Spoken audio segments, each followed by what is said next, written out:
Yes, sir. You should already know. It's 9 a.m. Dabrand don't know, so. Yes, sir. We get ready to pop off with another video for you.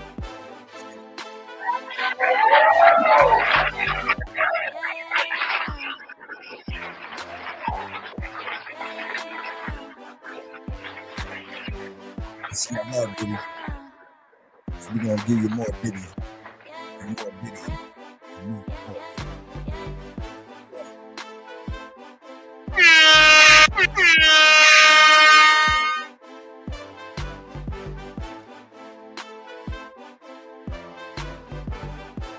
Yes, sir. I don't know.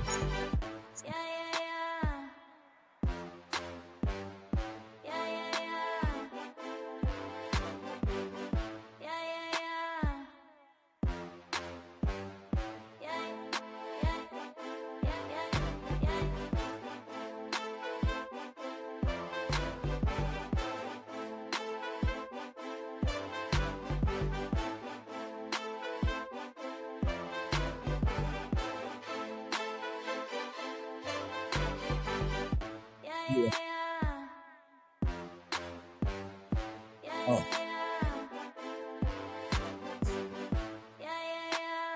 Take y'all downtown to the Diddy trial. A little bit else going on. Before we do that, y'all know the motto. If you already know, it's Adrian Planto knows. Sun rooftop, digging in the scene with the gangster leaning up. And we ain't coming down, see on my face that smile, see on my head that's crown, top of the world, top of the town, baby. I moved up the hood that had the church on the corner where I sit and talk shit all day cause I'm on it.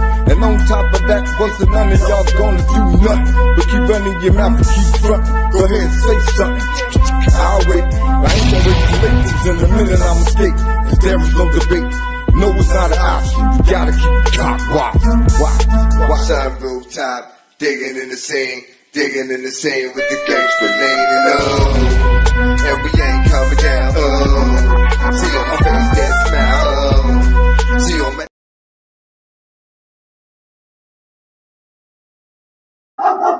Yo, Cam, tell me where we from, baby boy. I'm from 140th and Lenox. I'm from NFL, up the block is 40 Wolves, Lou Simpson's on 142nd Cross Square, D. Ferg on number 8th Avenue. I don't see you around none of this. Not from none of that. I know that. Get the dogs on. Now if you follow me, I will follow you too. Now if you follow me, then I will follow you too.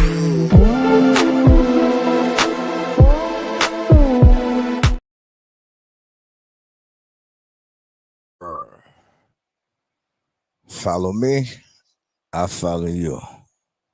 Simple as that. You don't gotta make a big deal about it. Just follow me, I follow you back. Keep it simple, stupid. Thank you. Well, let's get on this. Because I know y'all waiting for F and Tucci. DJ Tucci on the ones and twos. You're talking about a man that was on Tucci, Gucci, everything but Gucci, right?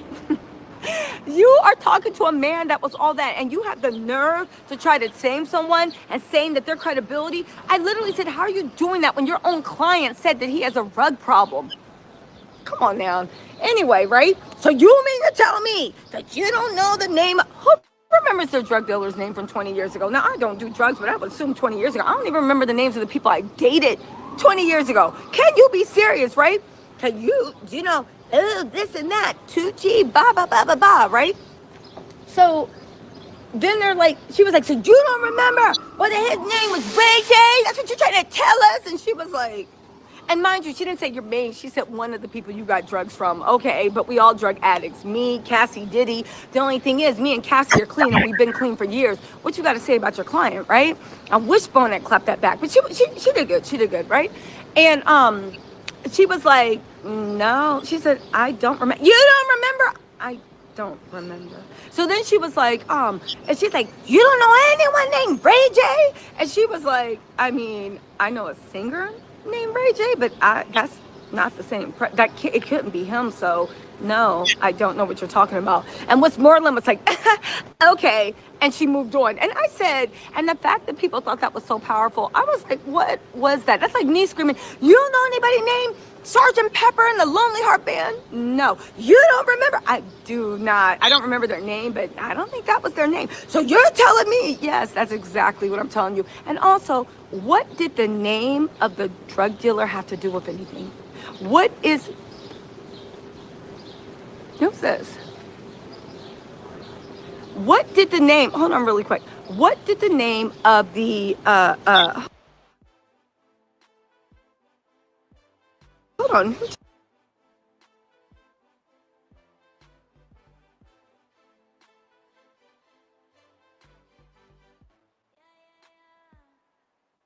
I want to give a shout out to Stephanie's lovely, lovely aunt, Stephanie from ABC. I'm going to give a shout out to her lovely, lovely, lovely aunt, Vicky.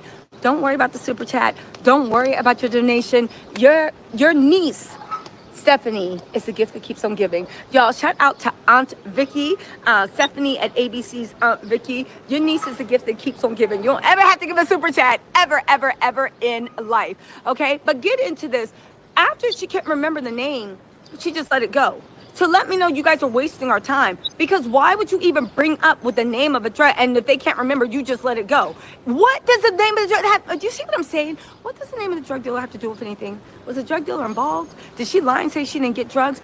What did that have to do with any? It had to do with nothing, but they were still playing in her face. They were still playing in her face. Somebody said, any word on J-Lo? There has been no word on J-Lo at all. It is what it is, but there's no word. Bobby Bellinger said, how are his enterprises doing financially? So we don't know now how his enterprises are doing. However, in the court, they said that his finances were doing quite well.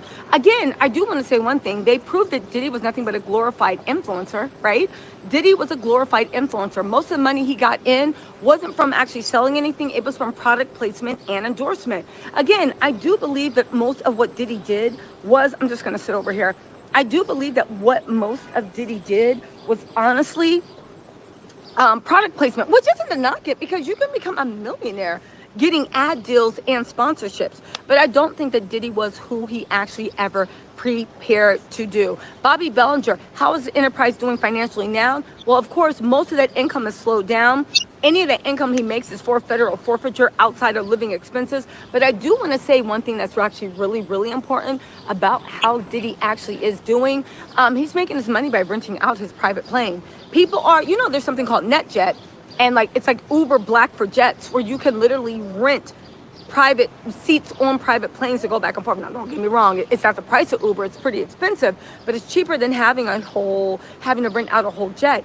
Diddy has been using his private jet as an Uber and letting other people rent it out. And that is how I hope they disinfected it and put the black light on top of it and disinfected it, because who knows what's going on with Diddy. But yeah, it was a whole thing. That's what's going on. And that's the way he's apparently earning his money, because everything else is shut down. Lisa Torres, oh my God, thank you so much for that generous super chat. Also, Darlene Bolton, thank you so much for the super chat. Veronica Williams said, keep up the great work. We're so proud of you. Thank y'all. And Sammy Bonani, thank you so much for joining the family. Kamani Jones, thank you for joining. Bronco the Boss, thank you for gifting a membership. And Anomaly Me, thank you so much for the super chat. Okay, let me go back in and answer a few more chats. And then I'm going to head into the courthouse. Listen, who said this? So my name doesn't matter. Said Diddy's lawyers seem like a joke. I got to be honest with you. Diddy's lawyers are actually really, really good. The only problem is, that whole thing about, I said it on Nightline. I'll tell y'all the joke. It just came in my head. That whole thing about when life gives you lemons, make lemonade. Life is giving them rotten zucchini. What are you making out of rotten zucchini? They're doing the best they can, but they can't defend anything. All they have to do is try to make everybody remember. But you love Diddy. You want the best for Diddy. Diddy's a good guy. You know what I'm saying? That's all they can do. Oh, Christian Bieber said, Tisa, what do you do with your electronic devices when you go into court? Everybody has to check their electronic devices. So that's why when I'm in court, I check my electronic devices. I'm taking a pen and pencil, and then I run. I run, and I rush down, uncheck my phone and my tripod. Thank you so much, Melissa, for the tripod. Unblock my phone and my tripod, and then I go live, and then I go back through security and check everything in all over again. Nunu, gonna Done It Adventures Bowling said, here's to all the, CPTSD survivors. Thanks, Tisa, for helping us stay informed about getting this predator off the street. I hope men are paying attention. Let me tell you something, right? Here's the thing. Men can be abused too. They can. You know, I got 4 brothers. I should always be like, well, more than 4 brothers, right? I'm not saying we all from the same mom, right? But I got like 4 to 8 brothers, depending on how, right? And they're all like, they're brothers from another mother. My dad wasn't stepping out on my mommy. I know my mom's gonna text me and be like, Tessa, how dare you? You know? No, they're just like brothers from another mother, right? But I look at them as my brothers, right? And I've seen women go crazy on them, beating them, hitting them, psychologically abusing. You know, when you got a good dude and a good heart, if somebody is like a woman Diddy, it's easy for them to take advantage of that. Narcissists come in all shapes, size, color, creeds, religion, and sexes. However, that being said, the large bulk of abusers are actually men.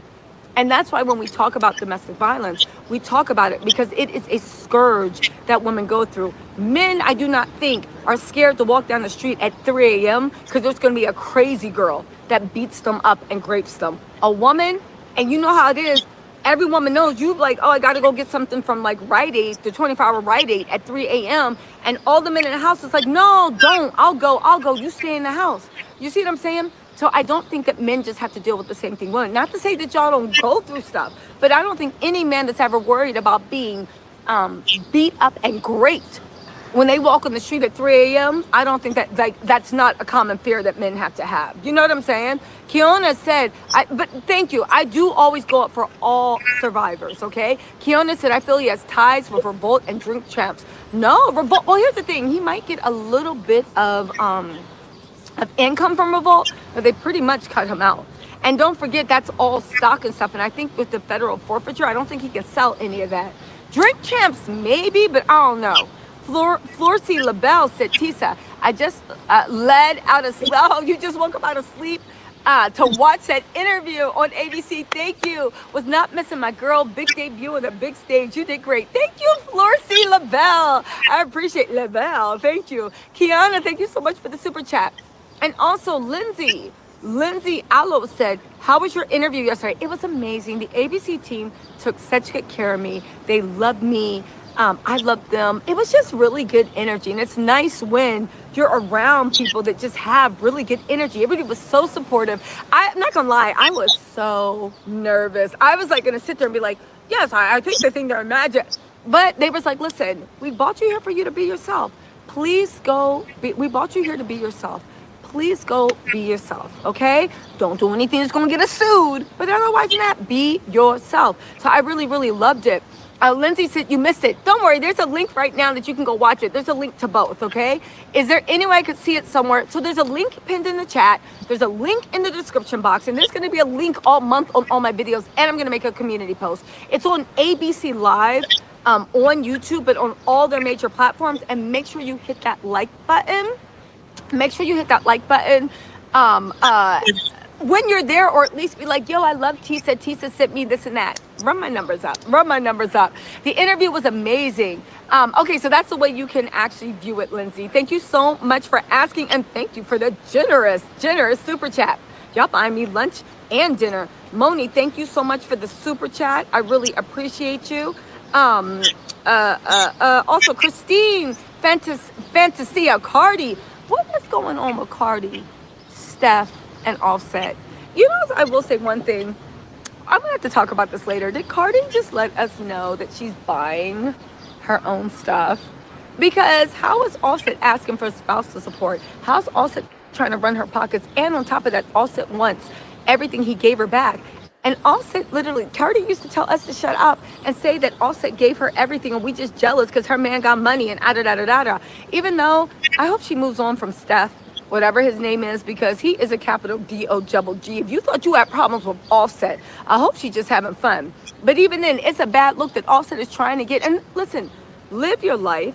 Do you? I am not slut shaming at all. But as women, you have to be very, very careful about the optics. When a man is trying to get your first house report in Fulton County, and you know that is misogyny central, perhaps it's not the time for you to be twerking with strippers on your boyfriend while he's trying to stuff Tucci up people's noses. And you should live in your best life while Offset is saying that you don't watch the kids.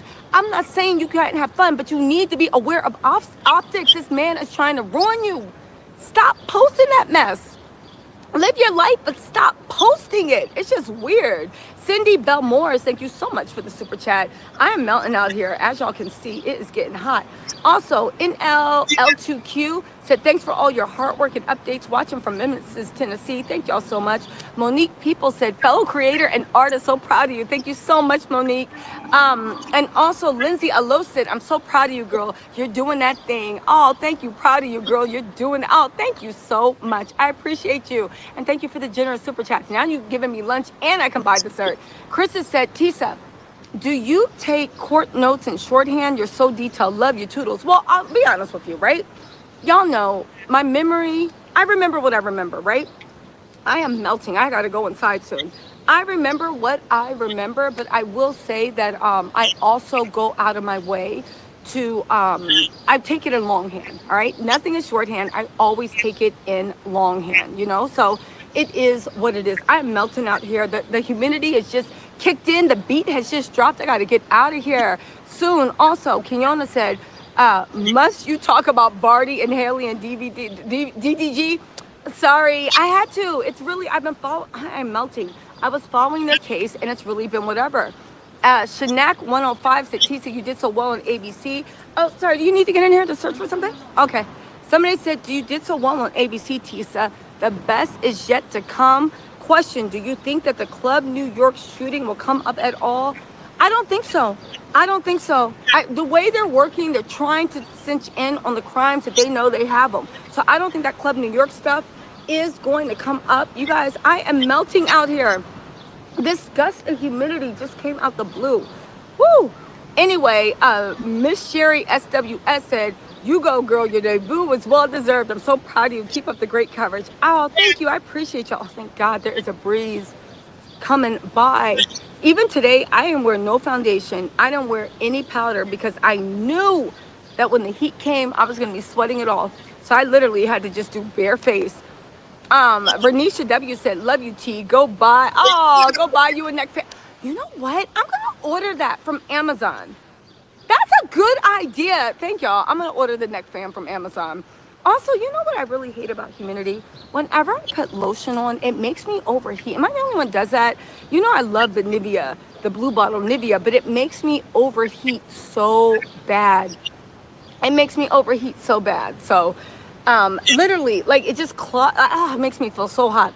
Lindy Allo said, do you think they'll talk about the tunnels underneath his house? Do you think they'll talk about I don't know, Lindsay. I'm hoping they do. It's interesting to see how much out of the blogs they're actually going to use. I mean, I do know that everything I reported about has actually come up in the court. So there is that. But all the other stuff, and there's the thing, it's not to say it didn't happen, but in a federal court, they literally have to tighten up everything. So it'll be interesting to see whether that's going to be part of the defense. Nick's Pick said, is it true the judge can give Diddy more time than what the prosecutors are asking? Yeah, so the prosecutors can recommend the minimum, and the judge could be like, no, I'm giving you the maximum. And that could actually be it. You know what I'm saying? Also, Kiona said, I watched you last night and commented. Oh, thank you, Kiona. I love you too. I appreciate that. Yeah, you guys, listen, the link is in the bio. It'll be in the community pages too. Angela Perry said, T said Pulitzer tells you literally really broke the story last year. Thank you. Get deep woods off for sportsmen to keep the inside. So here's the thing. deep woods off for to keep the insects away, it does, but also it causes cancer heavy. And I've literally been going through this journey where I'm trying to detox my whole life.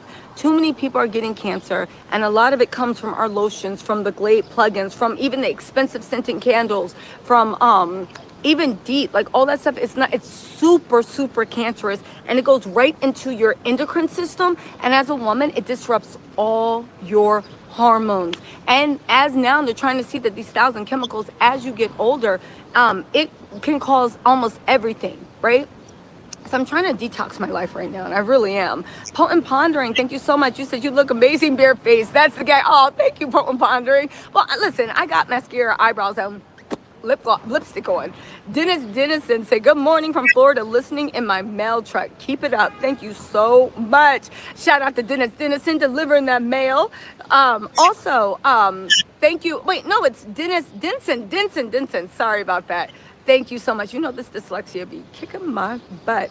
Also, Midnight Peony, thank you so much for the super chat. And anyone else. Also, sunscreen for women. Yeah, it stops aging, but at what cost? Because that also causes cancer, and it's also an endocrine disruptor.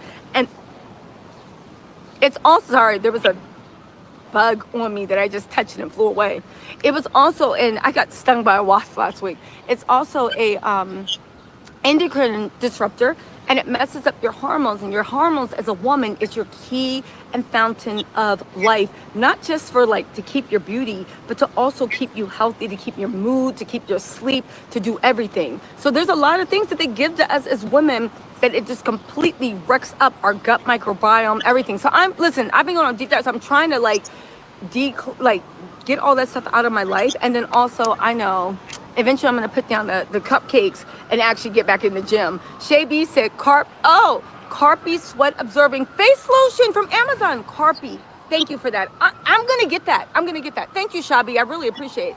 Carpi sweat absorbing face lotion. Thank you. I'm going to try that. Miss Sherry SWS, thank you so much for the super chat. And Kawana Quasels, thank you so much for the super chat. Carpi sweat lotion. I have to remember that. Who else is it? Oh, also, Dory Angel said Zevo essential oils. Oh, thank you. Great for insect repellent. I'm gonna try that. Somebody told me lemongrass and peppermint is really good, and I will slather myself in it. I'll even have water where it's like peppermint water. Brenda C said, do you think Jane Doe shares a child with 50 cents? No need to say her name. Yes, no, or maybe works.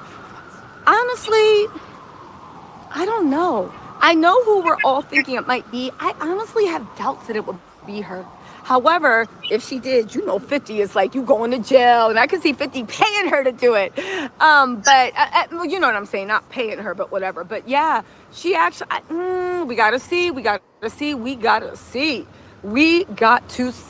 All right.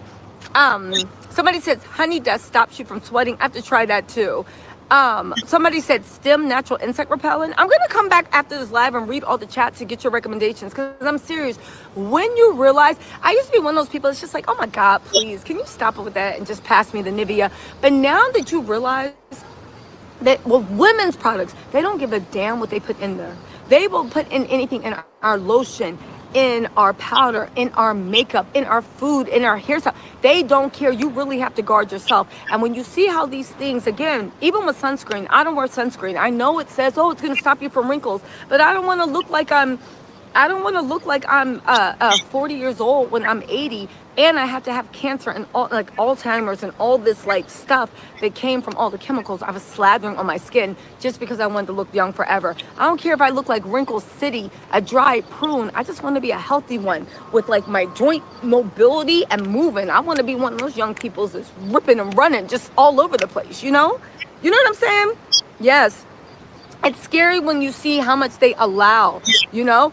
Definitely organic, but it goes deeper than that. You got to get organic, but even all these organic things are kind of twisting and turning what the definition of organic is. Right now, if it got more than 5 ingredients, yeah, I don't want it. You can put some shea butter in there, you can put some honey, you can put some jojoba oil, you can whip it, but we're not doing too much, you know? Yeah, listen, the terrible ingredients. Oh, somebody said aloe vera and fresh lemon will help with mosquitoes. The real gag is, this is the last thing I'm going to say before I go. The real gag is, even with sunscreen, because people are like, no, but you need it.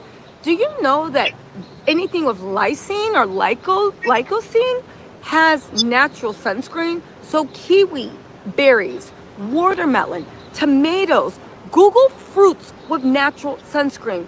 When you get sunburned, if you eat like 2 or 3 kiwis, I love kiwis, which is nothing to do, it literally heals the sunscreen, the sunburn up to 75% better. If you eat it in the morning, it gives natural sunscreen. You know, all these people in hot places, the mangoes, the watermelon, the kiwis, like all the fruits. People say like low carb. Yeah, I get it, and it is for losing weight. But fruits are where all your vitamins and minerals come from. Google. I thought this was like, I'm telling you, this is not some hotep stuff, right? Google it. There are so many fruits that when you eat them, they give you natural sunscreen from the inside out, and they literally mitigate any damage that your body can do. Now, why won't they tell you that? I'm not lying to you. This is actual real certified evidence. And it's not a little, it's by a lot, right? Because another thing, the sunscreen with all those chemicals, you have to reapply your sunscreen every hour to 2 hours because it stops working. When it says SPF 50, SPF 90, that's how long that you can stay in the sun without reapplying it. You're supposed to reapply your sunscreen 3, 4, 5 times a day, or else it's not working. Those are all chemicals going in. However, if you eat your sunscreen with that natural fruit, you're covered for the whole day. Why won't they tell you that? Because they cannot sell you a watermelon for $50. They cannot sell you cherries for $20. They cannot sell you mango and kiwi fruit for $20. But if anybody wants to do the natural sunscreen route, you can actually eat certain fruits that are, and tomatoes that are, and again, places where it's really sunny, they're natural fruits. Tomatoes are fruit. It's literally natural sunscreen you eat now. But again, a lot of stuff they won't tell you that the natural stuff looks just as better, if not as good, as the stuff that they got you paying $50 or $100 from. You know what I'm saying? Anyway, Sister Soldier said 7th Avenue Beauty by Melody Sherry Rogers. Thank you so much. And Lorna Green, thank you so much for the super chat. J Max said, you go, girl. Love how you give it up. They're going to snatch you up naturally now. Don't forget us. The haters are really going to hate now. Baby, we don't have any haters. We just have people that don't know how to express how much that they want to be our friends. Designed by Phoebe said, nothing beats coconut oil on the face or body. You know, that's a funny thing. Coconut oil doesn't work for me. Coconut oil does not work for me. But you know what does? Olive oil, but I don't want to smell like olive oil. What else works for me? Jojoba oil. Oh, rosehip oil. Jojoba oil with some essential oils in it, or rosehip oil. You know what I'm saying? Oh, and also prickly pear oil. It doesn't have a scent, but it works really well. Sarah said, I'm sure we're the same age. This is why your mother. This is why your mother. Thank you for the truth in life always. Thank you so much, Sarah. Thank you so much. All right. Sonia said, so many germs out the plate, out. Please don't keep touching your face. Yeah, exactly. I do. You know what? Let me get off so I can order some clean napkins also. I have a bad habit of touching my face. So let me stop. Oh, also, last thing, Stacy said, I've been preaching the same thing for years. Tell them, girl, love watching you daily. Thank you. By the way, yes. Okay, so this is the last thing I'm going to say. Castor oil really does work. So if you are, listen, if you if you wake up and your stomach's bloated, if you feel like you're retaining water and you don't have a shower, a bath to do an Epsom salt bath, or even if you're getting like sunburn, or like, you know, like sometimes your skin just gets really dry in the winter, put some, literally put some castor oil on your, you will wake up, castor oil actually can go 7 centimeters in your skin, and this is medically recognized. Castor oil is nature's Botox. It really is. It is nature's Botox. I just got all my castor oil. It is for real nature's Botox. Arlene L said, you're a natural beauty, and yes, lots of benefits from fruits and natural products. Exactly. And Fox Ruse said, can we have a safe product segment? I actually will do that. I've gotten really into it. Linda J. Clark, thank you so much for the super chat. Yo, castor oil will what castor oil will do the damn thing, right? So will black seed oil. I think Prophet Muhammad said it cures everything but death. Castor oil and black seed oil internally, you can put it on your skin too. Black seed oil internally, castor oil out. I'm telling you, they're just trying to see that all this Botox and these fillers are making sick going into your lymphoid system. You cannot trust fillers or Botox anymore. Again, Edie Charmaine said, thank you, thank you, thank you for all that you've done in the beginning till now. Loved you on TV. Witch Hazel gets rid of bug bites and itching. Oh, thank you. Just follow up with moisturizer. I'll definitely try that. Okay, listen. Listen, CR says, please stop spreading false information. You're not a doctor, a nutritionist, or a food scientist. CR, shut your dumb ass up. This is how we got into this. You're not a doctor. You mean the same doctors that got us all addicted to, no, not me, but everybody, the whole nation addicted to opioids because they believe the drug companies that said that opioids were not addictive? You mean the scientists that are literally allowing 1,000 toxins into our food supply? Or a nutritionist? So you're trying to tell me that as a human being, if I go and do the research and I find CR because you're a dumbass and you really need to do some research that fruits have natural sunscreen, Google it. I literally said, you don't got to believe me, go Google it. You're telling me that if I'm not a doctor, a nutritionist, or a food scientist, I can't speak on the things that actually help the body, that there is numerous research.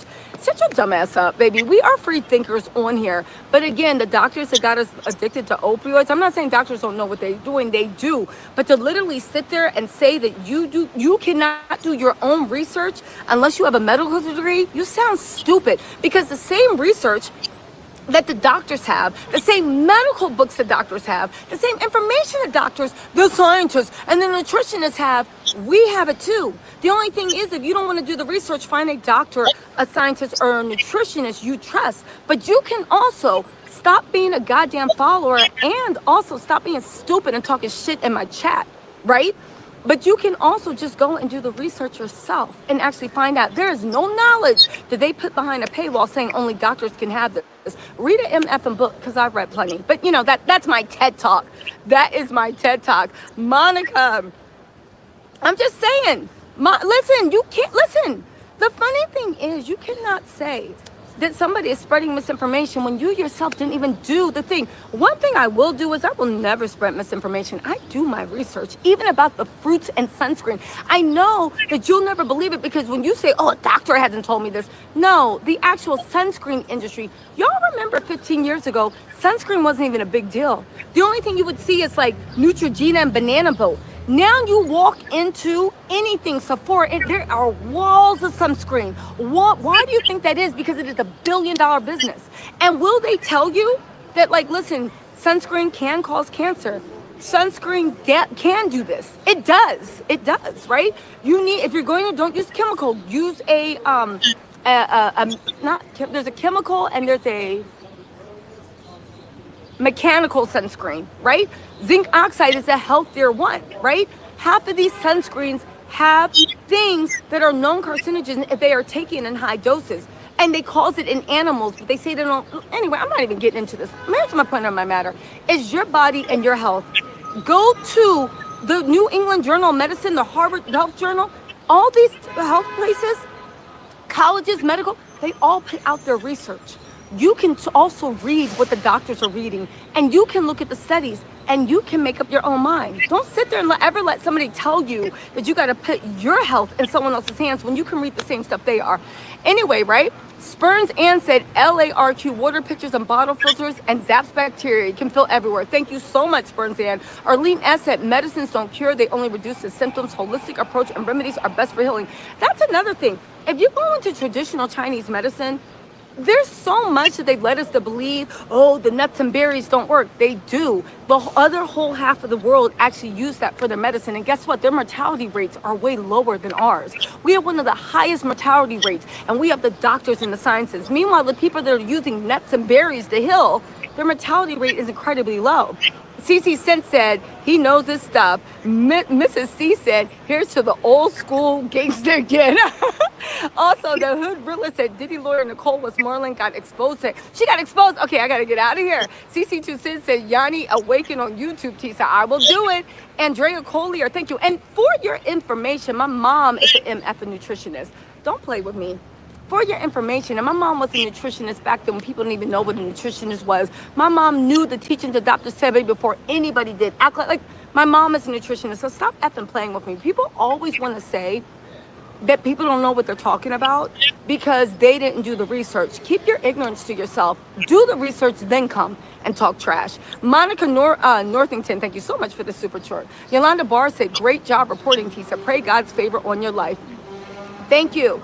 Yeah, Alicia F said, so you're saying put castor oil on your face? Yes, just a few drops. And you can go to top dermatologists and they will tell you the benefits of castor oil. Castor oil does reduce wrinkles, and when you combine it with face taping, you can go to and read the medical journals and talk to dermatologists. Most dermatologists will say the castor oil do an amazing job. But there's a million people on TikTok telling you how to use it, okay? Also, Goldie, Miss C60, thank you for joining. Goldie 526 said, CT said, everybody watches you. Melody Shaw Rogers is and was from Love and Marriage, Huntsville. Oh my God. Melody Shaw Rogers, I love Melody. Oh, from Love and Huntsville. Thank you. Thank you so much. Egyptian Deity, thank you. Sass Bridges said, Tisa, it's the vitamin C. No, it's also called lysine, lycosine. No, there's another thing that's in it. Google, literally Google natural sunscreen in fruits, watermelon, whatever. It starts with an L. It's the vitamin C, but it's also the thing that starts with the L that literally gives you natural sunscreen, right? Maria Cadaldo said, medical tech here, 100% correct. Read a book. Thank you, Maria. You work in the field, so you know that this knowledge is available to everyone. We just go to medical people because y'all did the school, so it's like, okay, I don't have to spend my time doing research. You did it, but you need to find a medical professional that you actually trust. But you can read the same books, and thank you, Maria, a medical professional, for pointing that out. Chantel Renee said, preach, Tisa, I take herbs daily. Exactly. Miss Sherry SWS said, please check the stupid comments. Exactly. Linda Martinez, thank you so much for the super chat. Chantel Renee said, just be safe. Thank you. CBK said, Tisa is right. And a toxicologist confirmed everything she's saying. Numerous toxicologists have. I'm telling you one thing, I do think that there is going to be a revolution in the US when everybody finds out what's in our water. Right now, even a water filter, there are prescription drugs. There is so much in our water filter that the old filter system can't actually get out, you know? It is. Lisa R said, this is for you. This is for you. Talks of natural remedies. You have a lot of knowledge about it. I want to listen to you about that too. And let me tell you something, right? If you have stage 4 cancer, nobody is telling you to eat some juju date tea. Oh, hey, how are you? Hi, what's your name? Do you want to say hi to the chat? Do you want to say hi to the chat? Hey guys, she's my favorite person. She's gonna be the hottest journalist. And look how beautiful and summery she looks, head to toe. Oh, thank you so much. What's your name? Anna, nice to meet you, Anna. Yeah. Oh, thank you, Anna. Thank you. Thank you, Anna. But I will say also, if you have stage 4 cancer, please go and talk to an oncologist. But I'm talking about preventive health. I'm talking about nourishing yourself so that you don't ever get to the point where you are sick from all this stuff with the things that you're putting in your body. If it's hereditary, if you get, yes, you have to go to specialists. I'm not saying this cures everything, but there's a lot of stuff and are unhealthy. Even the way they found out nonstick cookware causes cancer. There's so much stuff that is unhealthy that we act like it's normal. Even like putting our Tupperware in the microwave and microwaving it, the microplastics that leach in. You know what I'm going to say before I go? You guys, have you ever watched the Model Health Show with Sean Stevenson? MODEL, the Model Health Show with Sean Stevenson. He is a certified personal trainer, but he also, I believe, he has a degree in medicine or science. Baby, he is super legit up. But he brings in the foremost qualified, educated health experts from traditional universities that literally do the research. And he brings it in a very fun, informative way. It's the Model, MODEL Health Show. The Model Health Show on podcast. I think there's a YouTube pod. He has like over 900 episodes. And he brings in the world's leading experts. That'll wake you up. Start watching. If you don't want to do research, start doing the Model Health Show. That's a good way to start, okay? Also, CC2 Cent said, said thank you so much for the super chat. Also, Nina G, thank you. Miss Chris, thank you for the super chat. Samantha Soar said your comments is going to blow up. It's going to be hard to keep up later. You're doing amazing. Thank you so much. Also, B Dizzle said you have a big heart and it's priceless. And Maria Bardina said, Tisa, love you. Been following you since the Cabo 5 in Mexico. Still want justice for Quila. That was such a sad thing to happen. Sonia, so much. Thank you so much for the super chat, Sonia Davis. Yeah, justice for Shanquilla. That was really sad. Arlene S. said, what we eat also leads to a lot of sickness. Nutrition is very important. Eat lots of fruits, nuts, and vegetables, and detox regularly with herbs. Exactly. Victoria Otto Harpending said, Tisa, I never drink water. Growing up, it wasn't a thing. The funny thing is, the best water you can get and for hydration is to actually eat some fruit. But whatever. Sass Bridges said, thank you, it's lycopene, and if you take it with vitamin C when you're outside for long hours, you won't get sunburn. Take it from the Irish girl. Thank you, Sass Bridges. Exactly, it's lycopene and vitamin C. You can supplement it, but just eating fruit with lycopene in it, watermelon, kiwi fruit. There's lots of fruits that have it. And those fruits also have natural vitamin C. And when you take it together, you are good. You are good. Mary Jennings said, Gene Dill held you down last night on a podcast that you were not responsible for doxing Mia. He is a real one. Baby, shout out to Uncle Gene Dill. Please send love. We are going to get together and do an interview. Thank you. And House of Glam said they're mad at you about Diddy. Now they mad over castor oil. Next they'll be mad that you said you cut your baby heroes. Folks need to sit down. Very sit down. And thank you, Jamie. And 03 you in 60 said, good morning, your light is bright and cannot be denied. The negativity is a distraction trying to hold you back. Shine bright. Thank y'all so much. So listen, let me head into the thing. I know I said we were talking about Diddy and now we talking about natural sunscreen. I'm going to go in, take the best notes. Make sure you turn your lights on because, baby, when I tell you today is going to be D-Day and we are going to see if the prosecution can land this plane because if Jane Doe is who the prosecution promises us, it's a wrap.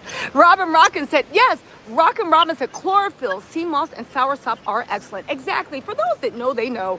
Also, Sister Soldier said, miss your beautiful avatar. Don't worry, it's going to come back out. And CC Tucson said H3O, not H2O, is the best water, and H3O is in the fruit. I'm just saying, look at what our ancestors did. Not back to caveman times because they was dying. But I'm talking about when people are healthy. And you know what? If you want to see what's bullshit or not, see what the billionaires are doing. All the billionaires have personal astrologists. All the billionaires have personal nutritionists. All the billionaires know that your health is your wealth, and they know how they have to separate things and make it good, and they know what fruits and vegetables and herbs and supplements to actually take. But thank you so much. Anyway, y'all, let me get out of here, go into court. Oh, D. Hood Riller said, Diddy's lawyer, Nicole, fake essay lawsuit versus Birdman. Yo, I'm gonna have to do an article about that, even though it better not be some whatever, because again, I will defend Westmoreland because you know, cash money, I'm gonna have to look into that. Anyway, y'all, let me know what y'all think in the comments. However, I will be back out to do a live. The testimony is gonna start soon. I'll talk to y'all later. Bye. Yeah. Thank you, teacher. Appreciate that.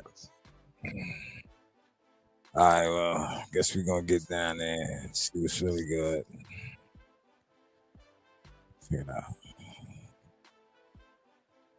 You got a bunch of haters right now, y'all. I'm telling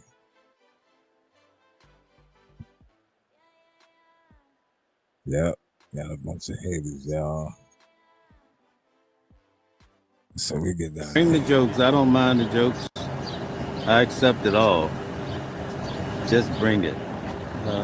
Predators don't deserve to be free. That's right, Sergeant Patrick. Kimberly Mylander from Minnesota out there. Wasn't Prince from Minnesota? Prince was stated in this trial. Did he beat up Cassie on Prince's front yard?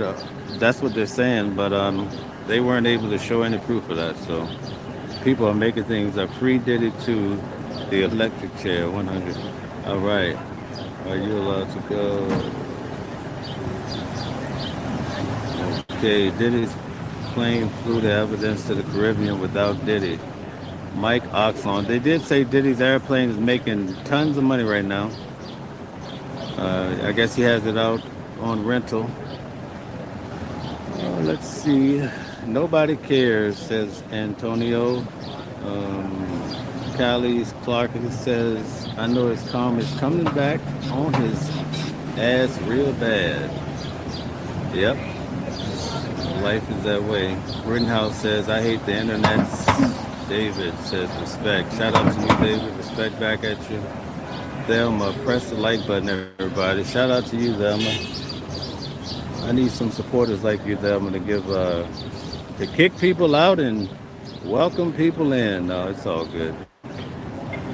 I don't get a lot of hate texts or comments anymore. It's kind of weird. All right. Oh, let me show you guys different footage. I'm sorry, I fell asleep at the wheel over here. Let me show you something different. I saw the comments. Oh, wait a minute. Oh, here we go. All right, the prosecutors are here. No, let's see. What is she from? I think she's on the prosecutor side, I believe. Yeah. She's the one cooking them for lunch. Let's see. Yeah. No, maybe not. Maybe it's a part of the witness team. I don't know. Whatever. All right. Got all sorts of people coming in. All right, so let me get back to the comments. Let's see what we got here.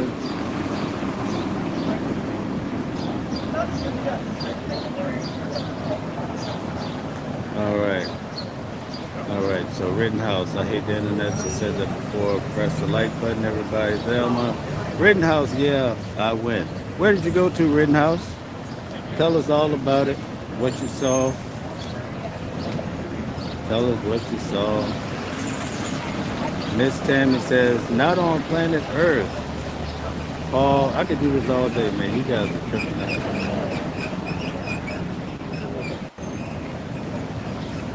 Let's see here. Somebody.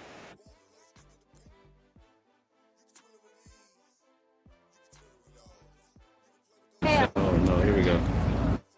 All right, so somebody called in and messed up the stream here. All right, Paul says, make Kamala sober again. I haven't seen these people before. Maybe they're... I'm not sure. The lady looks familiar, but doesn't seem like... I don't know. We'll find out today. They look like they may be a part of the cooking crew. The prosecution is cooking every day. I don't know how you can get around these people, but anyway. How do you know you ended up at the Diddy party? Rittenhouse, great question. I got to hear your answer on that. How do you know? You don't. That's the answer. College, Clarkley, all day, way from Australia. We're all hoping he gets what he deserves. All right, what does he deserve? Hopefully he don't. Combs trial, day 16. Welcome aboard, JLR Investigates. Come on in, come on in, come on in. Big day today, folks. Jane Doe will be testifying against Sean P. Diddy Combs. Come on in. We have been covering this case every day since the beginning.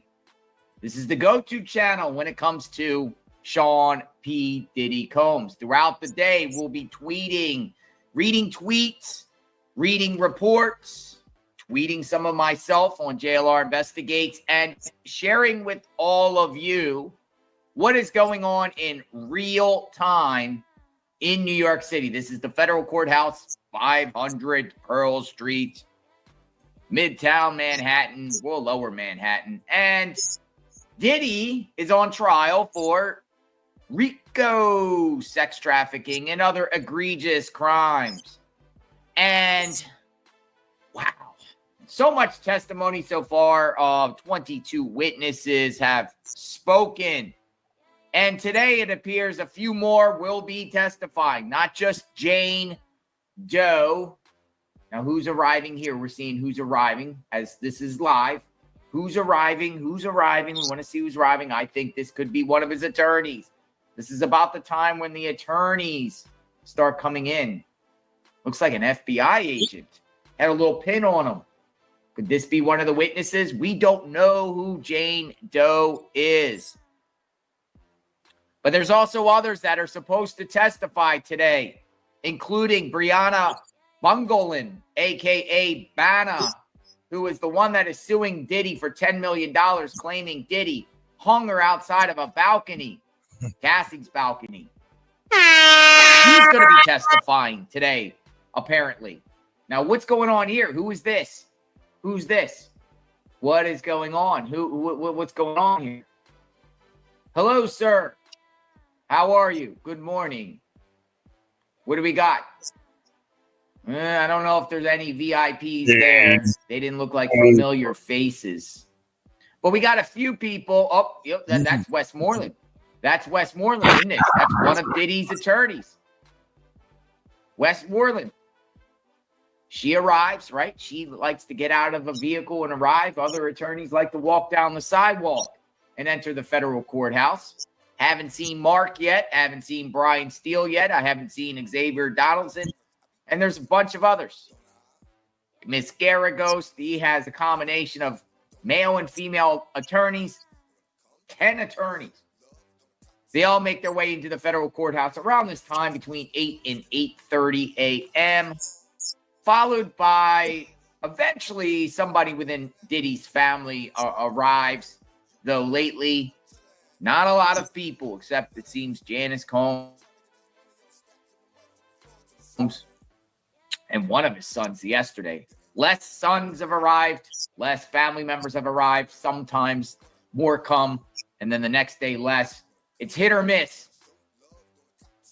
So here we are. So we got Brianna that's going to testify. We have Jane Doe who's going to testify.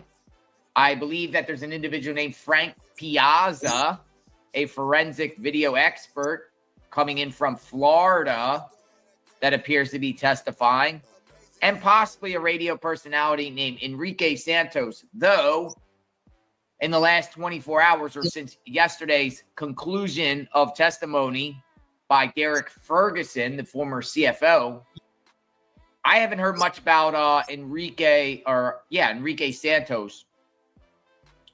So I don't know if they bumped him away, similar to Jordan Ackison, the chef. The chef was supposed to testify weeks ago, and the chef has still not testified. And I don't even know if the chef is going to testify at this point because I haven't seen any reports as if the chef will. So, the radio personality, Enrique Santos, we'll see. We'll see. Carol, good morning. Good morning. Rio, OJ, JLR, Army, thank you for all you do. Appreciate you all on the ground. Yes, boots on the ground as far as us watching what's going on the ground and then just discussing this case in general. That's what we're doing. We're listening in real time. We're reading the tweets by Inner City Press, the reports coming out by CNN, Washington Post, NBC News, USA Today, New York Times. There are quite a few journalists that are inside that courtroom, and we relay the information. Plus, good morning, Jonathan. Great name. Thank you for the hard work every single day. No, thank you, Jonathan, for being here every single day. Your name sticks out more than the most. You know why. Jonathan. My name's Jonathan. Shout out to all the Jonathans and shout out to everybody out there. Everybody. This is a place you can come in, kind of get your beverage, snack, popcorn, Snickers bars, whatever you're into and whatever you like to eat. Come on in, have a drink. I have coffee. I've been up for a while though. These trials, I'm a normal 6 a.m.-ish type of wake up guy. Can subject to change, and so we're here. We're ready. I'm energized. I'm charged. I'm sure you are too. Some might be just waking up, piling into the chat to see what is going on today. Who's going to testify? But this is a place where you can freely express yourself. Pretty much we let everything go. Just don't insult other members for their opinions. You know the deal, but pretty much if you, are for Diddy and you feel like Diddy's being railroaded, or, you're not sure, you're welcome in here too, to share your opinions, share why, share your thoughts, even if they're one-liner comments. Come on in. We appreciate a lot of people's opinions and perspectives. Oh, Xavier Donaldson, right? That appears to be Xavier Donaldson.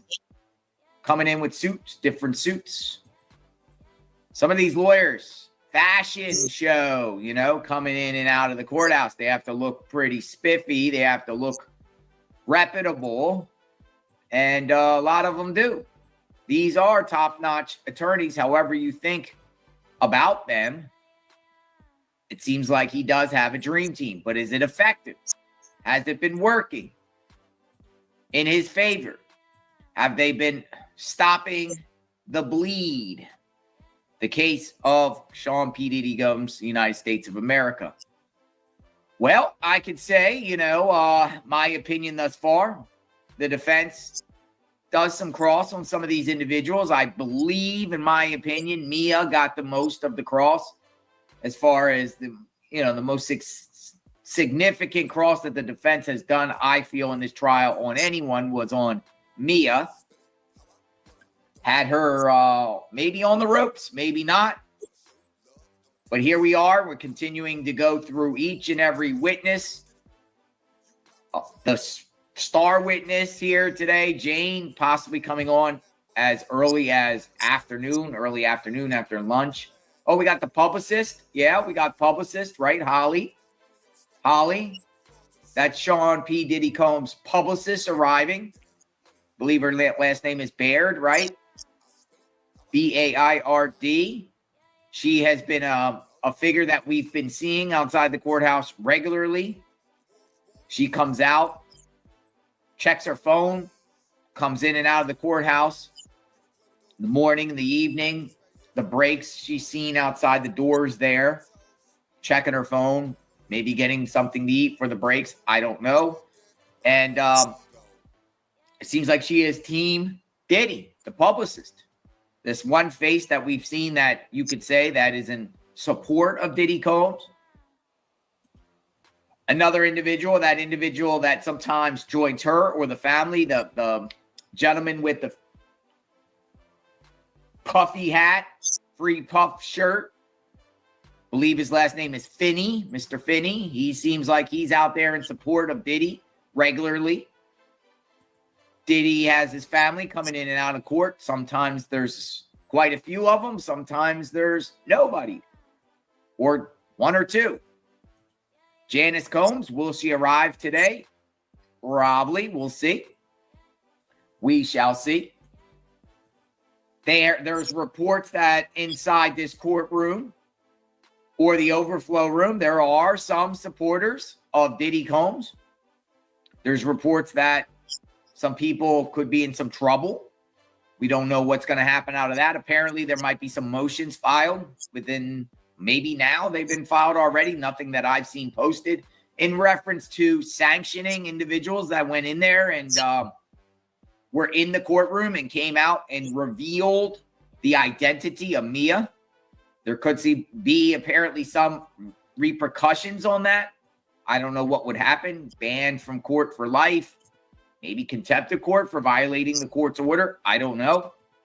This goes for the people that actually, when you go into a courtroom, there's a decorum, there's rules and everything like that. So if you go in the courtroom and they say, being in here, do not film or reveal who the victims is, and you go do that, you could be subjected to being in trouble. I don't know if anyone will get in trouble, but there could be some names dropped very, very soon. Yesterday, someone got kicked out for sharing support of Diddy. So, there is some things going on in the courtrooms. Gets interesting. It seems like the overflow room has sides clicking up.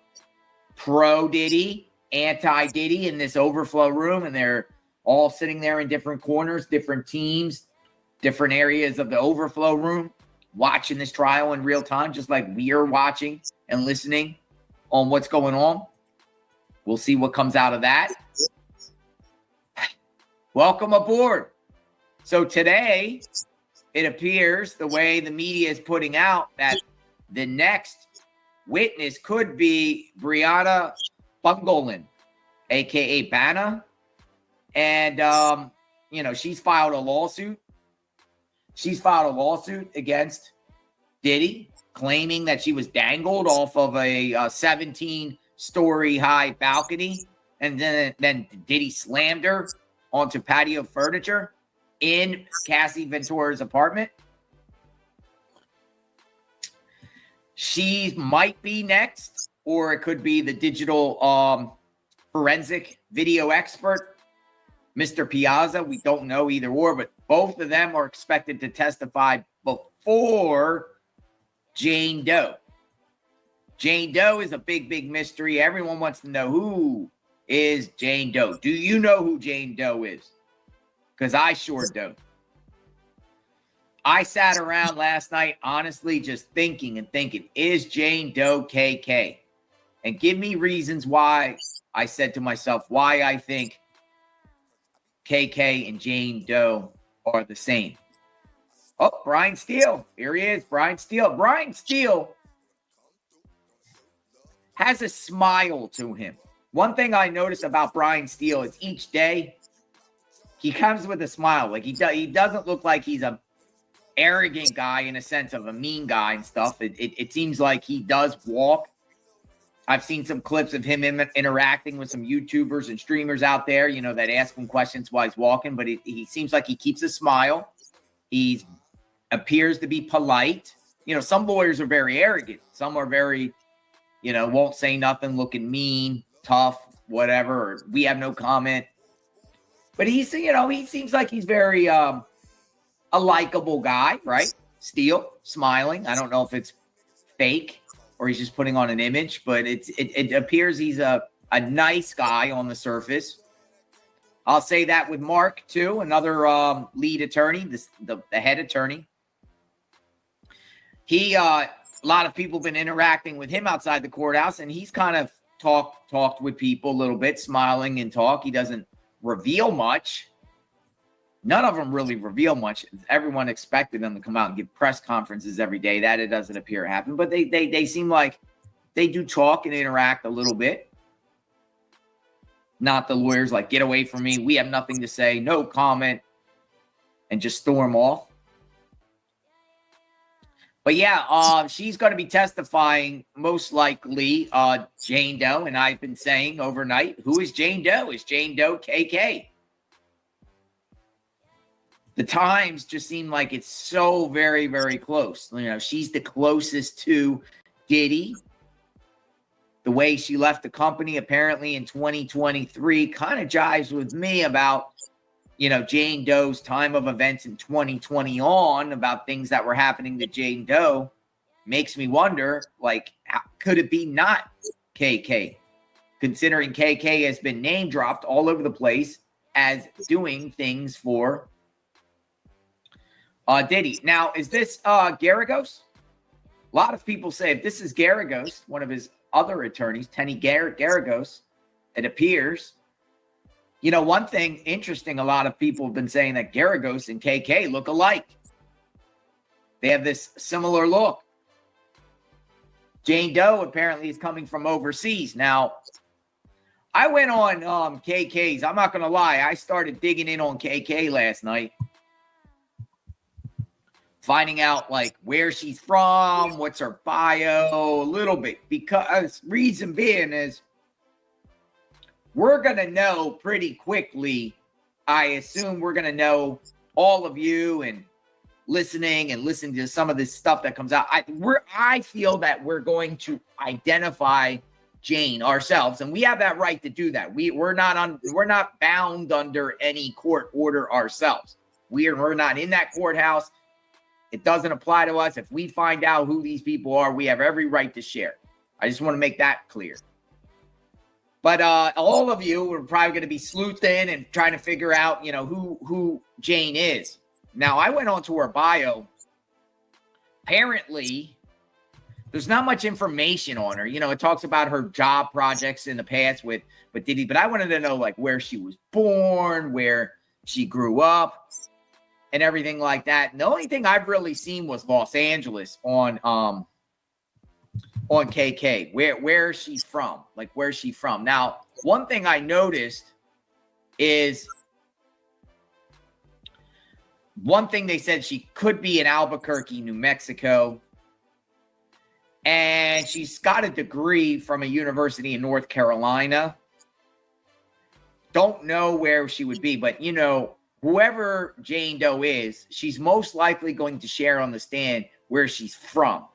And that's why I was going to cross-reference it with KK so we can eliminate her or say, hey, is it KK? Is it KK? Is it KK? Now, I think it's important, like, for us, for instance, Mia. We shared who Mia is, right? But we didn't hone in on Mia as calling her consistently her real name. We shared who Mia is. We shared her photo, stuff on her, but then we kept it moving and just referred to her as Mia.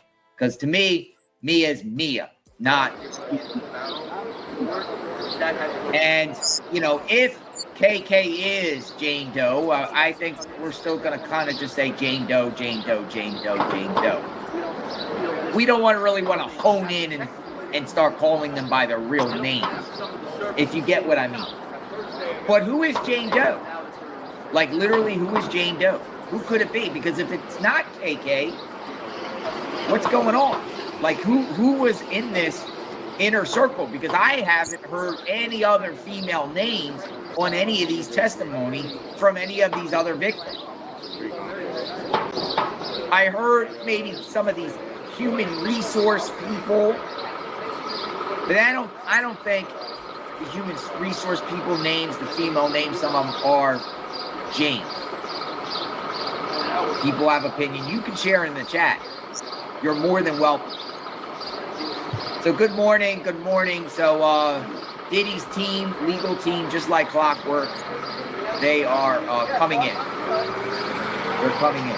Yesterday, we heard from Eddie Garcia, very first person to talk in the morning, security guard, the brown paper bag of $100,000, the money counter, KK, the bodyguard, Diddy, trying to get that tape. They want the tape.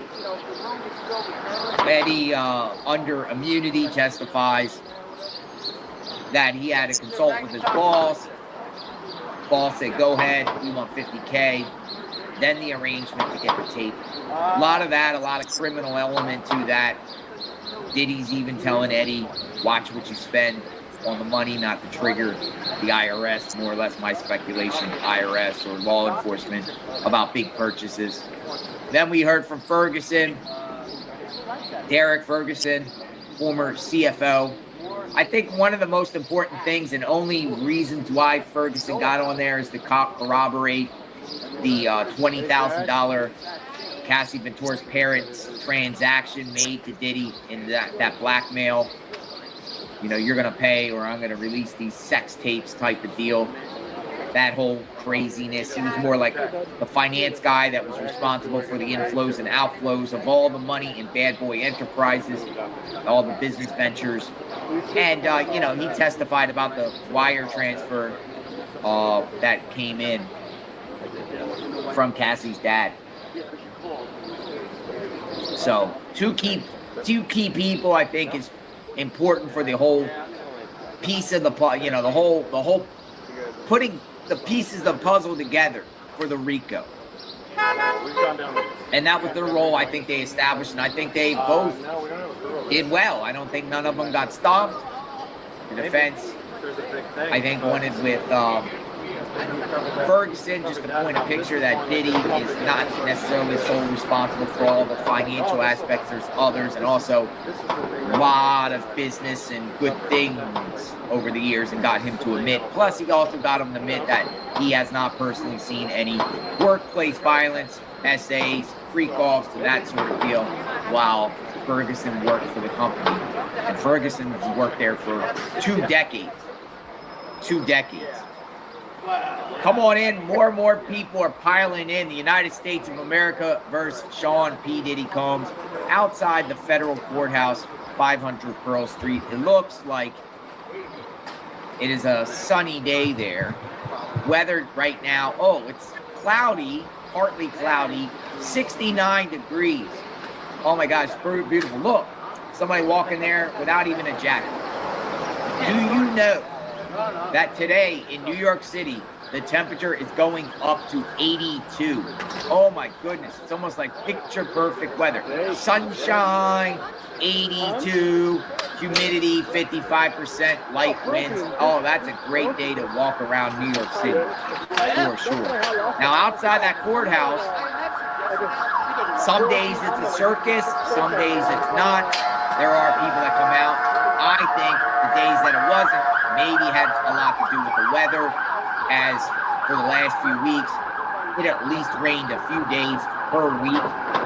So I think that kind of like dampers the party out there, the party atmosphere. But if you get days like this, which I'm looking at the weather forecast, the rest of the week is pretty sunny until late Friday when court is over. But when you get days like this, you might start bringing out people. And I also think a lot of people are going to start congregating outside this courthouse around the time the defense starts. The defense, after the prosecution rests and the defense starts. But for us, I think we're going to be busy, big time, for the next week on Jane Doe. It appears Jane Doe, when she hits that stand, it's all going to be about Jane Doe for days, because the prosecution has indicated that they intend to keep Jane Doe on the stand to Monday.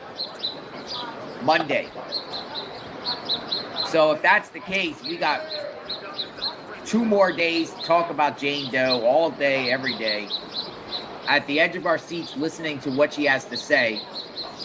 I think she's going to reveal more than any other of these victims, even more than Cassie. And then the defense will cross her into next week, possibly into the mid next week. So I think for the week, it's all about Jane Doe. So it will be interesting. Oh, I don't know what they're zooming in on. Who do we got? They all got these cameras on this individual here. You know, is that the individual that got kicked out of the courtroom yesterday? Because there was some photographs, sketches of somebody got kicked out. Are they interviewing the person that got kicked out of the courtroom yesterday? That is interesting, because I want to know who got kicked out of the courtroom. Somebody was told not to come back in the courtroom and got kicked out for yelling.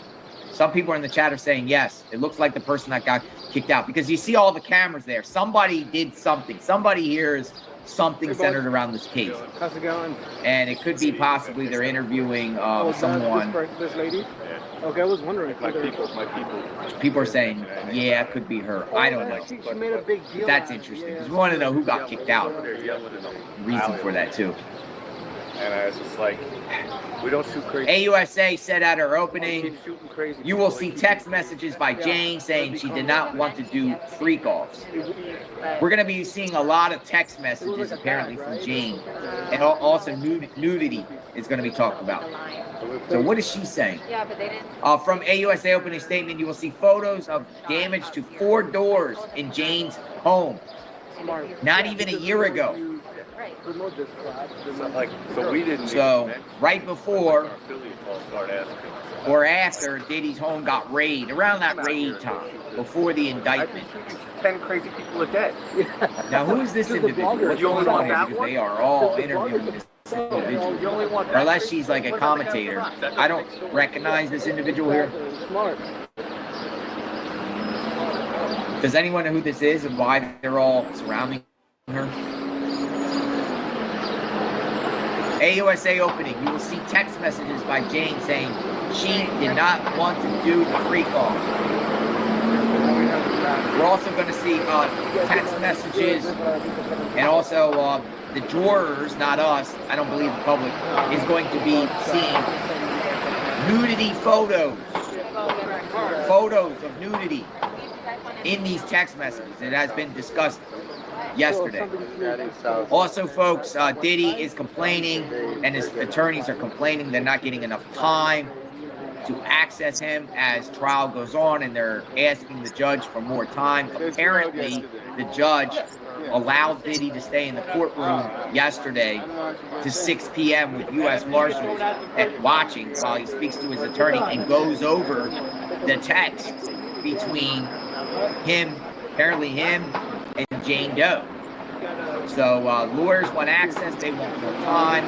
They've already said that they want to be able to reach their client regularly to 10 p.m. every night. They want to continue to meet Diddy in the courtroom after court is over. So the judge leaves, prosecutors leave, courtroom, everyone leaves. Oh. Children. Guys, please don't block the pool. Children. Yep. You're totally blocking children. There's people affiliated with Diddy. Full Looks camera, like please. the children are arriving. They're arriving early. Or no, this could be Janice. Could be Janice. Janice and the children. Janice usually seems like she's been coming first. And a couple days in a row now, I believe that Janice has been coming before court starts. The children be coming in after. After. So we got here. Yep, it should be Janice. Janice coming out. Should be Janice. Yep, it looks like Janice, somebody with a purse. And here she is, Janice Combs. How are you? Janice Combs. She's not wearing the hat. Here she comes. She's holding hands. Janice is coming out. Janice is going in to listen to testimony. Janice got name dropped yesterday by the chief financial officer. Janice Combs, Music, INC, part of the bank account, set up to the company. Good. A lot of people have a lot of opinions about Janice Combs, her role in all of this. No, the kids might know. Okay, so Janice has arrived, so we can say the mother has been there. The mother is there. Now the question is the children going to arrive today?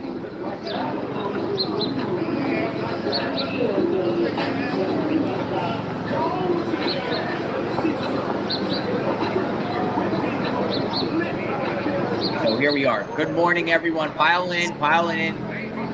Key testimony. We are going to chat, talk in real time, share what we do. You know the routine. You know how we do it on JLR Investigates on this trial. And it's more or less a routine that we got, unless things go crazy.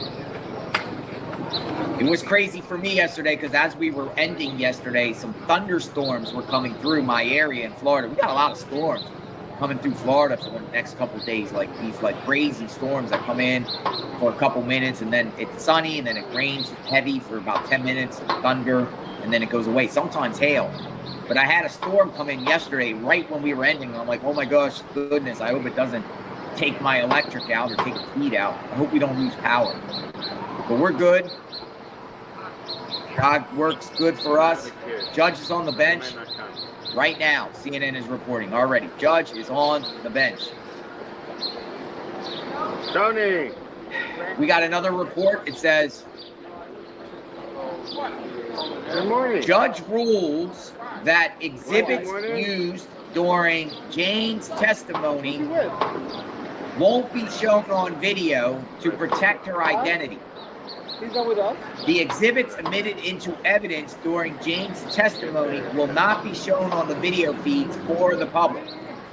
Jane, one of Diddy's accusers, who's using the pseudonym during his trial, is expected to take the stand today, this afternoon.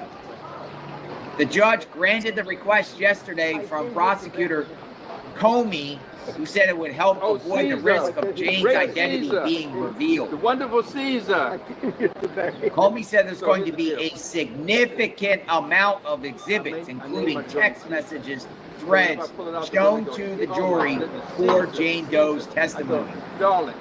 All right, so we got that. And I praise him. We got that. So we over there, right? You guys are doing that. Exhibits, text. I'm right. So Fred is shaking his baby to school. Fred's the guy we're working with today. Who's Fred? Fred Soap. How you been Exhibits doing? and text. Gene Doe. Good. Where are the children? We're waiting for the children to come on in. And we're waiting to get this party started. In the meantime, I'm going through the chat. I'm going through the news feeds to see what's going on. Georgia, thank you for being a member. I was like, the what? Green Eye Sparkle, good morning to you. And nice to see you again. Welcome back. Thank you for the super sticker. Appreciate it. Thank you. Very, very grateful for all of you. Chris RD44. You do have a very good point. They're not children. And I do want to emphasize that. They're adults. The children are adults. So as we say, the children, and that's a great point. I want to address that. That's a great point. These are adults. They're his children, but they're adults. I want to make that clear. They're adults. Some of them are in their 30s, right? At least one in their 30s. Adults. His children are adults. Children are adults. But we're going to say his kids because, you know, even though some of you adults, you have kids, your kids are older than 18. They are his kids, his children. Well, we still waiting. Thank you.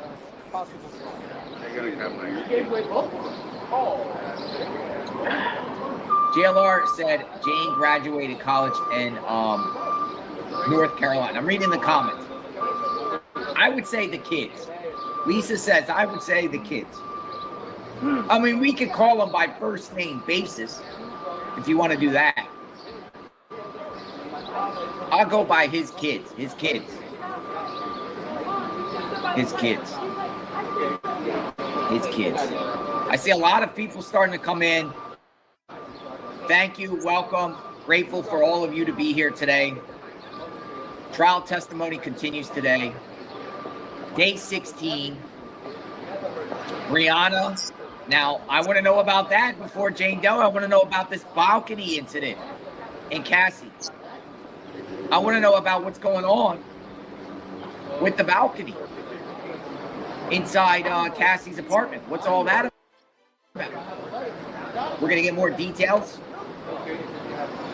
Adult children here, Carrie Lit. Yeah, this is going to be interesting about the balcony. 17th floor balcony, they say. That's pretty high out. It's almost like Diddy wanted to be like his rival, Suge Knight. Remember Suge Knight supposedly hung Vanilla Ice from a balcony? Well, I think Diddy tried to emulate his style and did that to this poor victim here, Brianna, who's going to be testifying. She goes by Banna. So this will be interesting what she has to say about that. I think she's next. Either it's Piazza, the video guy. Maybe they might not bring Piazza. I don't know. They're saying that one guy is coming in from Florida to testify. He could be next. Judge is on the bench, by the way. So we're getting everything up and running. Probably go through some housekeeping matters, addressing issues.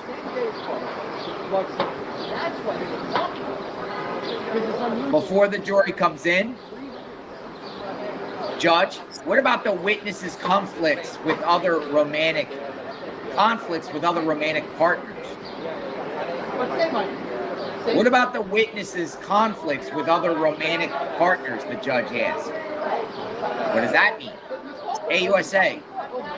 The last one was with a colleague, not a girlfriend. AUSA. The last one was with a colleague, not a girlfriend. Holmes and Shapiro goes on to say, this is impeachment material. So they're looking to impeach someone already. Judge says, these are assaults under Rule 708B. Is that fair? Shapiro says it's not 608B.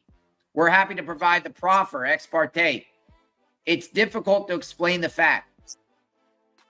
Judge, ex parte proffer is irregular.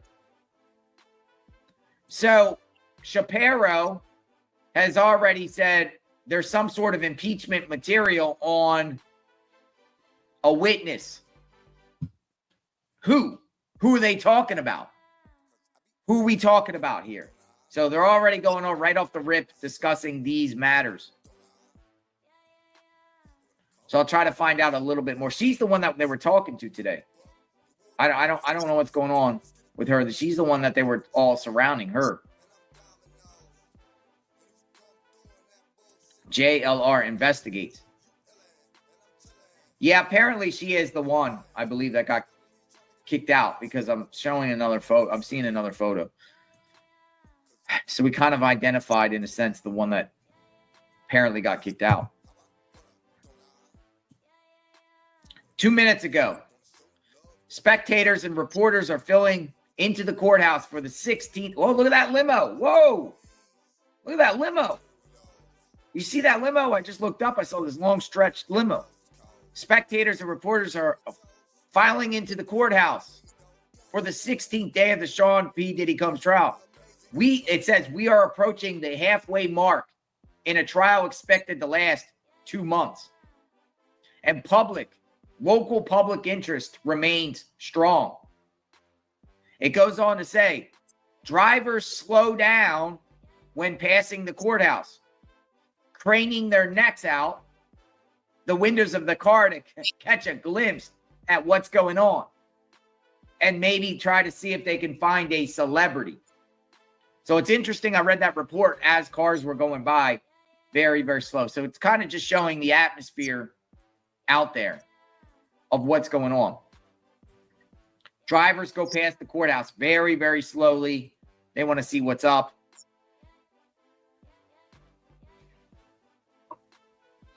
So what about the witnesses' conflicts with other romantic partners? And it says the last one was with a colleague, not a girlfriend. So when the AUSA says the last one was with a colleague, not a girlfriend, and he's replying to romantic partners, are we talking about Ferguson, the last witness?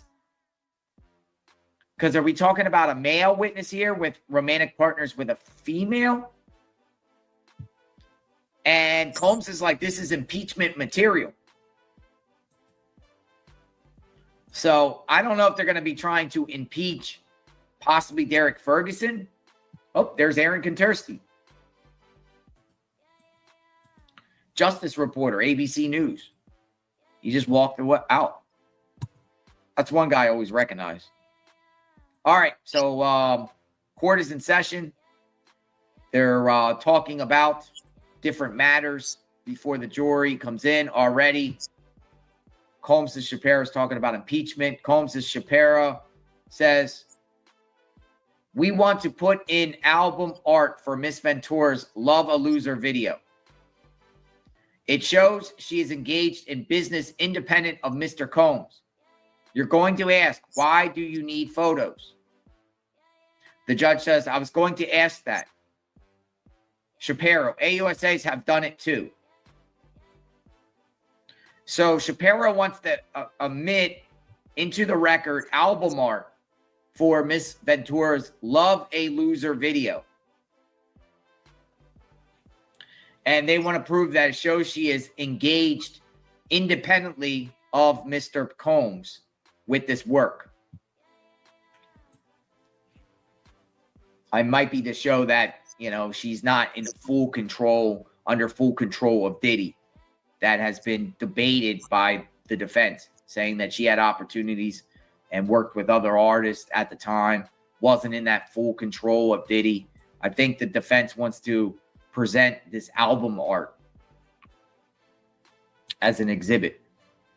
Maybe they're trying to impeach Miss Ventura's testimony, and maybe that's what they're talking about. This is impeachment material. I don't know. We'll see where this goes. get a clue. But they're discussing on the bench right now. Diddy trial, day 16. Come on in. We're about to get started. And big testimony today. Could be the worst testimony yet for Diddy. It really could with Jane, because Jane is going to be there for a long time, longer than what Cassie was on, longer than what Capricorn Clark was on, longer than what Mia was on, longer than any other victim here. So we'll see. We put the tweet here on the screen. This was just discussed. I think the defense wants to paint the picture that Cassie was working. She worked independent from Diddy at times.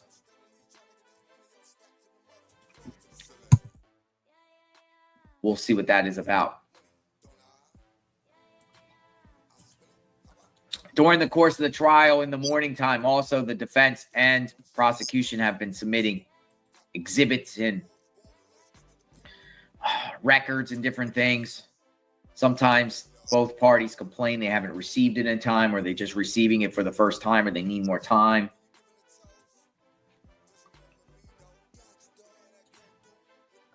I saw a comment. It seems they re-asked to omit pieces that were previously excluded further into the trial every week.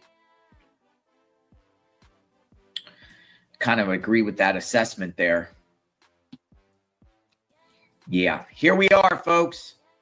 Sean Diddy Combs trial. Let's get this party started. 8:57. They are starting, I believe, at 9 a.m. this morning. By the way, just so everyone knows, heads up, tomorrow, the 5th, it appears court will be starting later than 8:15. It is believed that the court starts actually at 11. For whatever reason, it's unclear. They're starting at 11 to 4 tomorrow. So with that being said, there is a possibility we come on at 8:15 if there's things going on.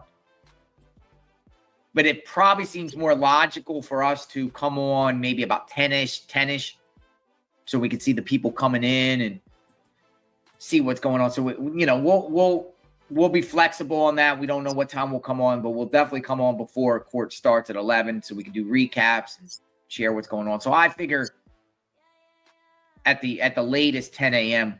we'll come on for that 11 a.m. start, just to see who arrives and everything and who's out there and what's being said. I don't know why they're delaying, and I've really never heard that before, where one day they choose to start way later. Now, we know a lot of times they end up early. They end early for the day. They've done that here on Memorial Day weekend. They actually ended at like 2:30 to give everyone a long Memorial Day weekend, but we don't know what that's about. Hi, JLR from Northern Ireland, SG1007. Hi, Northern Ireland. How are you? How is Ireland? Hello, international friends out there, everyone out there. Hello, hello. A lot of people in the chat are from pretty much every state and country. I mean, we got pretty much the whole world representing in this chat. We're all in this together. We're all in this. And SG107 became a YouTube member of JLR Investigates. Thank you very much. Good morning. But all of you are from all over the place. Carol, thank you. Carol, good morning. Thank you. Good morning. Good morning. And if I missed anyone, I apologize. A lot of things are breaking through, and I'm reading multiple screens. So I'm setting up the screens, so we're ready. We're ready to get the real-time stuff. There's Diddy. We like to use this photo here. Him in the high heels. In a high-profile trial, nearly every piece of evidence and testimony is hashed out by the judge and lawyers before the jury sees it. That's what's going on right now. And that's what's happening Wednesday before testimony kicks off. Combs's lawyers want to send a letter to judge that the prosecution won't be able to read. The defense wants to communicate with him directly about evidence that the prosecutors could use to undermine Combs, but the judge won't allow it. That's interesting. Combs's lawyer team attempted to give a judge a letter that the prosecution was not allowed to read. but the judge didn't allow it. Isn't that like ex parte communications? So that has just been reported. So the defense is cooking here. The defense is trying to scheme up something here. Shapiro has already indicated for someone they're trying to look for impeachment on someone's testimony. I don't know who they're talking about. It could be the CFO yesterday due to the fact that they were saying some lines beforehand about spouses and things like that, indicating that the person might be male. Could be also the money man. It could also be talking about Eddie Garcia. Eddie Garcia testifies about the money. They're looking to impeach someone. So I don't know who that is. As soon as we get more indication of that, we'll share that. 9:01. Let's see. Are we started? Bring the jury in. What do we got? What do we got? All right. So the judge says, I don't see any value of these defense exhibits. The defense is free to question the witness about them. What about the drugs? All right. So this might be somebody that's about to come on. Combs and Shapiro. It shows the witness was taking ketamine with Cassie. And Mr. Combs didn't like it. AUSA doesn't want it omitted. So apparently someone that is about to come on the stand, they have some sort of photograph, exhibit something of this witness taking ketamine with Cassie. And it's showing that Mr. Combs didn't like it. Interesting. Drug use. But ketamine has been mentioned all across the board in this trial by a lot of people who testified that Combs would have them get ketamine for Combs, or ketamine was used during the course of these freak-offs and all other matters. Ketamine, cocaine, MDMA, Molly, you've heard it. So they have something about one of these witnesses taking ketamine with Cassie. And Combs and Shapiro wants it omitted. The prosecution doesn't. So we'll see what the judge ultimately rules on that. They're ironing out what can be seen. And I'm thinking it's Jane Doe, possibly. Or it's Balcony. Or it's Brianna. Might be Brianna because, she was in Cassie's apartment, right? She was in Cassie's apartment. So we might be talking about the victim that was hung from a balcony. That's who they might be talking about, I think. I don't think it's Jane, but I don't know. It's someone coming up. They have something the defense wants to share of this individual doing drugs, ketamine, with Cassie, and Diddy didn't want it. And I'm thinking it's Brianna. I think so. I think they're talking about her. I do. I think they're talking about her. So drug use.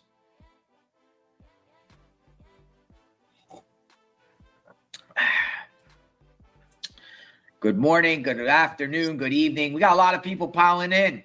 Keep on coming in. Share this video out.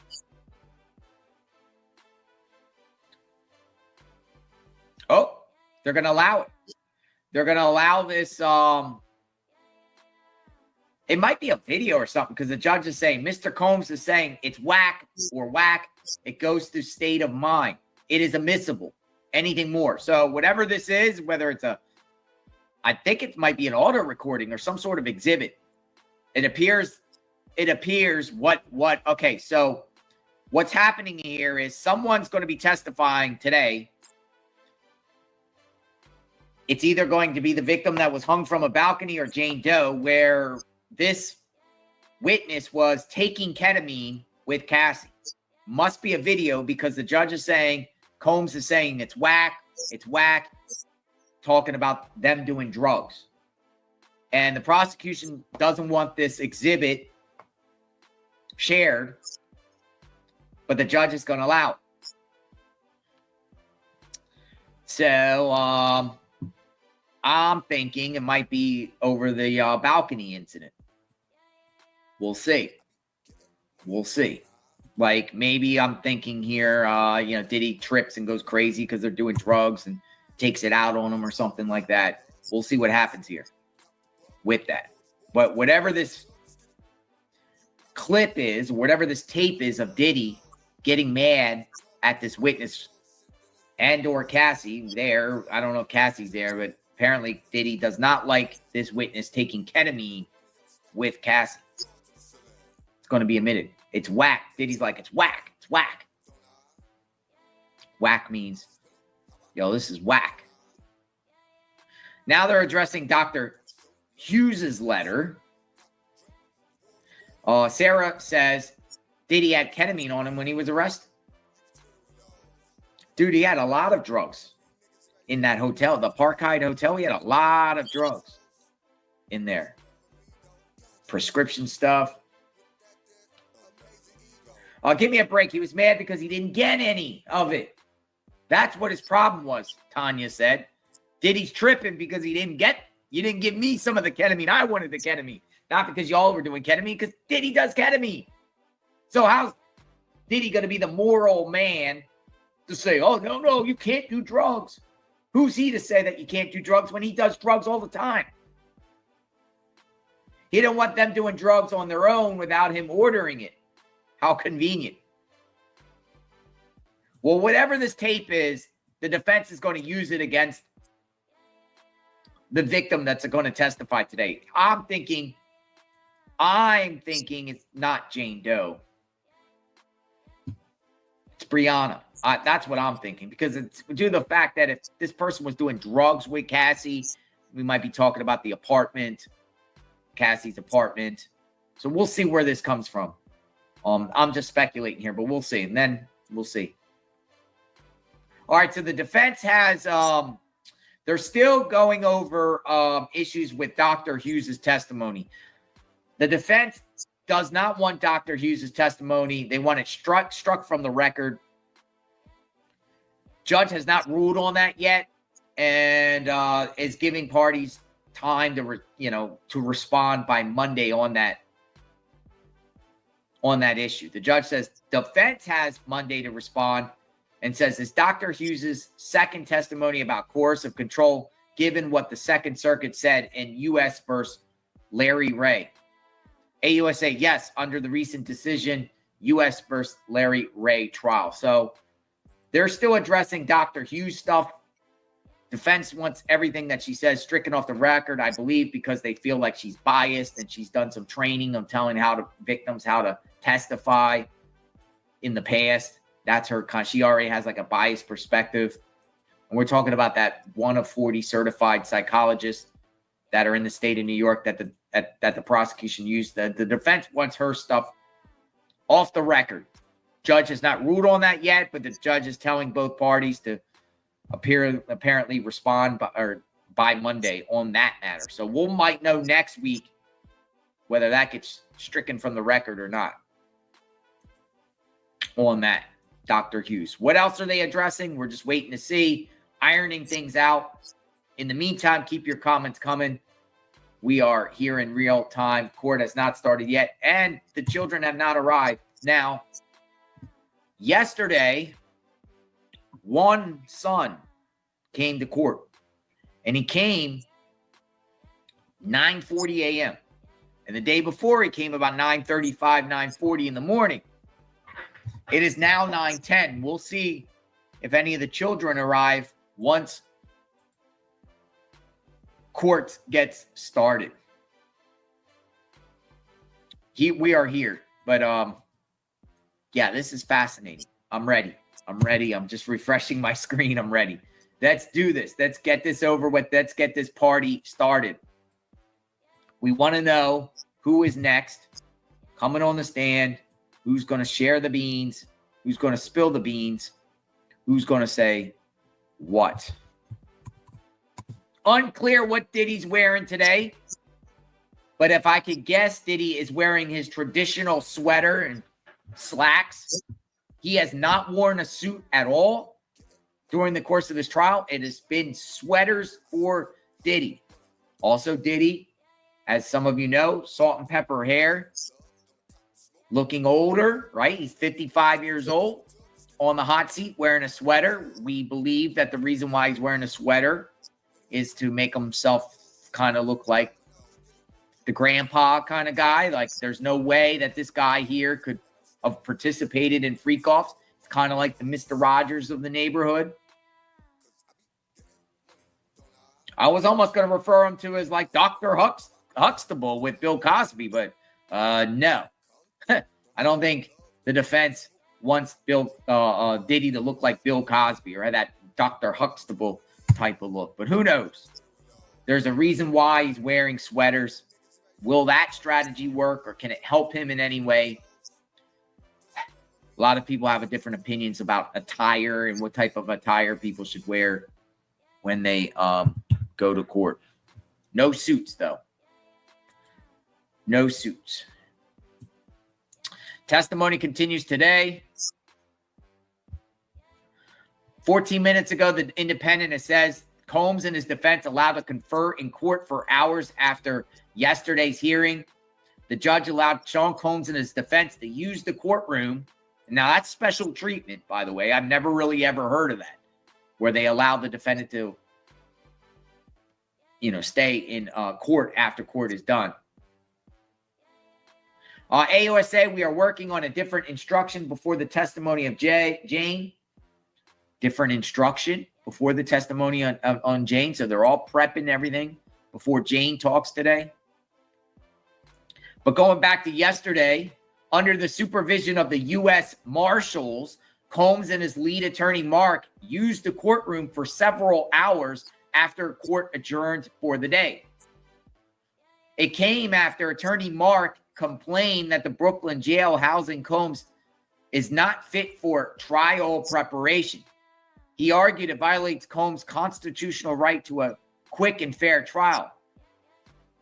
They wanted to go over the texts, the Jane Doe text. Judge, just hand it up. If you agree, and I will read it. Does witness Brianna need a Fifth Amendment immunity order? Oh, yes. Boom. Boom. Boom. She's getting immunity, folks. Breaking news. Breaking news. Brianna is getting immunity. That means it appears drugs, probably doing criminal acts. Probably she's going to be testifying about drugs and criminal activity.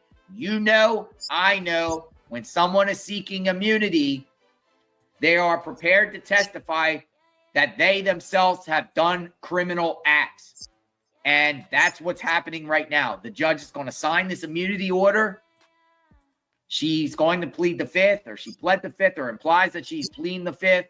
Therefore, swear her in. She's going to say that she's going to plead the fifth, and she's going to get immunity. She's going to get immunity. So here's another one. She's the fourth, isn't she, Magnolia? Fourth person to get immunity that I know of. Could be more. This is big, folks, because she is going to talk about crimes. She's going to talk about crimes. Crimes that Diddy did. She's going to talk about the balcony terror, dog skinning, maybe dog skinning. It's going to share a lot. I think this goes with what was just said a little bit ago about the ketamine use with the witness. So apparently she's going to talk about drugs. Now, I got this document here from the Diddy document, or the Diddy docket, which is on Twitter. Fantastic account. But this is kind of like the complaint that she filed against Diddy. Now, a lot of things that you see here will probably be testified today. On or about September 26, 2016, Sean Combs sexually battered Brianna Bana Bungolin, dangled her off of a 17-story high balcony, and then slammed her onto the patio furniture on the balcony. His outrageous conduct violated her fundamental dignity, body, and sense of safety. This has been, this event is with a series of threats, intimidation, and violence that colored many of Bunglin's interactions with Combs from the day she met him. Mr. Combs is an international superstar, a music mogul, and a record company executive. He is also known for a history of violence, links to criminal conduct, and throwing drug and alcohol-fueled parties. But most notoriously, Mr. Combs is known for his proven and now admitted violence against women, namely Cassie, among others, as well as accusations of SA, sexual harassment, and intentional infliction of emotional distress, assault, battery, and sex trafficking in incidents that stretch back to 1990. By contrast, when Miss Bunglin met Mr. Combs, she was young, inspiring fashion designer. Interactions born of her friendship with Miss Ventura led to what Miss Bunglin thought was a once-in-a-lifetime opportunity to collaborate with Mr. Combs. A lot of the witnesses said the same thing. And his prolific business empire, but ultimately it only led to terror and abuse at his hands. As a result of Mr. Combs' conduct, in addition to physical wounds he inflicted on her, Miss Bunglin has suffered psychological distress. But Miss Bunglin refuses to allow this fear to control the rest of her life and brings this action to demand that Mr. Combs take responsibility for the trauma he intentionally and maliciously inflicted on her in robbing her not only physical wellness, but a basic feeling of safety, body, and dignity. Hard to read at the bottom because it's small. Here she is. She is signing an immunity order right now in the federal courthouse. She's speaking and she's going to testify with absolute immunity, folks. This is huge. Jury entering. All right. I'll ask our courtroom deputy to check in on our jury. AUSA. First, we wish to enter some exhibits into evidence before the jury. A search of a two-star island by HSI found this cell phone. Now, paragraph 14. The exhibits are excerpts of the data. Okay. So now the prosecution saying during the search of his property, Star Island, HSI found a cell phone on this property. On the property. They got searched last year. And on the property, folks, they found a cell phone that the government is now planning to introduce exhibits. So what's happening here? What could this be? Part of what's going to be said about the series of texts? AUSA goes on to say the data shows Twitter exhibits and texts to D-Rock, who says, "We in the security room." Owner, what does Shorty say? D-Rock, Cass is calling studios looking for you. Owner, and I guess owner would be the owner of the phone.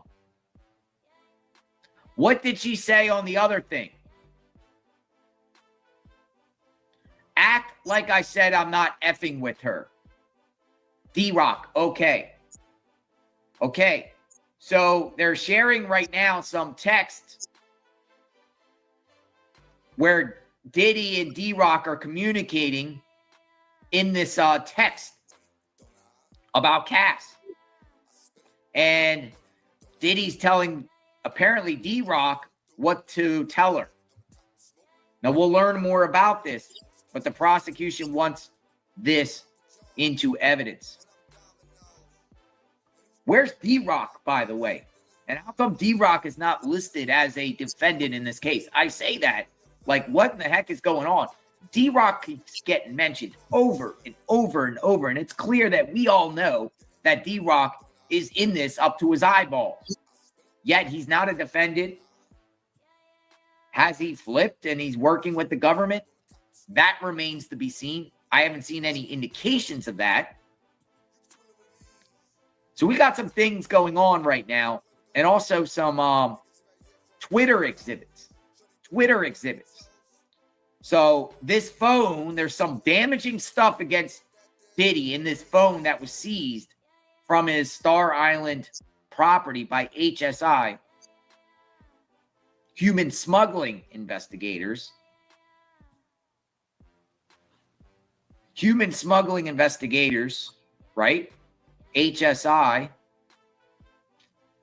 They have already said about the phones, the heels, the baby oils, the Astroglides, drugs, guns, or gun parts, AR-15 parts, bullets, all that stuff that has been seized from his property. Well, apparently there's also a phone. Oh, Frank Piazza's on. All right. Okay, so going on, let me just say here, look at this. Look at this. Owner asks, owner of the phone, and you could safe to say that the owner is Diddy Combs. How is her eye? Cassie's eye. D-Rock, I told everyone a fight broke out in the club. She ain't tripping. She ain't telling nobody. I'm about to call you. Oh. Did you just see that, folks? They're going to share that the owner of the phone, and we'll say the owner of the phone is Diddy, is telling D-Rock, how is her eye? How's Cassie's eye? And D-Rock's concocting a story. I told everyone a fight broke out in the club. Not that Diddy did the eye. So that stuff's going to be omitted, by the way. In the meantime, government calls its next witness. Frank Piazza. Frank Piazza. All right, so we got Frank Piazza on the stand. Come on in. He is a forensic video expert, and I believe he's going to be testifying about the 216 Intercontinental Hotel video, the assault on Cassie. Frank Piazza, come on in. Yo, D-Rock just got caught up in a lie. He's covering. He's trying to cover Cassie's, black eye that Diddy did. We know Diddy did it. And trying to say, well, I told Diddy, or D-Rock's like, I told everyone it happened at the club. You didn't do it. He's covering. That's what D-Rock's job is to do, right? Not a good look. Not a good look at all. All right. Frank Piazza's on the stand, so we're going to get this party started. And then it looks like Brianna's next. Frank Piazza, what do we got on the video? Come on in, come on in. This is big stuff. Big, big day today. NBC News also put out that Brianna Bongolan, Cassie Ventura's friend, to testify with immunity. Brianna, a friend of Combs' former girlfriend and a key government witness, invoked her Fifth Amendment rights against self-incrimination. The witness has been told she won't be prosecuted as long as she tells the truth, the whole truth, and nothing but the truth on the stand. And it wasn't immediately clear what she could say that would put her in any legal jeopardy. Well, ketamine. Bongolan has alleged that Diddy dangled her over an apartment balcony during a previous altercation. Earlier in the week, hotel guard Eddie Garcia also invoked his rights to self-incrimination. So did George Kaplan. There was somebody else. I believe there's four, but I know there's three right there. I know right off the rip. Kaplan, Eddie Garcia, and now Brianna. But Eddie Garcia, when he testified under immunity, he literally is destroying evidence or getting rid of evidence, giving Diddy the evidence in exchange for $100,000 in an envelope is 100% crime. So you know why he got immunity on that, because he's admitting that he committed a crime. What I think with Brianna is the drugs. I think the drugs. I got drugs for Diddy. I got drugs for them. I bought drugs because if you say you buy drugs, you are committing a crime. If you buy drugs, especially on the federal level, especially over interstate lines. So that's probably why she got immunity. She's going to testify that she was part of a crime, the cover up, something going on. We'll see what happens. In the meantime, Piazza, Frank Piazza. This man appears to come from Florida. He was discussed. Where do you work? Piazza says, legal audio and video. And he gives the site, legalaudiovideo.com. I'm actually going to go to the site. Legalaudiovideo.com. He's a video expert. Couldn't get to that site. Said not available. All right. So here we go. Where do you work? Prosecution's expert video witness. .com.press. This man here has testified in cases. He's a legal video expert. He's also spoke on CNN numerous times.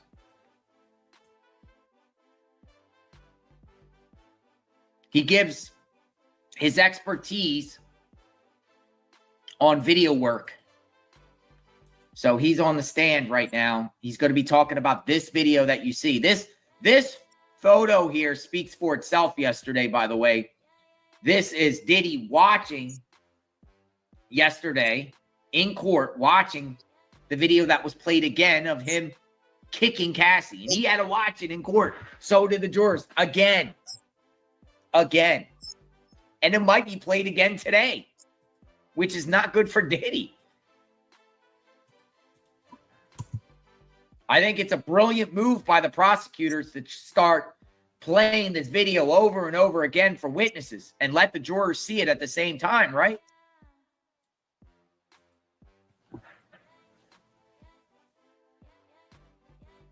All right, so Washington Post says about the immunity that Brianna's getting. In the meantime, while we wait here on Piazza, this is at least the third government witness to get immunity. Yeah, I said 3. We just said 3. I'm thinking 4, but 3. They're saying 3 got immunity. Kaplan was 1, Eddie Garcia, and now. And each one of them, Kaplan also testified how he got drugs for Diddy himself, which is a crime. Absolutely, anybody that commits a crime should ask for immunity if they're going to testify. Absolutely. Because you open yourself up to major legal ramifications if you don't.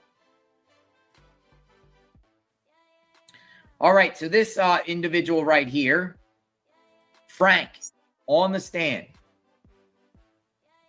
Legal audio video is available for interviews, expert commentary, and speaking engagements.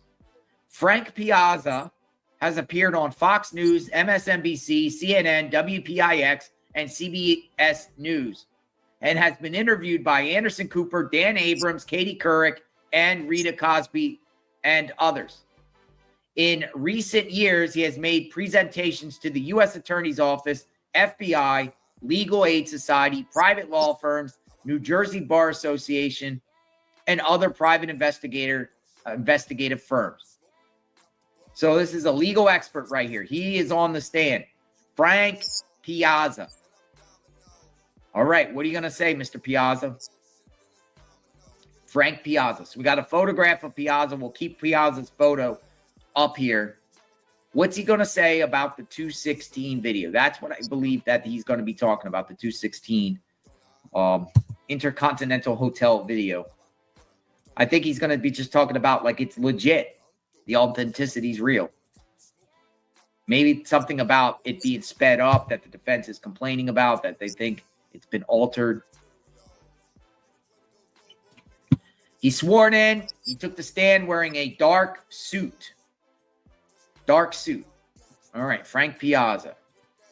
Not to be confused with Mike Piazza, the baseball player. Piazza, the name sticked out. Piazza. Remember the baseball player? Catcher for the Mets. Also the Marlins. One point, didn't he play for the Marlins? In the meantime, while we wait for more information about Piazza, well, pretty much Washington Post pretty much said the same thing where he said, woman Combs allegedly dangled from a balcony will get immunity for her testimony. All right. So we know that already. She got her immunity. Well, I can't wait to hear what I can't wait to. This is a big day. Listen, this is a big, big day. First, we're going to hear this guy. Now, this is important, but the next two ones are like, whoa. Cassie's friend, Rihanna, balcony. She's going to testify next, it appears. Or soon, today. Definitely today. Piazza might be here for maybe an hour or something. I don't know. But we don't have any update yet on what is being said. Basically is most of the witnesses when they start out, where do you work? Who are you? Here we go. AUSA. Have you testified before? Piazza says, mostly criminal matters. I've done some civil and depositions. Have you been qualified as an expert? Piazza says 50 times. AUSA. We move to qualify Mr. Piazza as an expert. No objection from the defense. Judge, he's officially an expert. All right. So the defense can't say he's not an expert because if they had their opportunity to say, we don't feel like he's an expert. He's testified that he's testified multiple times in criminal matters, civil, and depositions. Said 50 times. 50 times, I guess. What qualifies someone to be an expert? You got to testify a couple times. But the defense had every opportunity to disqualify him, and they didn't. So he's in. He's in. He's admitted as the expert. Let's go. What is he going to say? We want to hear from your expertise, Mr. Piazza. What could you say about this video that we don't know about? What do you think the strategy here is to bring this guy on? We are about to find out. Continuous coverage of the Diddy trial. I see a lot of people piling in. Come on in. Frank Piazza on the stand in real time. Diddy trial. Frank Piazza. Forensic video expert testifies in Diddy sex trial. Examines hotel attack footage. Coming from Fox News. What they're saying is they're going to bring this guy in to talk about examining the hotel attack video. So Diddy and all the court is going to see, except probably not the gallery, but the parties involved here. They've been keeping some things from the gallery and the spectators. I'm not so sure about the video though. I think they've been playing the video though. It's going to be played again. He's going to review this video and give his expertise on it. He is an expert. All right. What do we got? Come on in, sir. How many times have you worked for SDNY, Southern District of New York? That's who's prosecuting Diddy right now, SDNY. He says 50 or 100 times. AUSA, does that impact your testimony? No. He says, I do 75% defense work. Are you being paid? What is your hourly rate? He makes $295 an hour being an expert. Dollars, yes. But one thing that's interesting here, folks, Of all the work and all the testimony that he has done at trials, 75% is for the defense. He works as an expert for both the defense and the prosecution. So you can't necessarily, Diddy's defense can't necessarily undermine and say you're biased like they would on Hughes with this guy when 75% of this guy's testimony at trials is for the defense. I think that's a smart move by the prosecutors right here. Get an expert on this field, but get an expert that has testified a lot for a defense in cases, just in case the defense says you're a hired mercenary. You'll say anything because you're pro-prosecution, you know, that type of talk. And they do that, right? Because a lot of times, you know, in cases, experts are experts in a field that's favorable towards one side. Prosecutor will bring up a prosecutor expert. And you heard Dr. Hughes when Hughes was on. She's like, I don't. She said something like perpetrators or offenders. I don't speak on behalf of any offenders, which they claimed was like she's biased. She's biased. All right, so $295 an hour. That's pretty good, right? Even for an expert here, $295 an hour. Probably have to pay his travel expenses too, hotels, travel, meal ticket. Not bad, right? $300 an hour.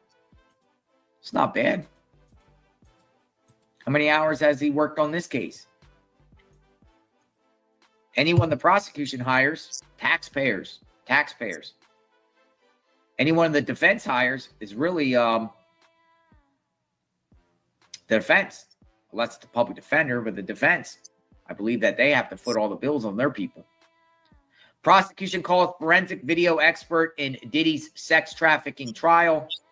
The prosecution called forensic video expert Frank Piazza as their first witness on Wednesday.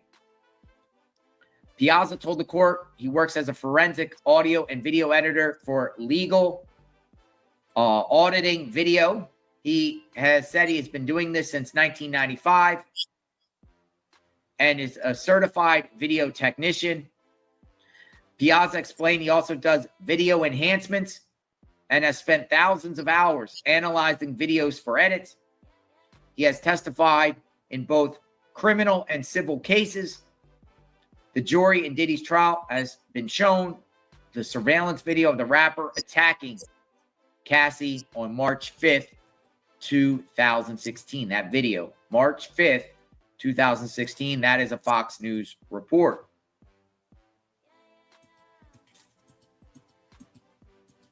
So that's what he's going to be talking about, the video.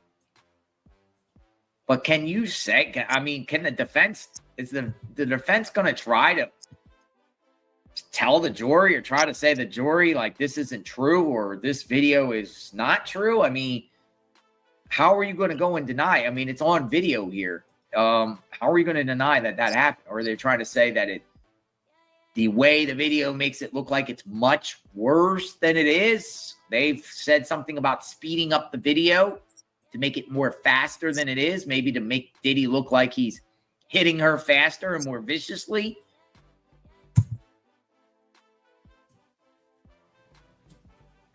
Fact is, he kicked Cassie. Fact is, she fell to the ground. Fact is, you saw what happened to Cassie at the hands of Diddy. Regardless if it sped up, slowed down, whatever, he did it. He put his hands on her. So to me, if they sped it up, they sped it up a little bit. We'll see. We'll see. We shall see. A lot of people are coming in. Come on in. I see a lot of people piling in like normal every day. This is the go-to channel when it comes to this. So make sure you stay in. Get yourself some coffee. Sit back. And we are listening to the testimony of Frank Piazza, a forensic video expert. Waiting for the next bombshell to drop. Here we go. You analyzed cell phones and surveillance videos. Piazza says, yes. AUSA, Let me show you. Here we go. Video of Tao Combs kicking Cassie on the ground is shown. The jury is now seeing the video again. What is the time frame? He goes frame per second. It can cause a video to have more info per second. All right, so he's going into the frames. The frames. I saw a comment, the speed doesn't matter. He kicked her. End of story. I concur with that. He kicked her. End of story. You can frame it and you can edit, or as far as make it slower or faster, whatever. It happened. To me, it happened. And the defense already clearly never said it didn't happen.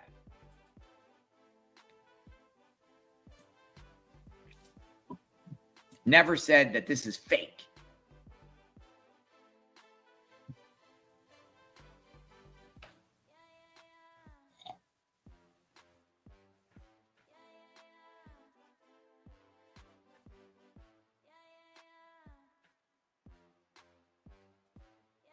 All right, where are we at? Come on in. See if we get anything, new information.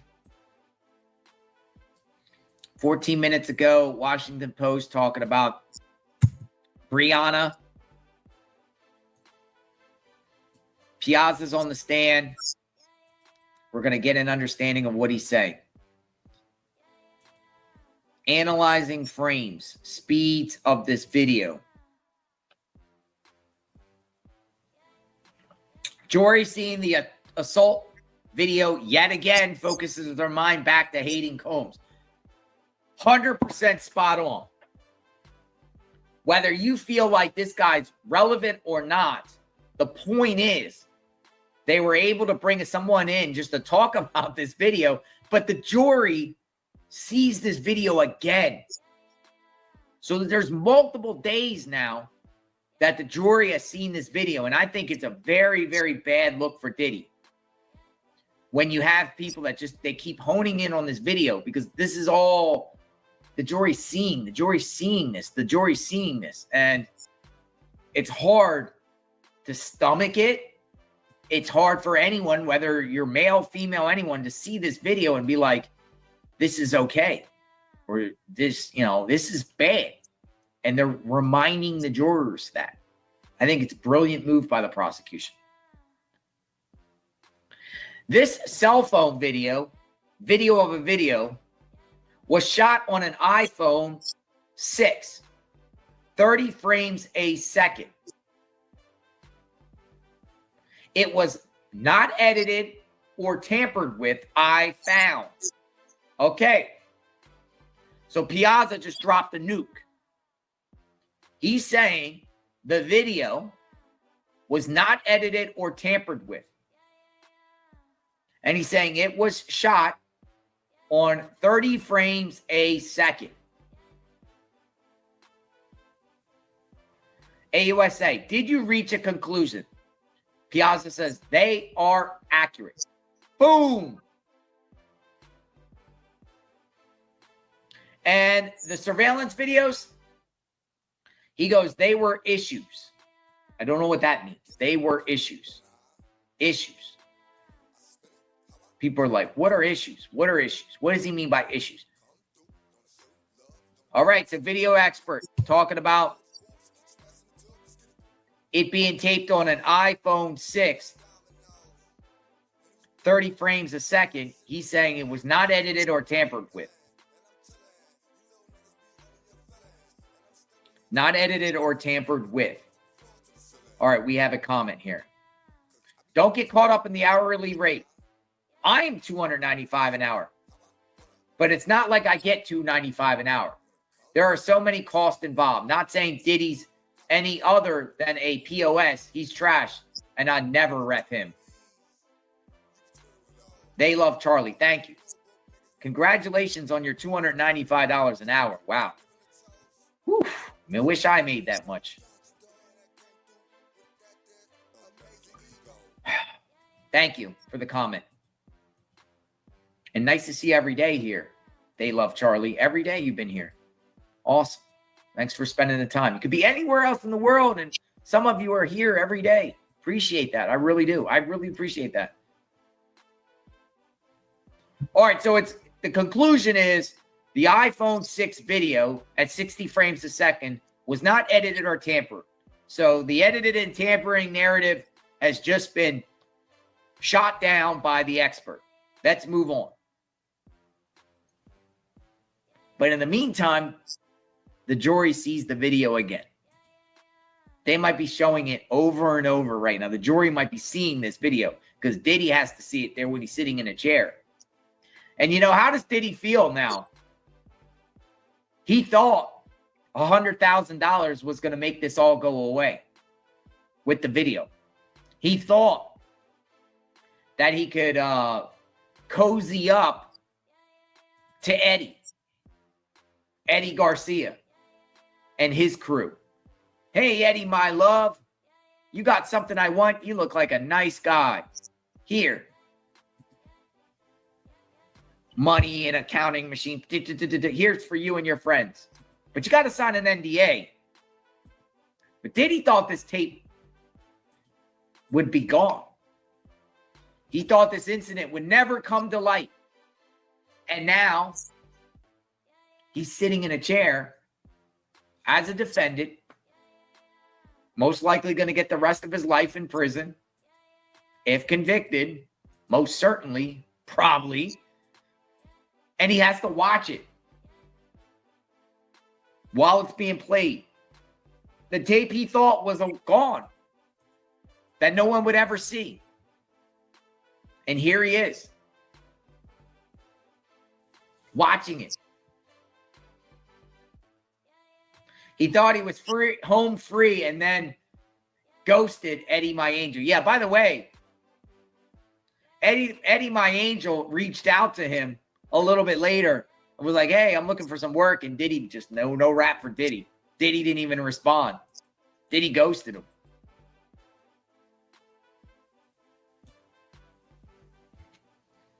And now here we are.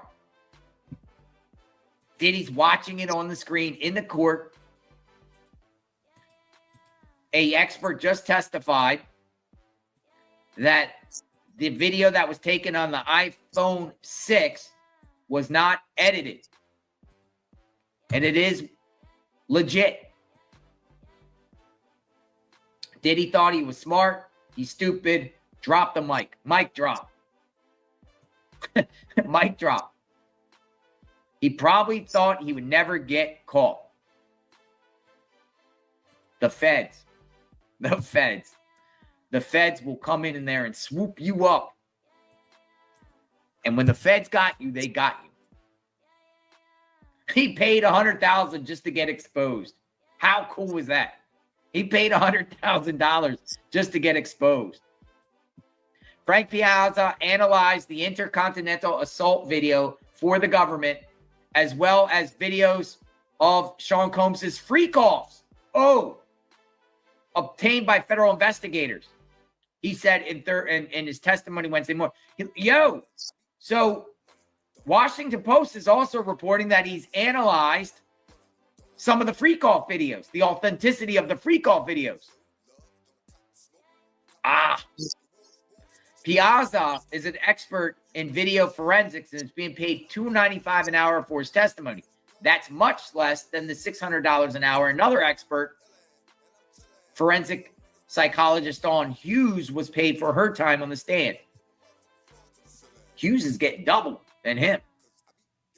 A forensic audio and video editor named Frank Piazza is on the stand, expected to testify to the validity of security camera footage that shows Combs attacking Cassie in the Intercontinental Hotel hallway in 216. The parties have debated the scope and format of the video evidence, which is key to the prosecution's case.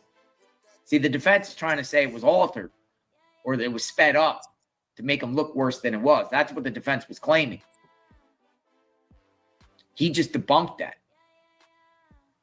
He just debunked it. What else are you saying? All right, here we go. Here we go. All right, so he's talking about these frames.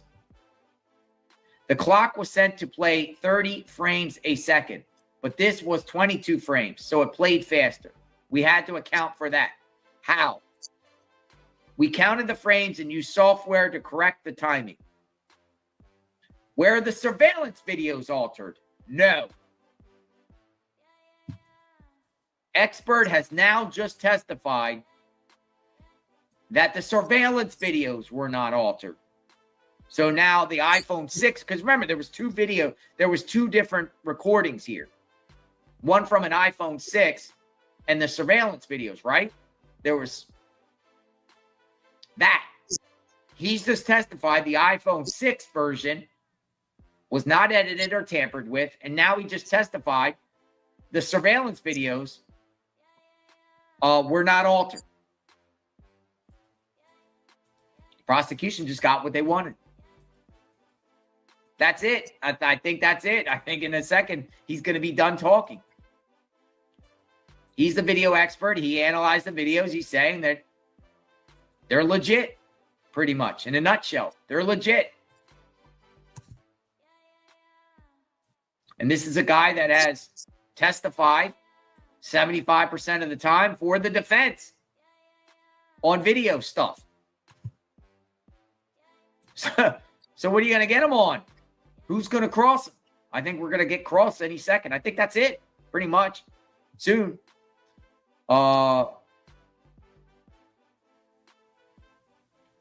Piazza says with the video surveillance, maybe the surveillance videos, not the iPhone 6. He says here, the video stream was corrupted. This has caused a distortion. AUSA, the whole file or just these small pieces? He goes on to say the corruption exists in the video stream. There is a structure called a GOP, a group of pictures. We have predictive frames. I think he's going to be off the stand very, very shortly. What do we got? What does all this mean? Come on in and share your thoughts. Video. The video is being played again for the jurors to see.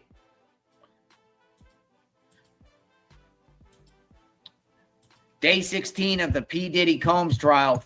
Frank Piazza is on the stand. And Piazza is sharing about the video, saying it's legit.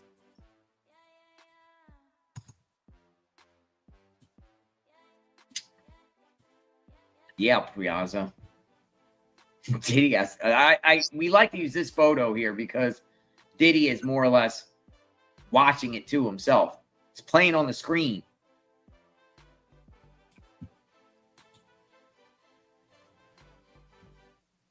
They play it again, they say.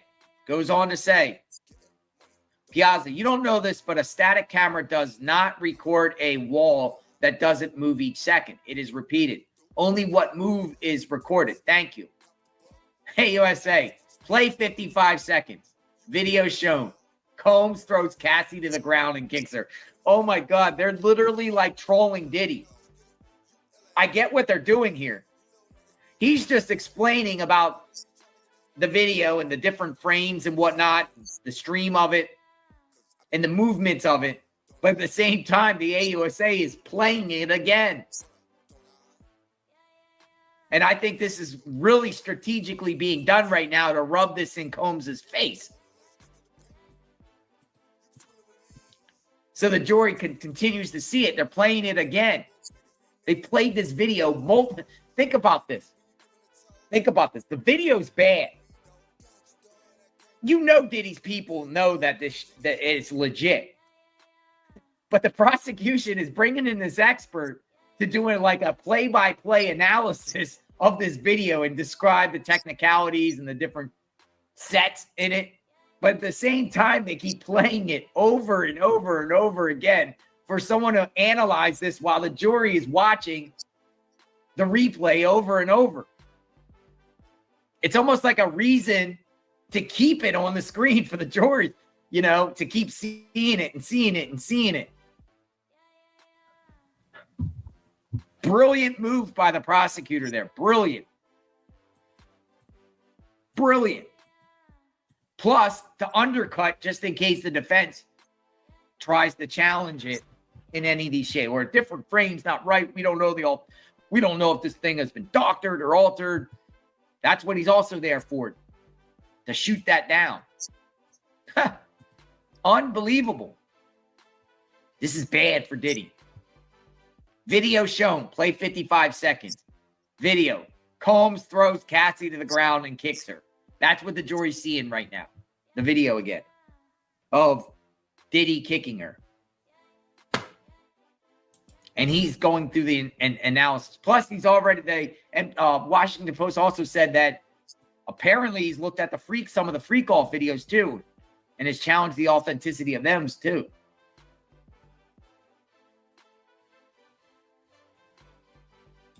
The jury seeing this video repeatedly has to be great for the prosecution.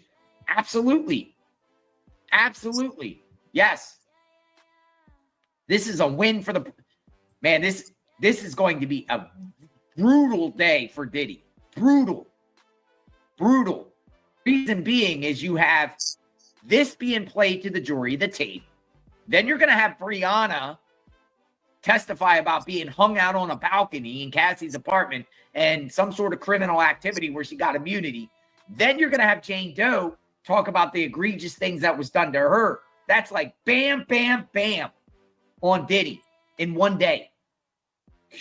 Bad day for Diddy. Because one, Diddy's defense is not going to be able to cross Jane at all.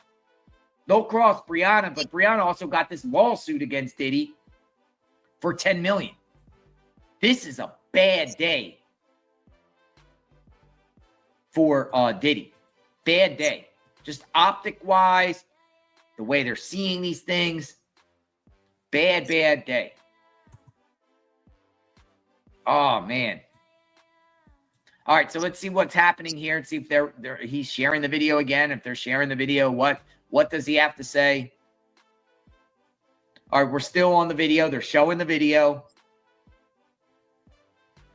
AUSA again getting this violent attack in front of the jurors' eyes.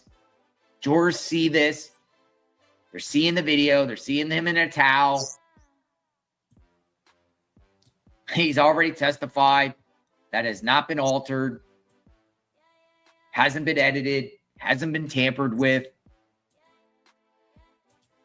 Man. Crazy for Diddy. Straight up crazy. All right, here we go. NBC News, no update there. Let's see the Fox feeds. I'm looking at the Fox also has reporters apparently in there too. Forensic video expert testifies footage of Diddy attacking Cassie was not manually altered. Goes on to say, Frank Piazza, a forensic video expert, testified that cell phone footage capturing the surveillance video of Sean Diddy Combs attacking Cassie was not manually altered.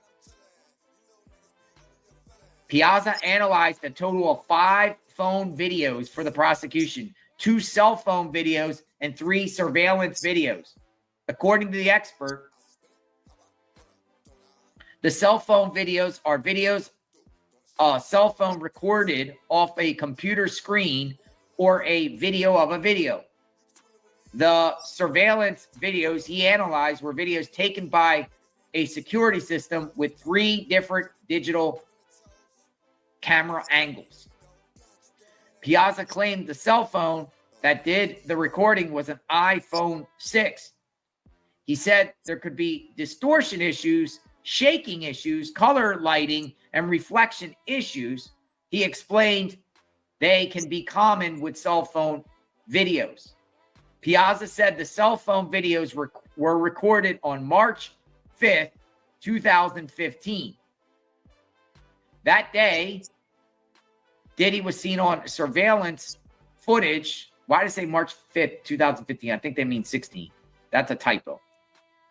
That day, Diddy was seen on surveillance footage attacking Cassie at Intercontinental Hotel.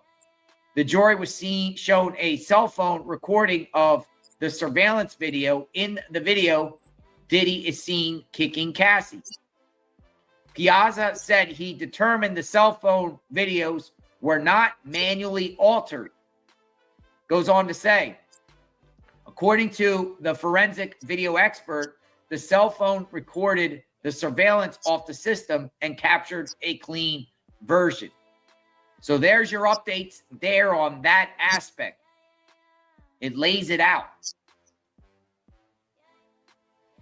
Oh boy.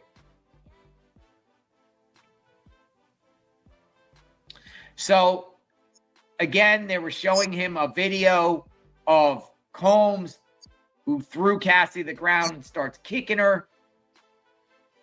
AUSA says, did you see pixelation in this one version? He says, yes. AUSA goes on, does it represent manipulation? No. He said, you can choose motion activity. The camera only turns on when there is a motion, but it causes timestamp issues. Go back frame by frame. I want to point something out. Again, this is bad for Diddy because they're watching it again. They're watching it frame by frame, and yikes. This just is in the jury's mind right now. Ingenious move by the prosecution. Pure genius right here. Piazza goes on to say, this seems to be a collision of two issues. He goes, look at the male sitting down. There appears to be a ghost of a person. He goes, the motion activity begins to sense that we have motion. Now there's a full figure in the frame. That file was corrupted, he said.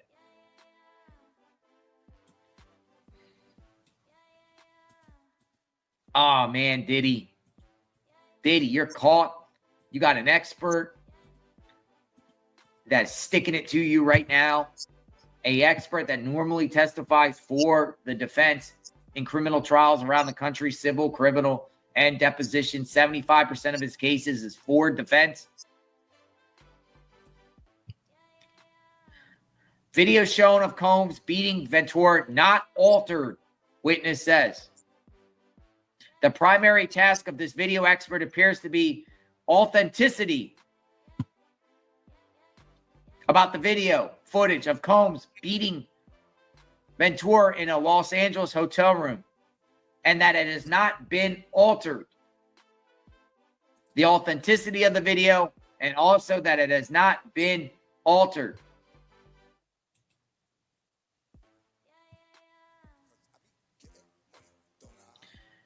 Believe that they're getting ahead just in case the defense wants to say when it's time for them to present their case, any future attempts possibly to say that this thing is saying it was edited or whatnot. Defense is in big trouble here. big trouble here. So what is the defense going to do? Get their own expert in and say that it has been edited, doctored, altered? Because this one is saying that it isn't. And he's an expert. And he's been all over the networks. He speaks expertise. Even the defense didn't even dispute him being an expert. So they didn't question his. Now, they might on cross start questioning his credentials. We'll see that. Try to discredit him. We'll see if that route works. But, man, crazy look right now. In simple terms, RICO, Racketeer Influenced and Corrupt Organization Act, is a federal law that allows the government to prosecute people for a pattern of criminal activity that's part of an ongoing criminal enterprise.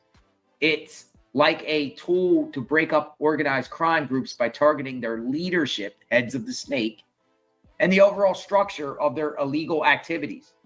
Charles House, thank you for the comment.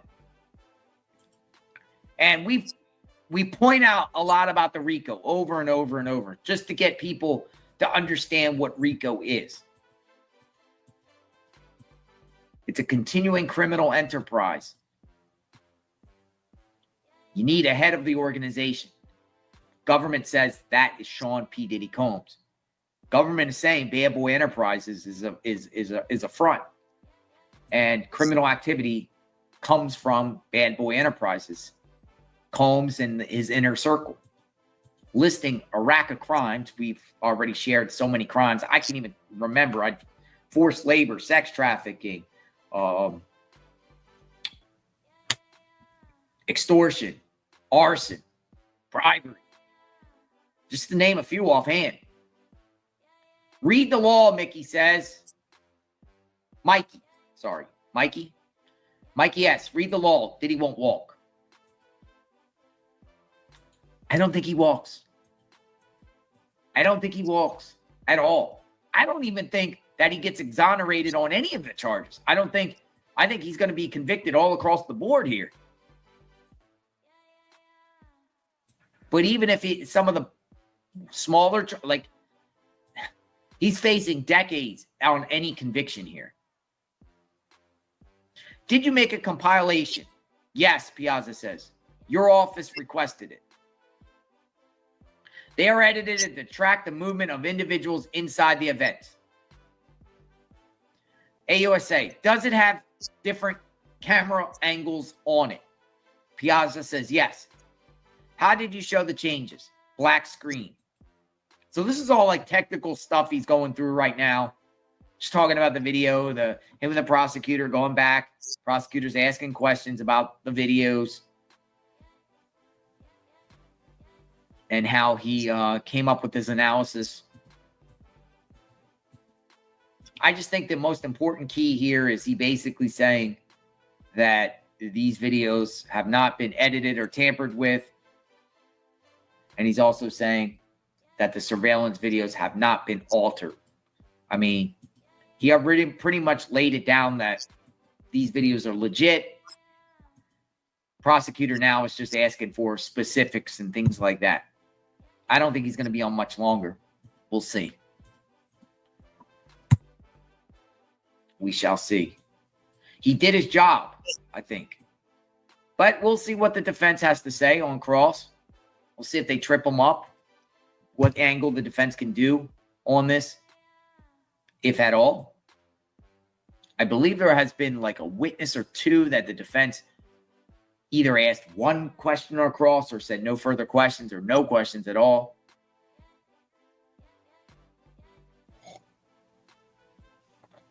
"47 seconds ago, Fox News reports surveillance footage of Diddy's 2016 hotel attack was not tampered with. Testimony. According to a forensic video expert, the original surveillance video from the Intercontinental Hotel showing Diddy beating his then-girlfriend Cassie was not tampered with.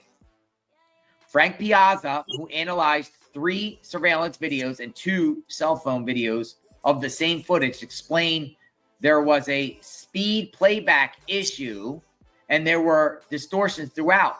He said the timestamps of the surveillance footage behaved the same way the video behaved. Piazza noted that he was able to correct the speed issue. However, the expert testified the motion activity was embedded into the file itself and cannot be changed. The jury was shown the corrected surveillance footage videos. Piazza said they watched and counted the frames to see the surveillance was faster and slowed them down. And he said at a reduced speed, the cell phone video and surveillance videos are in sync. Piazza explained there is a process where the original system records in a native format and then transcodes the file. In that process is where the errors take place. It does not mean there is a human alteration or tampering with the file, he testified. Piazza determined the surveillance videos were not manually altered because after identifying the speed issue and fixing it, the cell phone videos and surveillance videos play exactly in sync. He also determined the videos accurately play back as the underlying footage. Boom. That's it. Game over. Game over. He just testified that it's all legit. So what are they going to do? What is the defense going to do?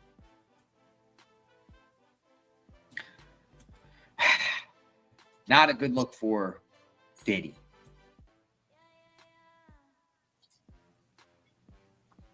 I think the defense is just going to basically, like on the cross, might say, well, it's corrupted. How do you know for sure? How do you know for sure? Brianna is next. B as in B. Brianna. With a B. Balcony incident. She's coming up next. But in the meantime, he's still on the stand. And we're listening in to see exactly if he says anything interesting. In the meantime, I'm scouring around, looking around to see some updates. Nothing new on NBC News.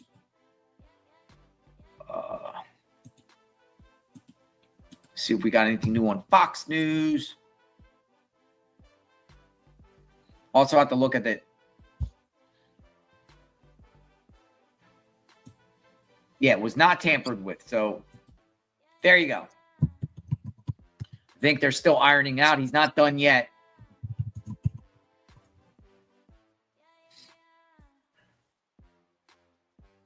Forensic, this is the CNN report. Oh, look at this. All right, so this is interesting. The ending here. Forensic video expert testifies intercontinental surveillance footage was not manually altered. Forensic expert Frank Piazza testified that the surveillance footage March 5th, 2016 incident recovered from the Intercontinental Hotel system was not manually altered. He said he slowed the footage to real time because of a technical file conversion process had inadvertently sped up the video. Piazza testified that the timestamps in the surveillance video do not always accurately reflect the actual time of day. It goes on to say the jury is viewing the video for at least the 8th time since the trial has begun. That is a key word right there. The 8th time. That means the jury, it's not like the jury saw this one time and that's it. Christina Sanders, thank you very much. Very, very grateful for that. Whoa. The 8th time. All right, we got more testimony here by Piazza, so I'm going to read it through. Magnolia has it up on the screen. Is this a compilation? Yes. Play the first 30 seconds. What is happening? Piazza goes on. The male is running down the hallway. He throws her down. Now dragged her on screen. What did the man just do? Piazza says is dragging the woman, holding the bag. Yo, they're going. This is why this is bad for Diddy. He's literally going frame by frame, describing what Diddy's doing to Cassie in the video. And the jurors are all watching. This is bad for Diddy.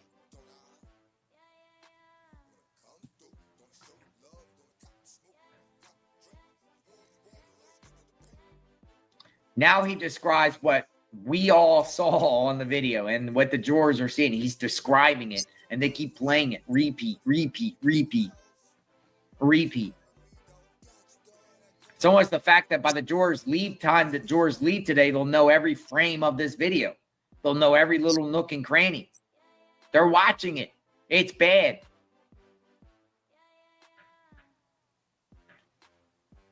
Having him state what's in the video is a smart legal strategy here. You can't get around that. Brilliant. This is a masterpiece right now. What is he holding? Piazza. It appears to be a cell phone. Glowing. So again, showing, analyzing. That would be like us having the video up here on our screen and just playing it over and over and saying, hey, what do you all think? What about this part? What about this part? What is this about? But we're just like, what I'm saying is, what I'm trying to say is they're rubbing it in. They're rubbing it in right now in his face, Diddy's face. They're rubbing the video in. The video that he paid $100,000 to try to make it go away. Eddie, my guy. And here we are. It didn't go away. And as KK, as Eddie testified to KK, it's bad. It's really bad. What is he holding? It appears to be a cell phone glowing. Now, let's focus on what happens in the mirror. Play it. What happened? They're playing it again. Playing it again. Missy, thank you. Just heard on the radio a woman de-dangled over the hotel balcony will be on today. Yes. On today. Missy, we've talked about her. Brianna, she'll be on today. Christina Sanders, welcome to JLR Investigates. Welcome. Welcome aboard. Thank you for being a member of our great channel. We are a big growing family. We have all types of members from all walks of life, from every nook and cranny of this great earth. We're a really good chat because we have a chat. We're a big family. Share. You know, we are pro victims on this channel. We're not going to sugarcoat it. We support victims on this channel, and we're always where the action is at. Always on this channel. We go to the scene, report from the studio like we're doing here. This job assignment for Diddy for us, I think, was good for us to do it this way instead of me being up there outside the courthouse. I think it would have been harder to relay the information. And we're hearing in real time what's going on. I think it's great. There's somebody taking a selfie. There's one thing that we've noticed out there is people out there come out there and they film. And all right, so here we go. What was it? How was he holding? It appears to be a cell phone. Let's focus what happens in the mirror. Play it. What happened? The male picked up a small object, what appears to be a vase, and threw it across the room at the woman. Oh, the children have arrived. Oh, an hour after testimony begins, someone from, we'll see who this is. The van has pulled up. They're late today. They're even later than yesterday. Yesterday, they came about 9:40. The van has come late. Why does his children, how many are coming out? It's only going to be 1, 2, 3. Who's coming out? Make your predictions. How many children or how many of his kids? I gotta stop saying children because they're not children. How many are coming out? How many? You think all of them? 1, 2. I would say 3. I would say 3. 3 sons. We'll see. His 3 sons. I say 3. I say 3. Here we go. Who's coming out? We're all sitting here on standby. And then we'll go back into the testimony. But this is one thing we do every day when peeps come out.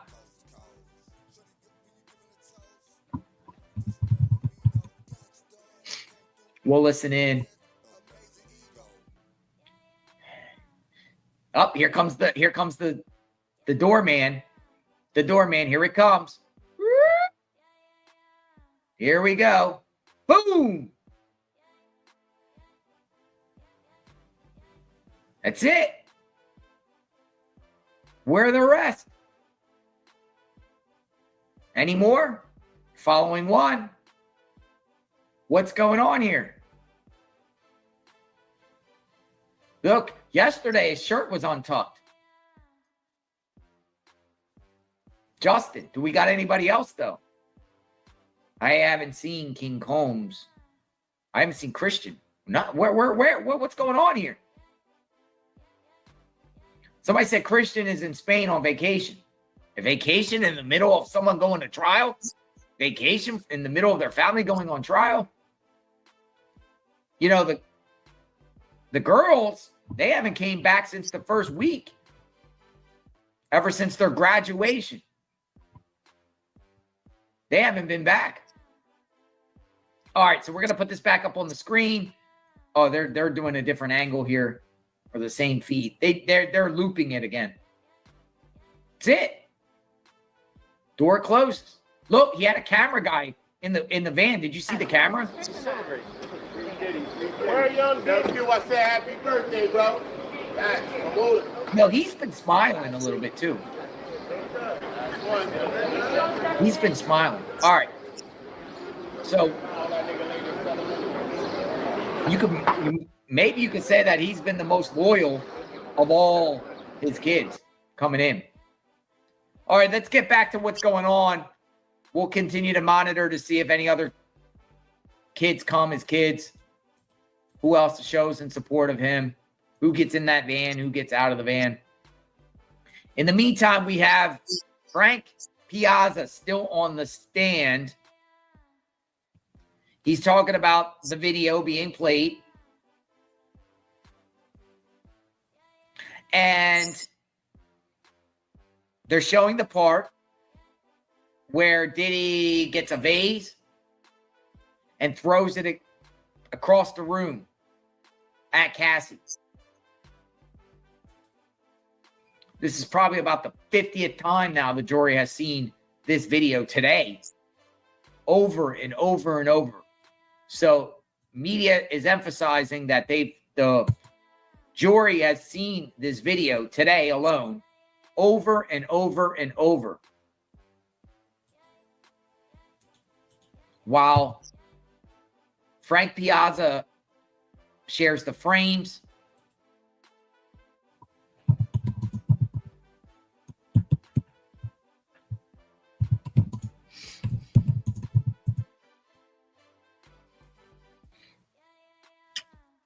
checking the other feeds right now to see what is being said. A lot of the media outlets are already jumping ahead to Brianna and her expected testimony. Could be a break before he gets crossed, possibly, as we're approaching 10:23 a.m. in the morning. Video shown of Combs beating Ventura, not altered. So we know that. What else are you going to say, Piazza? In the meantime, they're continuing playing. This is the man that's testifying. Frank Piazza, he's seeing the video. They're playing the video still right now. Another update goes on to say, continue playing. The prosecutor's like, continue playing. Who is emerging now? Piazza says,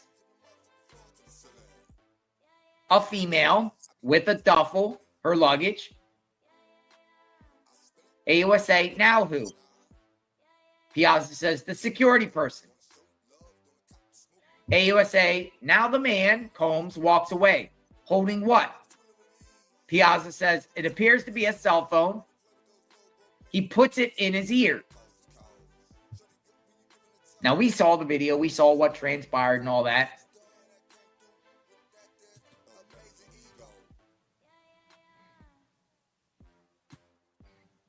So, again, playing the video. That's what they're doing right here, folks. Playing the video over and over and over again. Frame by frame. Ingenious. I don't think it gets any better than that for the prosecution at all by continuing to play this video. This does nothing but hurt. They know what they're doing. They know exactly what they're doing here. And here's the thing about it is, will the defense really cross him like that? Because if the defense crosses him, that means the defense has to play this video in order to cross him. Or do you think they'll cross him without showing the video? Like if they say, well, if you say the video here, that's why I feel like the defense really doesn't want this to be talked about. And I feel like when they cross, they're going to say very limited stuff. They want to get this out of the jury's mind. They want to divert people elsewhere. The defense does, unless the defense wants the jury to see this over and over to make the jury feel like this is just domestic violence. Like they've said from the beginning, this is nothing but DV. No RICO here. This is it. DV. He's not proud of what he did, but this is DV. Maybe the defense strategy at this point is like, hey, bring the video in, man. Let's So cross will be interesting on this. But what I'm saying is you would think the defense doesn't want this played, no matter if they feel like it's DV or not. In their mind, you don't want the jury to see this. You don't want this is a perpetrator's worst nightmare right now, being exposed on video for doing violence towards a female. That is bad. That's just as, it doesn't get any better than that, than a man, a prominent man, a famous man assaulting a female on video. They don't want that out there. The AUSA, the prosecution, wants to make sure jurors know exactly what took place. Magnolia put on, it was just DV, according to what the defense says, until he bribed and paid off hotel employees $100,000 in cash to get rid of the video. But it's just DV, right, folks?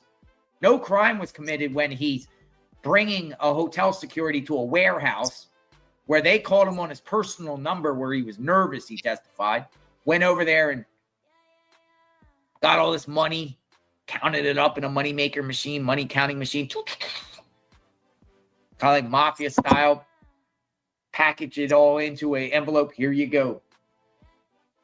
You don't disclose this to anyone ever again, do you? In the meantime, sign this NDA. If you share, you're subjected to $1 million in penalties. Got him in a contract to make sure he doesn't say or testify and all that cover up. And here we are today, still being played. The video didn't go nowhere.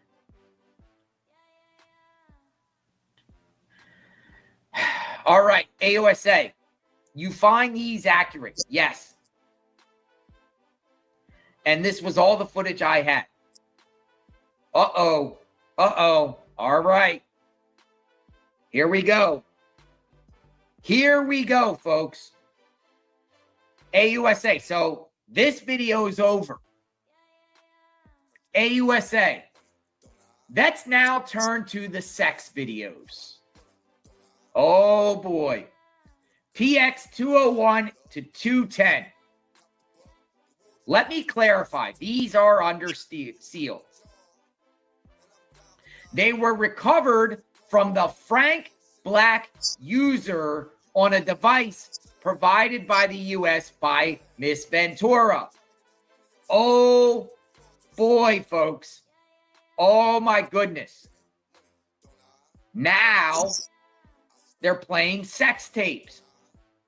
And Piazza's going to analyze the authenticity of these sex tapes. But key words here. They were recovered from the Frank Black user on a device provided to the U.S. by Ventura. Does that take us back to that device? Remember the agent testified about Ventura's devices and the username Frank Black on the devices? Is that what we're getting into now? What exactly were on those devices? Magnolia put it right up on the top of the screen. Remember, the IT agent who testified about extracting data from Cassie's devices, the Frank Black profile specifically. That agent did not get into that time about what was on the devices, but testified that Frank Black was a username. I think that's what they're talking about here. Now we're getting into what was inside those devices. What was in that device? The Frank user device. AUSA goes on to say, Magnolia, it says here, I pointed this out at the time and said we would see an analyst discuss the extraction. Now we're getting what is in that device.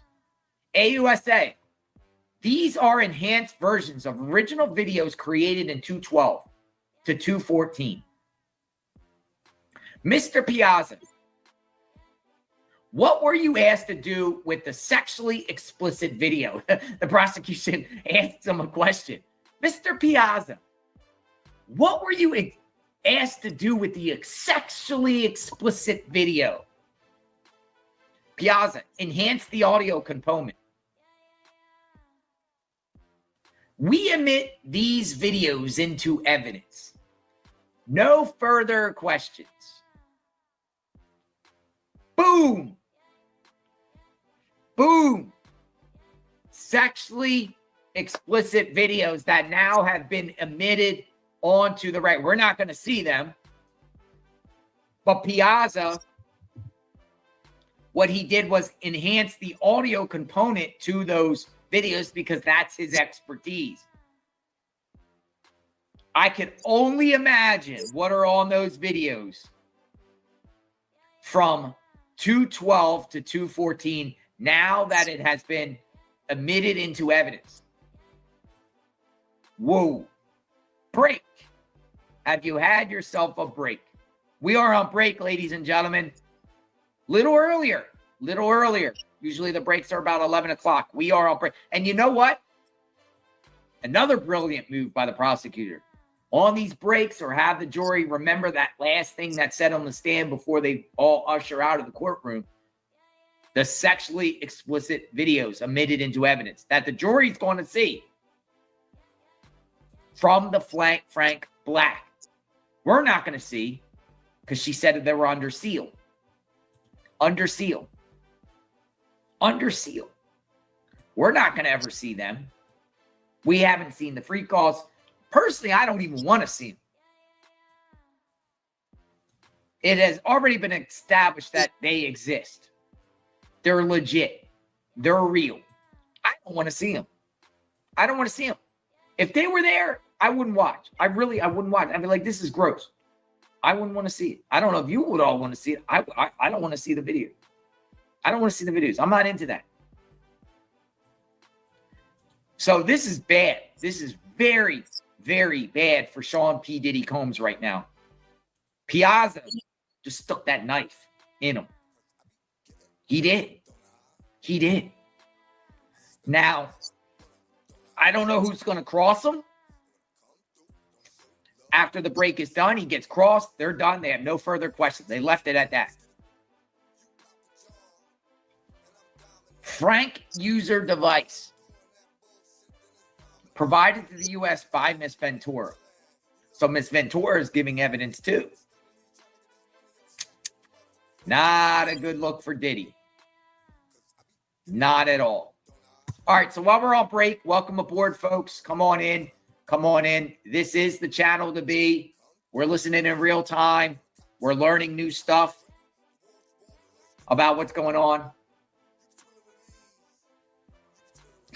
Magnolia says CNN is charging for their Diddy trial updates now. Yes, that is another breaking news. If you click on the CNN site, they're now making you pay a monthly fee. But there's a way around it. Just click off and click back on, and you can get on there. But yeah, they're making people pay to get their trial updates. Forensic video expert testifies video compilation reliability depicts hotel surveillance. He confirmed that none of the videos show signs of tampering. He explained the whole concept about these videos. The point is, they're legit. Too legit to quit. Hey, yo, videos are real. Jury is now have in their possession to see 2012 to 2014 sex tapes handed over by Cassie to the government under the username Frank Black. Frank Black, numerous people have testified. Diddy is Frank Black. Diddy is Frank Black. Prescription bottles, hotel check-ins, the alias Frank Black. Cassie herself, Frank Black, said Diddy's Frank Black. No one can say that Frank Black is not Diddy. I mean, you could say it, but you're going to look like an idiot if you say that Frank Black is not Diddy. It's been corroborated on all these levels by both victims, hotel people, agents, even all the way up to his arrest in his hotel room in New York at the Park Hyatt, prescription bottles of Frank Black. Diddy is Frank Black. Period. Will his defense have any reasoning or say, or try to say Frank Black is not him when it's their turn? Remains to be seen. I think they won't even address that issue. This is very bad for Diddy. Literally.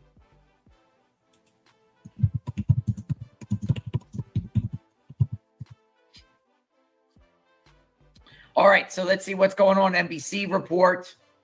We are here in real time watching while we are on a break. Expert taking jurors through the step-by-step of the video.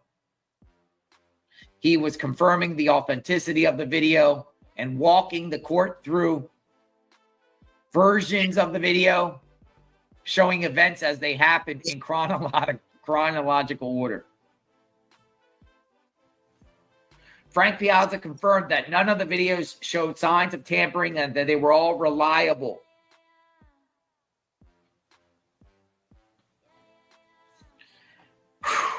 Whoa. Folks, what is Diddy's defense going to do here? Will Diddy's defense even have the audacity or the courage to bring the video back up on the screen and have Frank review it? Forensic video expert Frank Piazza testified that he enhanced 10 sex videos that were recovered from a laptop. Prosecutor said that Cassie Ventura turned the laptop over to the government. Oh boy, oh boy. Strategy-wise. And we're talking about the defense's cross. What are they going to do? Will they even cross him? Will they even cross him? Because at this point, you got to be very careful if you're Diddy's defense. You don't want these videos played again on cross. You're trying to get these videos out of sight, out of mind. Are they going to undermine his credibility? Are they going to try to say that he's a prosecutor mercenary and he has bias like they did to Dr. Hughes? Is that the route they're going to go? Are they going to say that his expertise is not reliable, subject to error?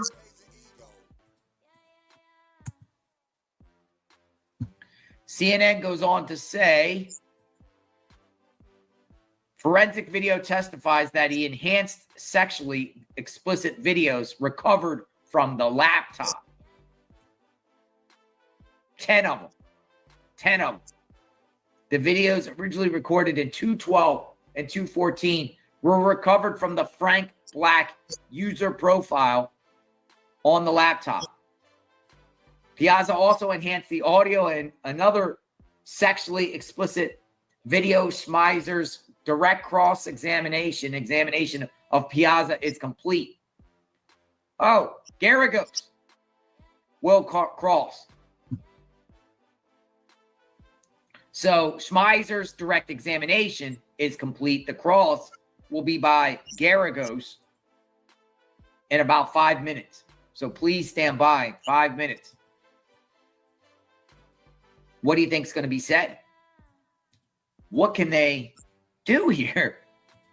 I'm just trying to think, like, in the position of the defense, what do you do here? I doubt that they will put the video back up the screen on the screen and question him about it. Plus, it might insult the jury's intelligence too. If you bring this guy back up on the stand, or while he's on the stand, you bring the video back up, and you try to say that it's not legit or not, it might tick the jurors off, or like, yo, we're not dumb here. Imagine paying $100,000 for a video to disappear only for the video to go viral instead.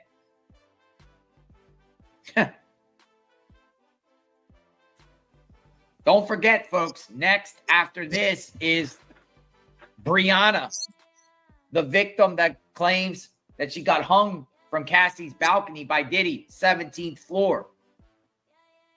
She's going to be testifying with immunity. When most people testify with immunity, they are going to say that they've done criminal acts in the course of testimony.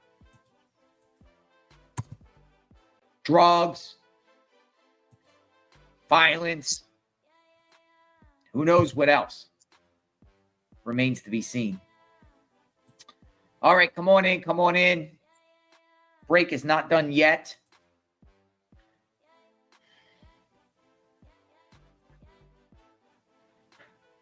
AUSA got some real confidence in this case. And I will say, if you are pro-prosecution or you're studying what the AUSA and the prosecution is doing here, I would say you're probably thinking they're doing a great job. Matter of fact, I think they're feeling overly confident where, like they discussed last week, they might wrap up earlier, bring less people on because they don't feel like they need these people anymore. Who? Could be Chef Jordan. Definitely Gina, as Gina's not going to be here. And anyone that would corroborate Gina's story. They're shortening it for a week. Wow. Diddy, can't you see? What's he going to see? Because he's blind, baby. He's blind from the facts. He might be singing some Heavy D. You can't see what I can't see, or you can't see what I can see. I don't know what he's thinking or what he's seeing. Should have took the plea, Diddy. Whatever that plea was, should have took the pragmatic approach here, because this is a difference between possibly getting out of prison and never getting out of prison. And you really think, folks, ladies and gentlemen, if we got a conviction here and that judge is on the bench and the judge is the one that decides the sentence, you really think, after hearing everything that we've heard thus far, that if he gets convicted, that the judge is going to go easy on Diddy based off all these people testifying, some crying, some emotional, the graphic details, the years of what Cassie herself was subjected to? You think the judge is going to be like, well, you're convicted of all this, but there's hope for you, Mr. Diddy? No. You are in a position of trust. You are in a position that you were influential to millions of people that looked up to him. And he did this and conned people behind the scenes. And it was a monster behind the scenes, and it wasn't who he was or portrayed to be to the public. I think the judge is absolutely going to hammer him. And I honestly think when he gets hammered, literally that judge might say life. Like, this is worse than R. Kelly. This is worse, and R. Kelly's bad. This is just as bad as murder. You know, and I suspect the government thinks Diddy's involved with some murders. They just can't prove it. But these charges are so bad, even if he gets convicted, it's as if he did commit murder. You get what I'm saying? They know that. They know the numbers. You get convicted of all this, you're spending life. But it's very possible, considering what we've been hearing about Diddy, that he is involved with murderers out there. Who? You know, the big name that people always say. Tupac. Some even say he orchestrated the murder of his own guy, Biggie. Some people say that, right? Other people say Kim Porter. There are others. Now, maybe he's not a murderer. But man, he's charged with all these crimes, just short of murder. Have there ever been anyone like missing that's in the, have the police ever contemplated going to the bottom of the East River? Scanning the bottom of the East River, looking for bodies down there? I mean, it's already been testified that he was threatening to put Capricorn Clark at the bottom of the East River if she didn't pass a lie detector test. Actually, if she didn't complete a lie detector test, not only if she failed it, but if she didn't complete it. She was so stressed she couldn't stay, and they were she couldn't take it, and they kept telling her to come back and come back, implying that if she doesn't take it, she's being thrown in the East River. Who else is at the bottom of the East River? If you're telling someone you're going to throw them in the East River, you possibly already probably put a body in the East River. Any missing people that never vanished in that clique back then? But Tupac, Tupac's a big name, guy out there, Keefy. He's blaming Diddy, right? Yeah. A lot of people say Diddy has his fingerprints all over that. Also Biggie, his own guy. So I don't know. Where are all Diddy supporters? Where is that bad boy family? Why haven't we seen anyone within bad boy family publicly standing out here? Anyone from that bad boy era back then? The beginning, or even the time where all these incidents happened. How come none of them are out there supporting them? How come none of them are standing out there going on the media at all, like regularly, and supporting them? Saying he's innocent. Has there been anybody? Maybe they're all hiding. Maybe they all made deals with the prosecutor too. The prosecution has reached out to almost everyone centered around Diddy over the last 15 years. Oh, they're doing their investigation. Feds going door to door. Anyone that had ties with Diddy back then, rounding up. They know the picture. They know more than what we know. And they know more than what will probably be revealed. There's a lot more to this. There is a lot more to this. They know. There's people within his inner circle that are probably saving their own skin. Where is the family? Where's P. Diddy and the fam? Where's P. Diddy and the fam, right? Album, P. Diddy and the fam, right? Where are they? Where are they all at? Where are they? Ray J is Diddy's biggest cheerleader. I saw Ray J. I think Ray J's supporting him. There's some people out there who will just go contrarian just to make a name for themselves and say, oh, yeah, he's innocent. Come on, man. You can't defend this. You can't defend this at all. You can't defend this at all. You can't defend Diddy kicking Cassie on the ground, throwing a vase, the way this all went down just on this incident. There would probably have been people that would forgive Diddy. Let's be real. If this was the only thing that Diddy did wrong, and it was all centered around the 216 Intercontinental Hotel video, and it was about an assault. If this was what this case was, and only, and that's it. As bad as the video was, there would probably be people that would say they forgive Diddy, or that was years back and he's moved on, and if he was living a good life, and let me just say this: if that was the only it, yes, it's bad. He needs to be held accountable, but I think he'd get much more support if it was only that video and that's it. And he never done no blemishes or nothing else since. And he was given a charity, and he was actually a good guy, not doing the RICO and everything like that. Some people forgive Chris Brown for what happened to Rihanna, right?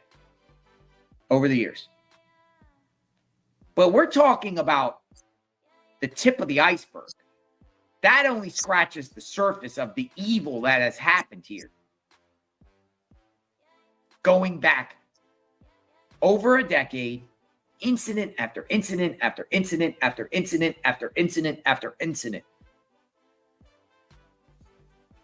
Threats, essays, freak-offs, coercive control, kidnappings, guns, drugs, RICO. This case is nothing to do with DV. Nothing. It's part the violence, but it's not domestic violence of just a simple domestic violence. It's RICO. We're not back from the break yet. We're waiting. They're still on breaks. He's going to be crossed. Garagos. She's going to be crossing. I don't know how much, and I don't know what she can do. I don't know what she can do here. Challenge his credentials. They're back. All right, we're back. We're back. Garagos, what is your understanding of the source of those surveillance videos? Piazza, the native system. Garagos, how did they come in your possession?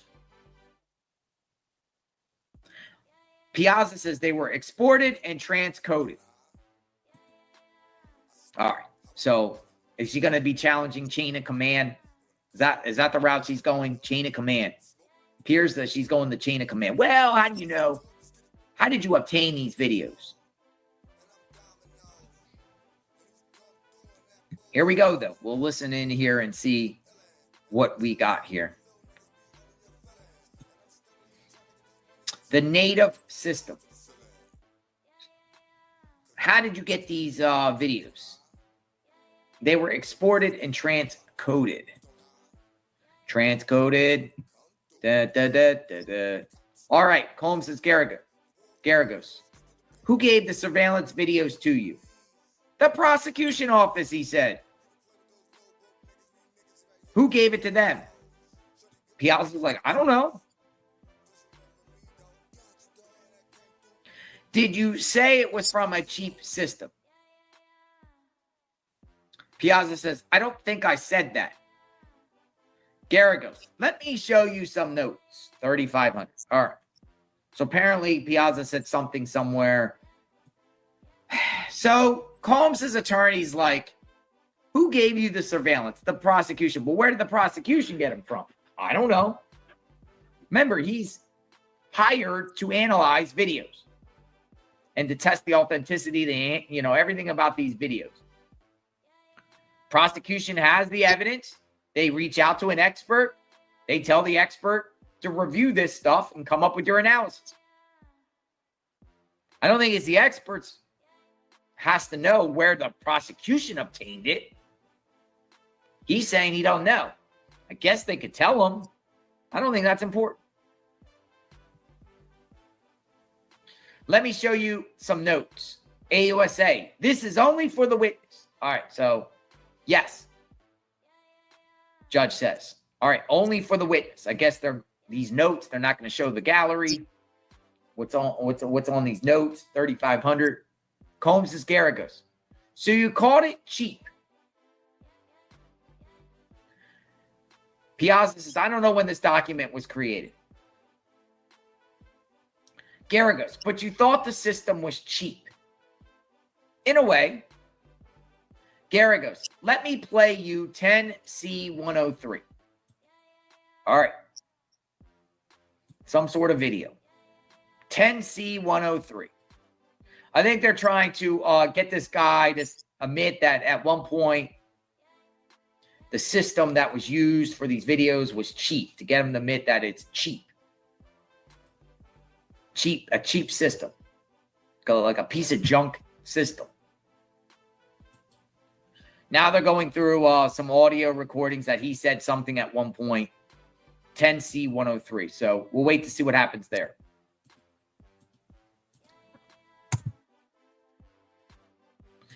I don't know if this is going to work, Miss Garagos. Where are you going with this?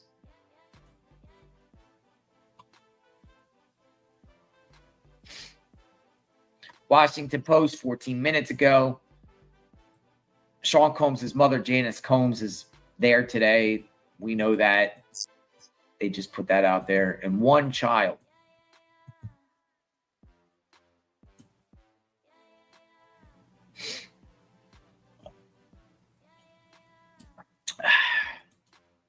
Come on in, folks. Come on in. On the stand.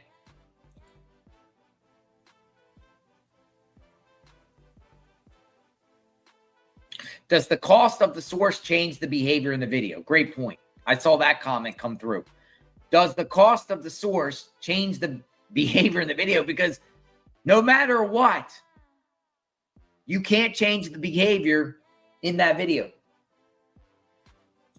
Do you really think the defense has the audacity to say that Diddy did not kick Cassie in that video? Because the point is, through all this talk about, oh, well, chain of custody, how did you get the video, how to get this, the speed up and everything like that. The point is, unless the defense flat out puts out on the record that this is a fake tape, this is AI, they haven't said that, the event happened. So what I think their strategy is to mitigate this and try to say, well, it's not as bad as it seems. That's, I feel like, their only strategy. Because you can't deny it. Just own up to it. Maybe you even win some hearts of some Georges if you just own it. Now, they've said on their opening, he's involved with domestic violence. Him and Cassie, mutual toxic, violent relationship kind of deal.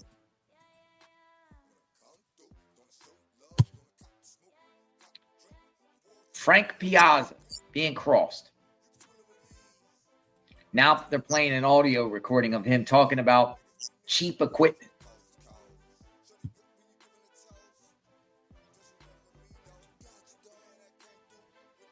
Cheap equipment. Let me play you 10C103. People say this is reaching on the defense part. They're reaching. Hey, somebody had a service dog going in there. That's a dog. Or is that a canine? They got a lot of canines around the courthouse. Don't think you're going to go to the courthouse and do some funny stuff. They got dogs, and they got sophisticated bomb sniffers and all kinds of stuff. I think at the beginning, one person reported that they had people up on the roof, like marshals up on the roof monitoring the car. They didn't know what to expect. I don't know if they're still up there now. I think it's been super chill out there. There was one dude threatening to hit somebody with a lock if Diddy walks, if Diddy walks out, they're going to hit someone with a lock. Some crazies come out there sometimes. I haven't seen videos of the crazies lately. All right, so stand by, folks. Stand by. Combs' Garagos. There are 2 minutes not shown. Talking about the video. She's saying there's 2 minutes not shown. This is my corrected version. But there are a few issues that we cannot correct. The system is buffering some of that time, and some portions were motion activated. So what it appears is Garagos is showing another version, or showing a version where there's 2 minutes missing in the video. Piazza's trying to say it's my corrected version on why 2 minutes is missing. So are they going to go around the fact that they're honing in that a couple minutes were missing from the video as to discredit the entire video, saying that this video shouldn't be trusted?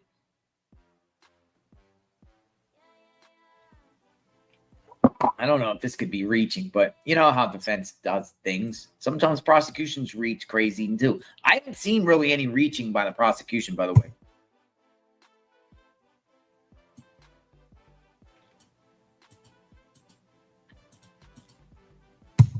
All right, so they're discussing a video.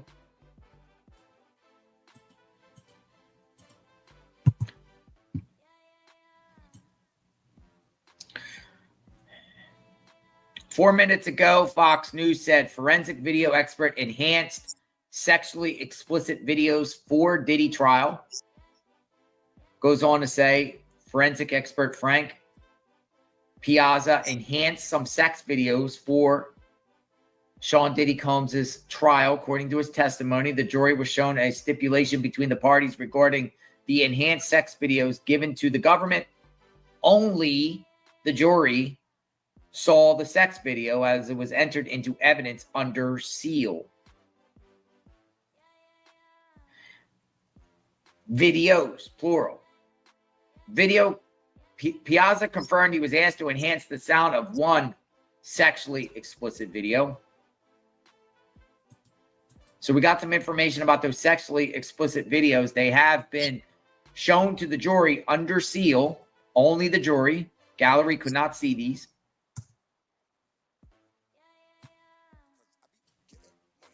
That goes bad for Diddy. On top of this video right here, Garagos is trying to stomp Piazza right now, saying you left out 2 minutes of this video in your analysis. I'll see where this goes.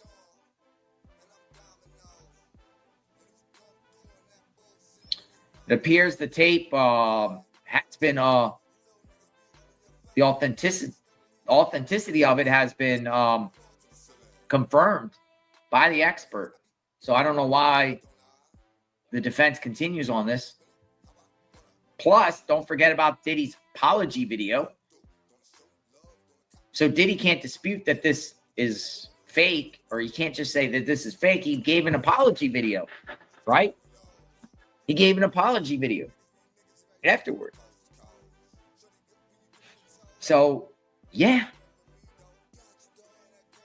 He gave an apology video. So how is he going to get around this? So I don't know where Garagos is going with this, but we'll wait and see. He's going to try to say, you messed the video up. Where's the 2 minutes? If the missing 2 minutes doesn't fit, you must acquit.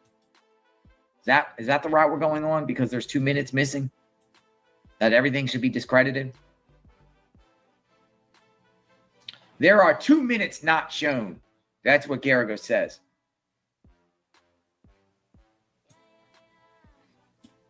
Two minutes not shown. All right. Washington Post, no new update there. Let's see if the Independent has anything. They keep focusing on Brianna. Garagos is questioning Piazza about how he obtained the surveillance footage from how he obtained it and its quality and the missing 2 minutes from it. That's what's happening in a nutshell. So we'll go. No new update on that aspect yet. Check out the Fox screen. Nothing there. We'll go to CNN. CNN, just 13 minutes ago, jury is back from a short break. We know that.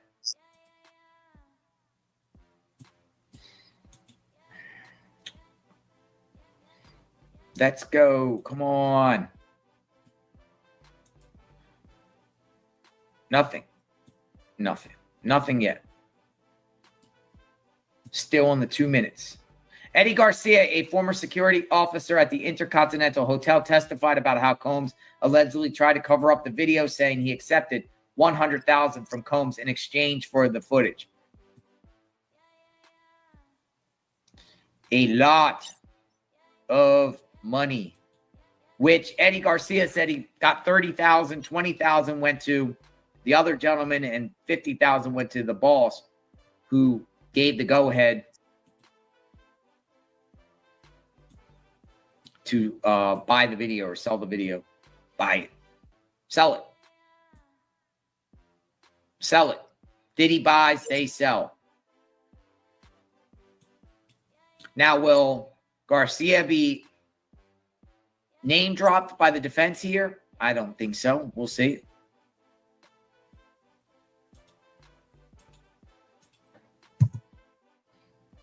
We shall see. A security workers, this comes out 2 minutes ago by the Washington Post. Kind of, it ties into what's going on here. A security worker's straightforward story of Combs' $100,000 payoff. There has not been much about this case that's unambiguous.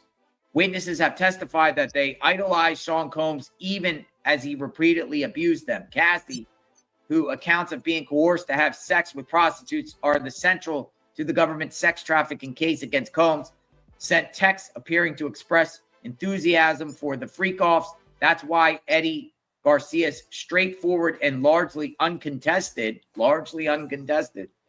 testimony Tuesday stands out. Goes on to say, Garcia was working and this is why this guy's on the stand now. Garcia was working security at the Intercontinental Hotel in 216 on the day Sean Combs attacked Ventura, his then girlfriend, at the elevator bank on the 6th floor. Garcia recounted being approached multiple times by Combs' chief of staff, KK. Then Combs himself, as they tried to obtain the security footage of the attack. Combs referred to him as Eddie, my angel. Garcia recounted on the stand. He kept repeating that I sounded like a good guy and he believed I could help. Garcia testified that after his supervisor agreed to give Combs the video in exchange for money, Garcia met with Combs and received $100,000 in cash from a brown paper bag. The jury viewed contracts Garcia signed for Combs, the NDAs, avowing that no other copies of the videos existed and that he wouldn't disclose their deal. Combs, now this is important. This goes yesterday. Combs' defense did not challenge this account during cross-examination, focusing instead on a paragraph from the contract that suggested that Garcia could go to law enforcement if he wanted to. Garcia said on the stand he didn't actually read the contract. Now, that's fair. A lot of people get contracts in front of them. Sign the line. You don't read through every word. You're supposed to, but most people don't. You don't read through every single word of a contract. So Garcia said on the stand he didn't actually read the contract. He just signed it. Boom. Because he sees money. That's another thing about a contract. When you got money there hanging with a contract, I recommend reading the fine print on everything. There could be a catch. Something in those lines. In their opening arguments, the defense acknowledged that Combs paid Garcia money, but argued that it was solely related to preventing bad publicity for both Combs and Cassie. Other government witnesses have testified they felt coerced or forced to do things Combs wanted under the threat of violence or threats to their careers and livelihoods. The defense has countered much of this testimony by claiming that the events didn't happen as witnesses described, or that witnesses had their own reasons for participating in potentially illegal behavior. Here we go. Garagos right here. Combs is Garagos. They're playing the tape again, by the way. Let's again play the male coming into the elevator bank at 11:02. And then the timestamps are jumping around. On the video, Cassie is being kicked on the ground. Piazza, it's constantly playing catch up. Garagos, play ahead. We're at 11:28. So right now, folks, Garagos has, that's pretty brave, sharing it again. As we just read in the report, on their opening, the defense is opening, they have admitted that they paid Garcia money for the tape, arguing that it was solely related to preventing bad publicity for both Combs and Cassie. So I don't get what Garagos is doing here on the stand here with this guy when they, on their opening, they're basically admitting that this event happened and they paid because it was bad. It would be bad publicity. So what is Garagos doing here by taking you back to a tape where it happened? The event happened. They have acknowledged the event. So where are you going here? I don't understand. Please explain to me the logic here. The event happened. So why is she going through frame by frame now with this guy? You're only letting the jury see the video again. This damaging video. The tape is a nightmare for the defense. On their opening, they admitted that they paid this Garcia guy. That Diddy paid the Garcia guy because of this. Why don't they play the apology video? Garagos, why don't you do that? Play the apology video. Play the apology. If you're going to play this and you're so gung-ho about playing this, which I feel is a dumb, bonehead strategy, but again, these are the experts. This is the dream team. I mean, I'm reading the comments. I'm watching your comments. I'm seeing your comments, and you're all like kind of like on the same page as me. A lot of you. Not everybody. But it's like, okay, yeah, great strategy here. Play the tape again for the jury. Mind renewal. Thank you. Be your transformed. BA. Thank you. Very great. Yeah, I don't understand what the hypocrisy is. The hypocrisy here.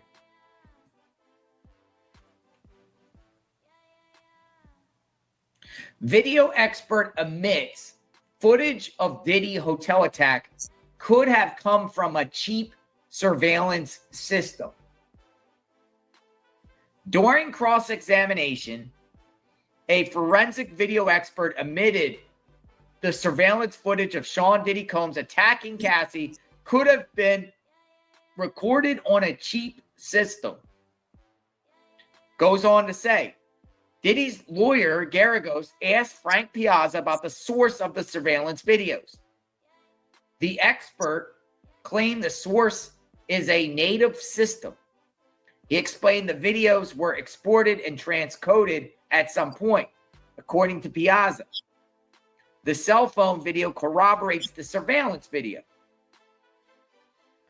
Garagos asked if Piazza researched the system, which the defense attorney labeled cheap.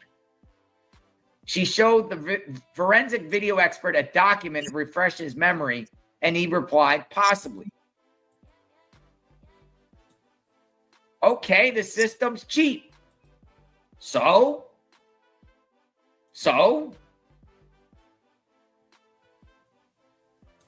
Again, to me, it's like, yo, the event happened. Diddy's made apology video about that. If the event didn't happen or the videos were fake, which has all been corroborated, different angles here, multiple videos about this, Diddy would have made a video saying that this is fake.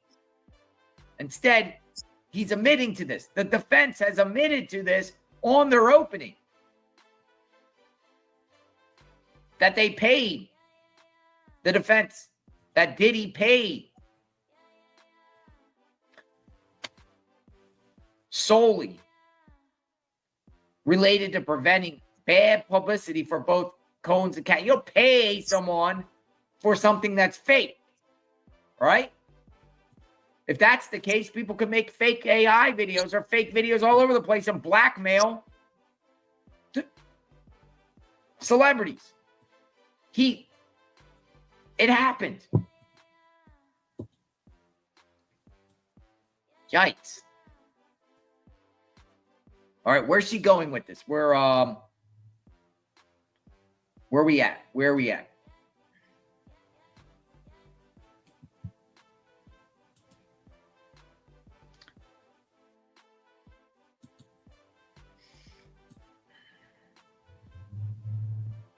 Here we go. Garagos. The female picks up the house phone. There's some sort of cut. Can you explain? Piazza, can you back up and go frame by frame? Sure. But is the male separated from her? Question mark. Yes.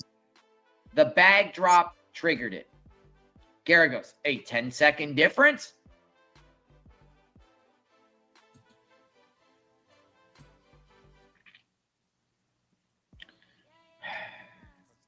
Crazy. They're reviewing the tape.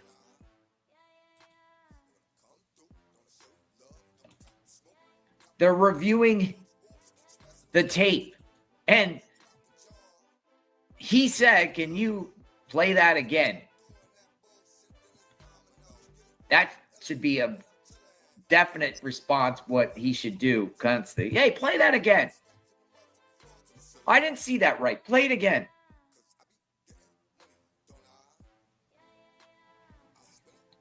Washington Post actually did an article right here, a new update on Holly, his publicist. They did a whole photo of her. She arrived in a bright colored dress and black boots. So Garagos is trying to say within this video, there's some sort of cut. This is a weak argument. This is reaching, man. It is, to me. You're going to say something was cut on it, like a part in there. Therefore, none of this happened.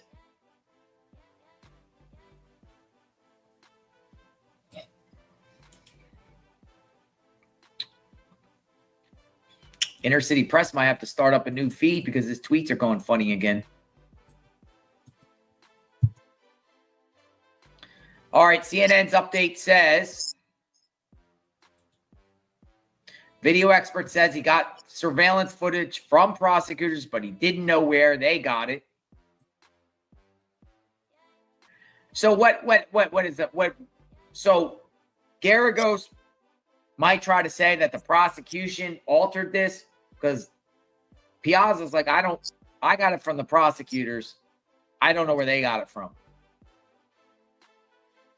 Somebody tampered with this.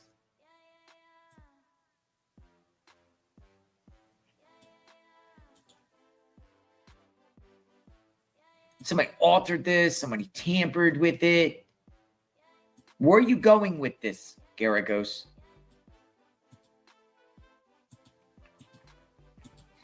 Where are you going with this? The video is still being played frame by frame. I think that's the dumbest move you can do. But if they want the juries to see it, hey. I wonder what the jurors are thinking here. When they're seeing this over and over, what do you think? What would you think? Well, how would you think? What would you think if we just sat there and played this video over and over and over and over again on the channel? The person that did it wouldn't want it out there like that. Over and over and over and over and over again. But their strategy is to let the jury see it. The defense is like, yo, let the jurors see this and let's analyze this from Piazza. Have Piazza analyze this thing and admit that there's times missing.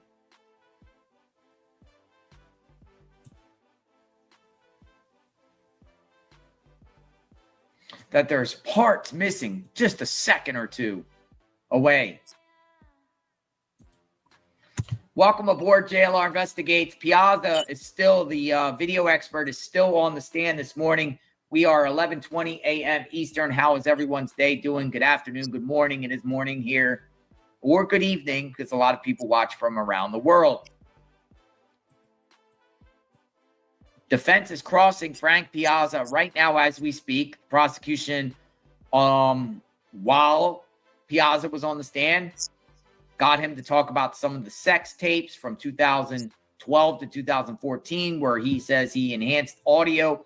That sex tapes which were recovered from Cassie's devices that Cassie gave to the government, were under the name Frank Black, the alias that Diddy used. Norma, nice to see you, Norma. Thank you. Simply the best YouTube channel. We're not bad. We're pretty good here. Thank you. Flattered and I'm blushing. Appreciate all of that, everybody. We try our best here. We learn and we stay ahead of the curve. I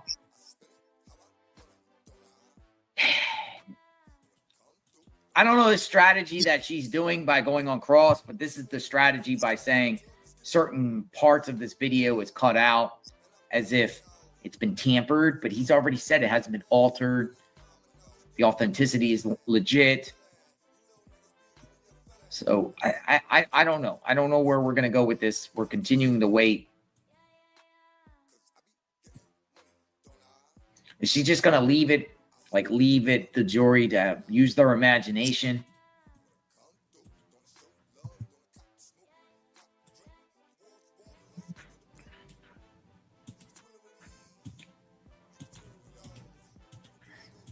Possibly, I don't know. All right, refreshing screens here.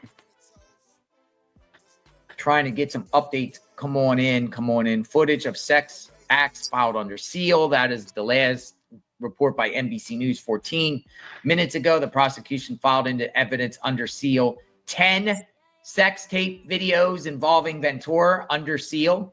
So the jury is now on the record. The jury is now seeing 10 sex tape videos, or they will be reviewing them, but they're in the record for the jury to see. Donna, thank you for that, Donna.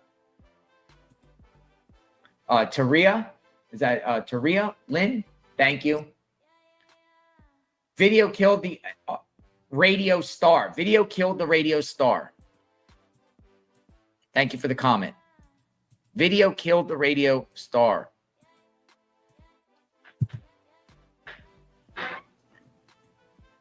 We are waiting for an update. It looks like we're in a little lull right now.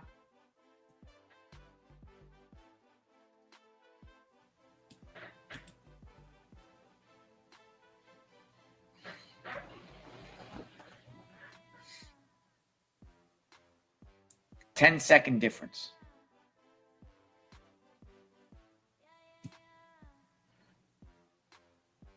I saw some comments as like, Garagos, let this go. You're wasting time.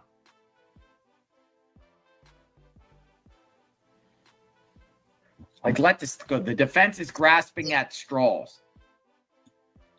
This is how you make money off the diddler.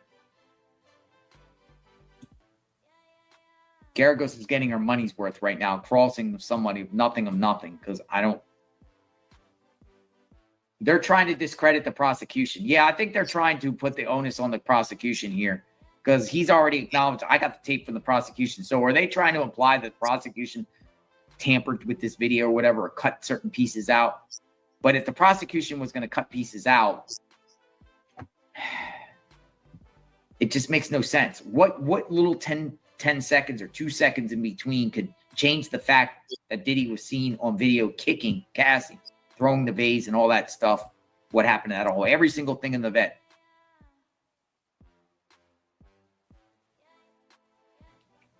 Combs says Garagos. Let's watch it again. Did we just jump about 10 seconds on the timestamp? Piazza, yes. So they're getting him to admit about some sort of 10-second jump in the course of this video.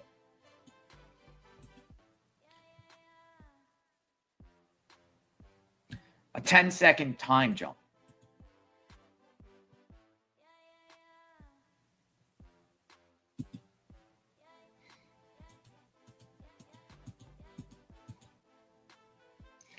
Again, the jurors are now seeing the tape again. They're seeing the tape again.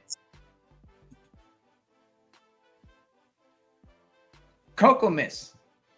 Thank you, Kokomis. Kokomis. I like that. Kokomis. Kokomis. Love everyone's name. Everyone here is welcome. Come on in. Whatever opinion you have, share it. We'd love to see it.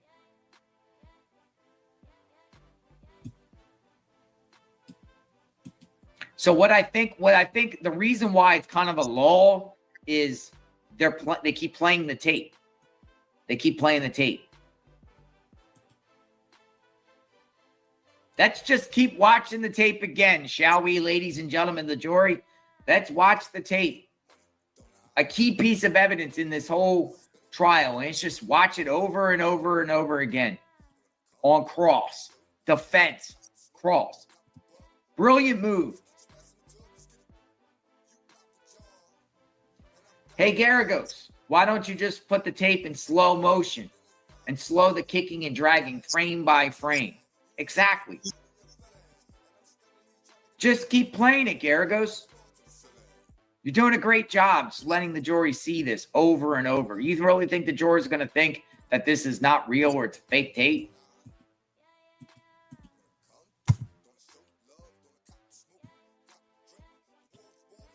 Some people say you never want to tick off a juror or a jury or undermine their actual intelligence.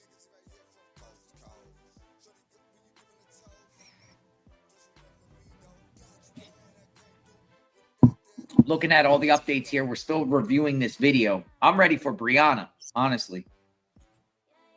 I've moved on from this one. But we're going to stay here. We're doing it in real time.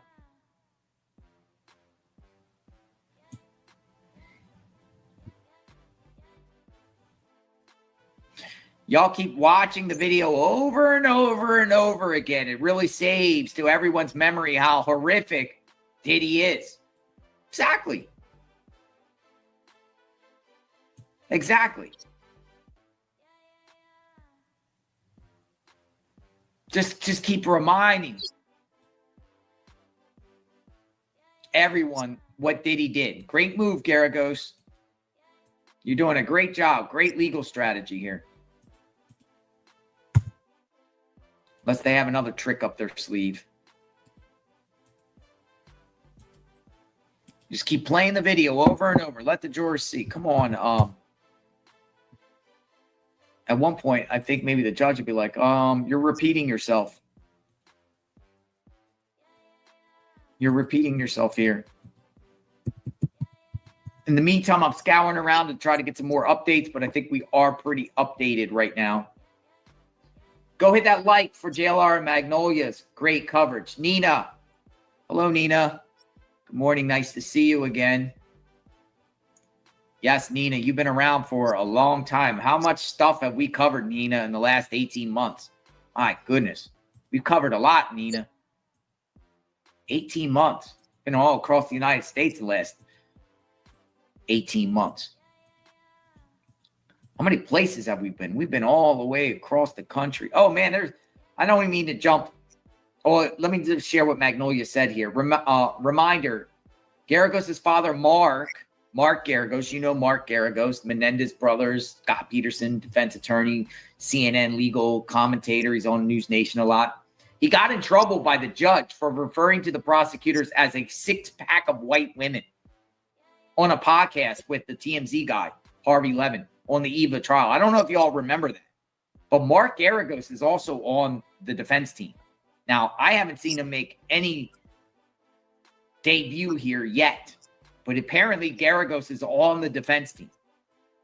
And when he came on, he immediately went on, when he signed on to the defense team, he's going on Harvey Levin's TMZ's podcast, and he literally called the prosecution, the Diddy prosecution, a six-pack of white women. And that judge was ticked. The judge is like, never, you can't do that, basically. And the judge went off to say that you got a new, I'll be watching what you say online, and you got a new subscriber. The judge told Mark Garagos, you got a new subscriber, meaning the judge.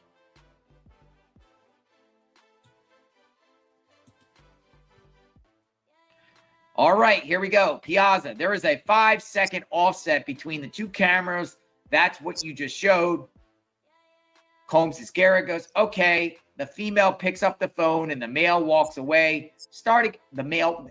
Why is she saying Garagos? Why is she saying the female picks up the phone and the male walks away? Start again, please. Why is she referring them by name?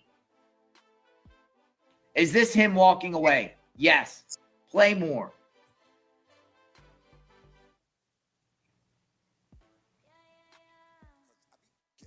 All Garagos is doing is really reinforcing what Piazza has already said.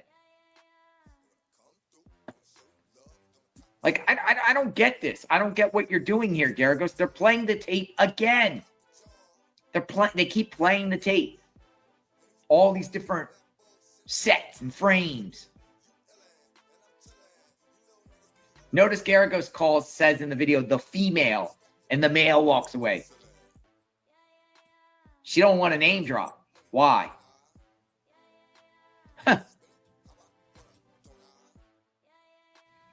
Yeah, I don't like the strategy that they're doing, but they're doing it right here. Play more. Garagos like, play more. I guess, hey, if it's out, let it out. Let all the air out. I know the prosecution's going to be like, huh? Where are they going here? Like, Nina gifted 1 membership. 1 lucky member. 1 lucky person is a member of JLR Investigates. 1 lucky new person. Welcome aboard. You won't regret being a member here. You really won't. You really don't. You never know what's going to happen in my neck of the woods. Something's going to pop off around here that always does. Florida's crazy. Hurricanes, shooters, weirdos, wackadoodles. But I will say that we are covering this trial extensively. Melissa, thank you. Thank you for the comment. Thank you, Melissa. Best channel. But I have said, we are going to be here every day just to remind everybody. And if anything else breaks off, unfortunately, we're not going to be covering anything else except this in this time. We would cover it later on in the day when court is over or on the weekends for sure. Anything breaking in real time. But during this, we are strictly focused on this. Like, I am glued to my seat because I want to know every single detail of this. And we now have it all like chronicle in order each day. Day 16. Because we can reference different days in the description of the video. We know who testifies, who's going to testify. We mark it. We know pretty much we can reference back to things if need be during the course of this trial. All right. Garagos is like, play more. Garagos, did you see this ghost-like figure in the cell phone video as in the surveillance video? Oh, my goodness. So they have the audacity to try to say a mystery person, a ghost-like figure is in the cell phone video as in the surveillance video. Piazza, the cell phone video was not high quality enough to capture it. But it's not there? Piazza, it's not. Mystery ghost-like figure. A mystery ghost-like figure.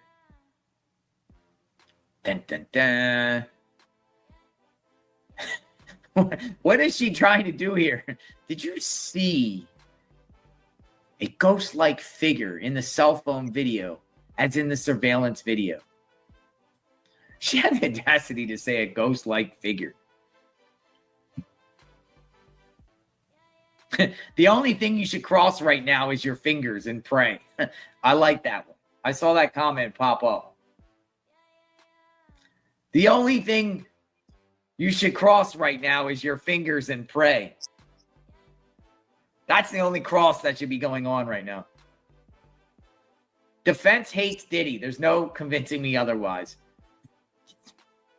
Shooting himself in the foot. Self-sabotage here because, man, this is a ridiculous strategy that I'm seeing right now, unless you see otherwise. Right before our times, Sweet Jenna, thank you. Thank you, Sweet Jenna. Right before our eyes, we're literally 2 things are happening. Garagos is just basically saying, play the tape over and over. She's honing in on these, like, little gaps that have nothing to do with nothing. And now I'm talking about a ghost-like figure seen in the cell phone footage. Like, come on, man. That is crazy. Susan Cook, welcome aboard. Saw you pop up. New member. We love our new members, all of you. Yeah, man. NBC News is like lacking, man. They're like, where are they? What's going on? I'm looking at the media outlets, the other ones, to see what's up, see if anything. All right, so Fox News gave a little update about what is going on right now. Kind of like, that's listen in here. It says, Diddy's defense highlights missing time in 216 hotel attack surveillance video. Sean Combs' defense team spent time during cross-examination highlighting missing time frame in the 216 surveillance footage from the Intercontinental Hotel. On March 5th, 216, Diddy can be seen on the video attacking Cassie in the elevator lobby of the hotel. Cassie previously testified that she was attempting to escape a freak-off after Combs had become violent. During Frank Piazza's testimony, the defense played the surveillance footage showing the timestamps jumping around. The video expert claimed the frames were counted in every second. Some only have a couple of frames, but the system corrects itself and catches up. The jury was shown the video from 11:11:57 to 11:12:08, frame by frame, to observe the timestamp. In the video, Cassie is on the phone attached to the wall in the elevator lobby. There are 10 seconds of missing time at that point, they're saying. The defense. Piazza explained that it is not uncommon for security systems to have sensitivity of motion activation guide, whether it's triggered or not. He said if there is motion, the timestamp will change. According to Piazza, Cassie in the corner and Diddy just standing is not considered moving. He claimed the timestamp didn't change until there was distinct motion. So he's explaining. Christina says, riding this out to lunch. They have nothing. Maybe they're trying to buy more time so they know they can stall on Jane. Inconvenience Jane. Also, maybe they're trying not to get Jane on the stand today because, like I said, triple whammy. Him is very, very damaging because he corroborates the prosecution and validates that the video is legit. 2, Brianna, who's going to testify that she has been hung from a balcony and whatever else under immunity that she testifies. 3, Jane. And I said, if all 3 testify today, it is a bad day for Diddy. Bad day. So maybe, possibly at this point, they know that and they have to try to stall this guy as long as they can. So possibly Jane doesn't hit the stand today, so you mitigate it by only having 2 people on the stand. That's damaging because Jane is going to be absolutely brutal. They're talking about texts and all types of things with Jane. And Jane's going to be testifying for like literally a week. She has all the way up to Thursday of next week until she flies out international. She'll be longer than anyone if they take up the whole week, which I believe they are. And they might end on Jane. Hey, defense, who are you going to call? Ghostbusters, hallway, New York. Ghostbusters in the hallway? Is that the ghost? Is she trying to apply that ghosts are in the Intercontinental Hotel in Los Angeles? I said New York City. Los Angeles, Ghostbusters. Whoo, X-Files. Can someone hum the X-Files music?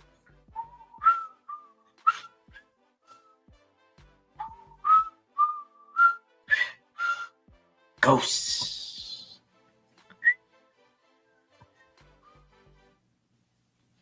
That's what the defense is trying to say. There's ghosts.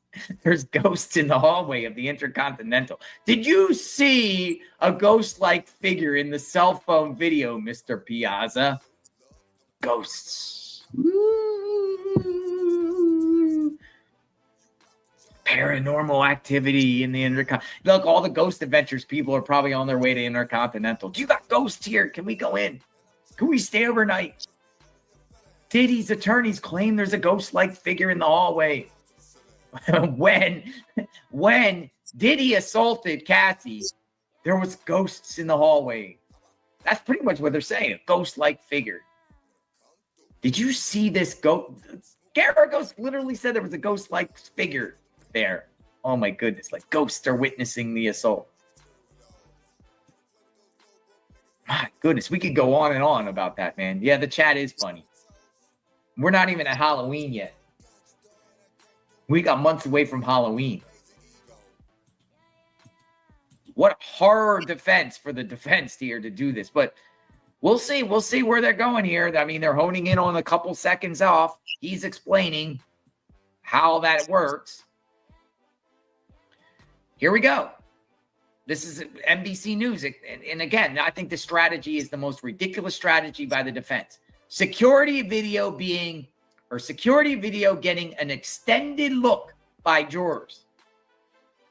Enter Shaggy. It wasn't me. Shaggy.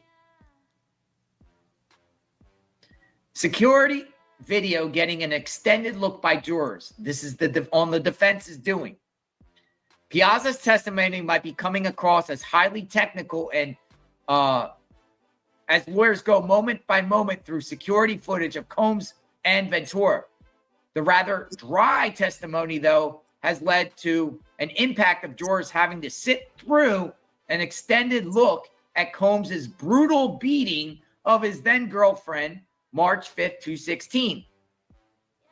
While Combs's defense in opening statements conceded he's prone to out-of-control temper tantrums, this kind of reminder might not be helpful to his cause. Boom! NBC must be watching JLR Investigates in your take, because that's exactly what we've been saying for the last 20, 25 minutes. You are letting the jurors continue to see Diddy do this to Cassie. You think that's a good strategy? Dumb. I think that's a suicidal strategy, man. Maybe his defense is trying to get him hemmed up and convicted, because who in their right mind, you would want that to be as far away from the jurors' minds as possible. Let this guy go. Bad strategy here, my take. And NBC seems like they called that out too, that strategy. You call out that strategy too.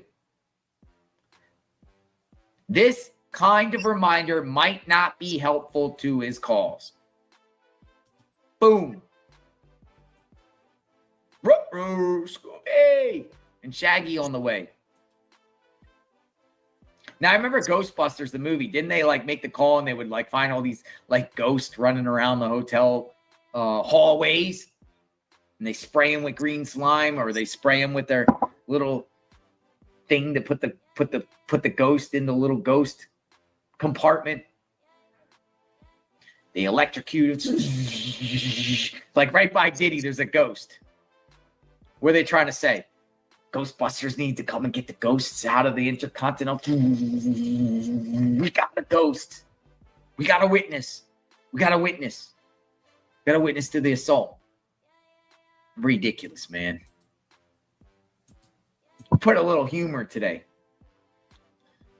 Keep them coming. Keep the comments coming.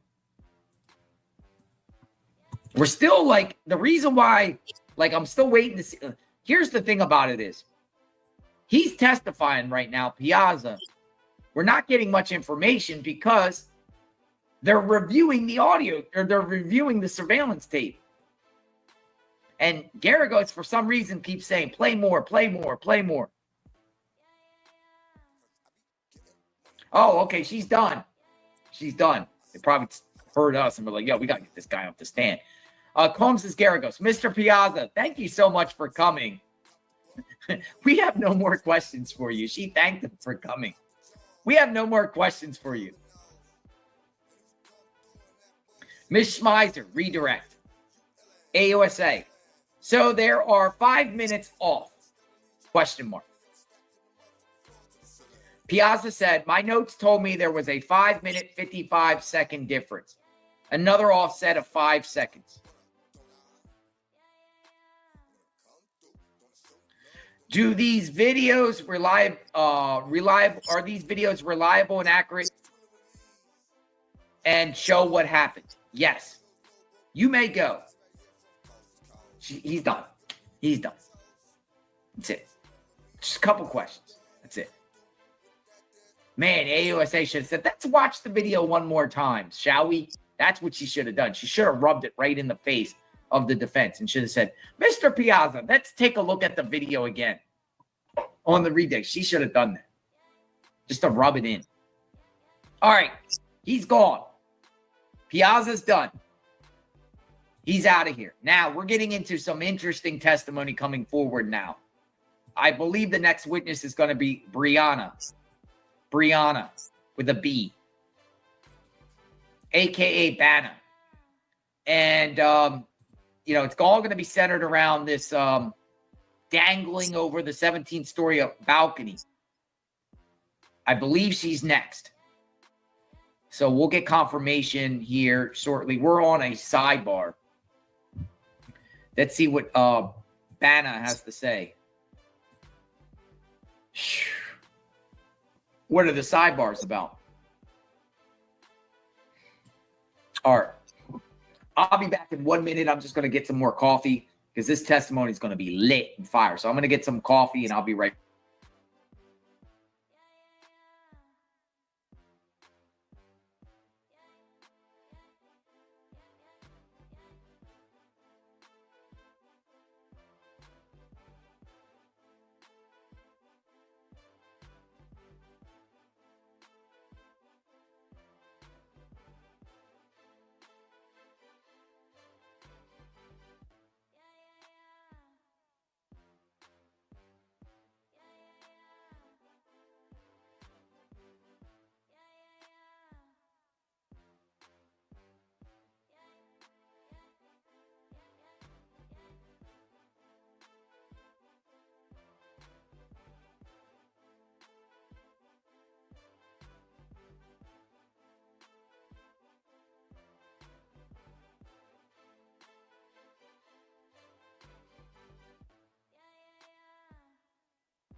All right. Welcome back. JLR Investigates. Had to go get myself some coffee. Thank you for being patient. So we are at a sidebar. The sidebar is still going on. So sidebar has not ended.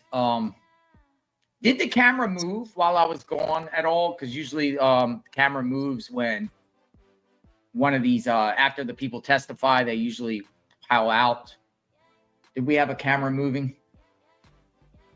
Kathy, thank you for being a member for 15 months. 15 months. No, what do we got? Camera moving, camera moving, camera moving. Sometimes when the camera moves, the individual that spoke will be coming out. I haven't laughed so hard in a trial like this. Thank you for the comment. We shouldn't be laughing, but we're gonna have some humor out of this. Unfortunately, I mean, that's just, we're humans, right? We're gonna have humans. It's a bad situation. It is. It really is. It really is. We're not making light about this at any way, shape, or form. I mean, these are serious. This is a serious matter. There is lots of victims here, but we will let out occasional laughs, humor on certain things. We're not laughing at any of the victims at all. I think what we're laughing at is the ridiculous defense of Diddy and just this, ways he's justifying here. Like, okay, we're back. We're back. Oh, okay. So Bana, I'm going to refer to her as Bana, B-A-N-A. She's on the stand. Bana, and she likes to be called Bana, she said. All right, Bana is on the stand. All right, we're back. We're back. She's on the stand. Get ready, folks. All right. All right, here she is. She is on the stand right now. What do you do? What do you work in? Fashion. Fashion. What did Mr. Combs do to you? He held me over the 17th story balcony, right off the rip. Here we go. Oh, boy. It goes from the second question right into, he hung me on the 17th story balcony. She went right into it. All right. So she's the one that is suing Diddy, involved with litigation.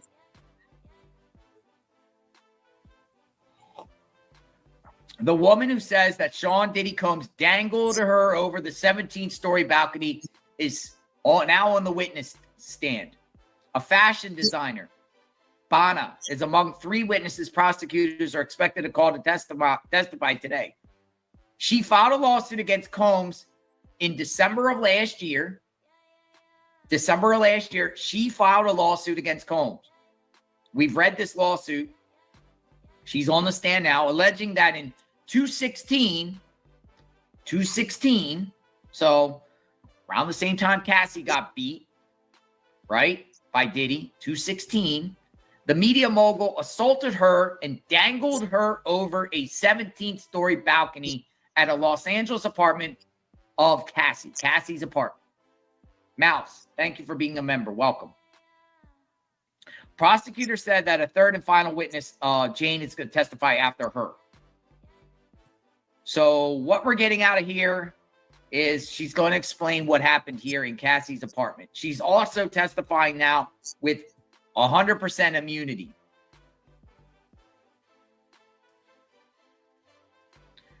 Any after effects? She says she has night terrors. I wake up in my sleep. Who is this? She's shown a photo.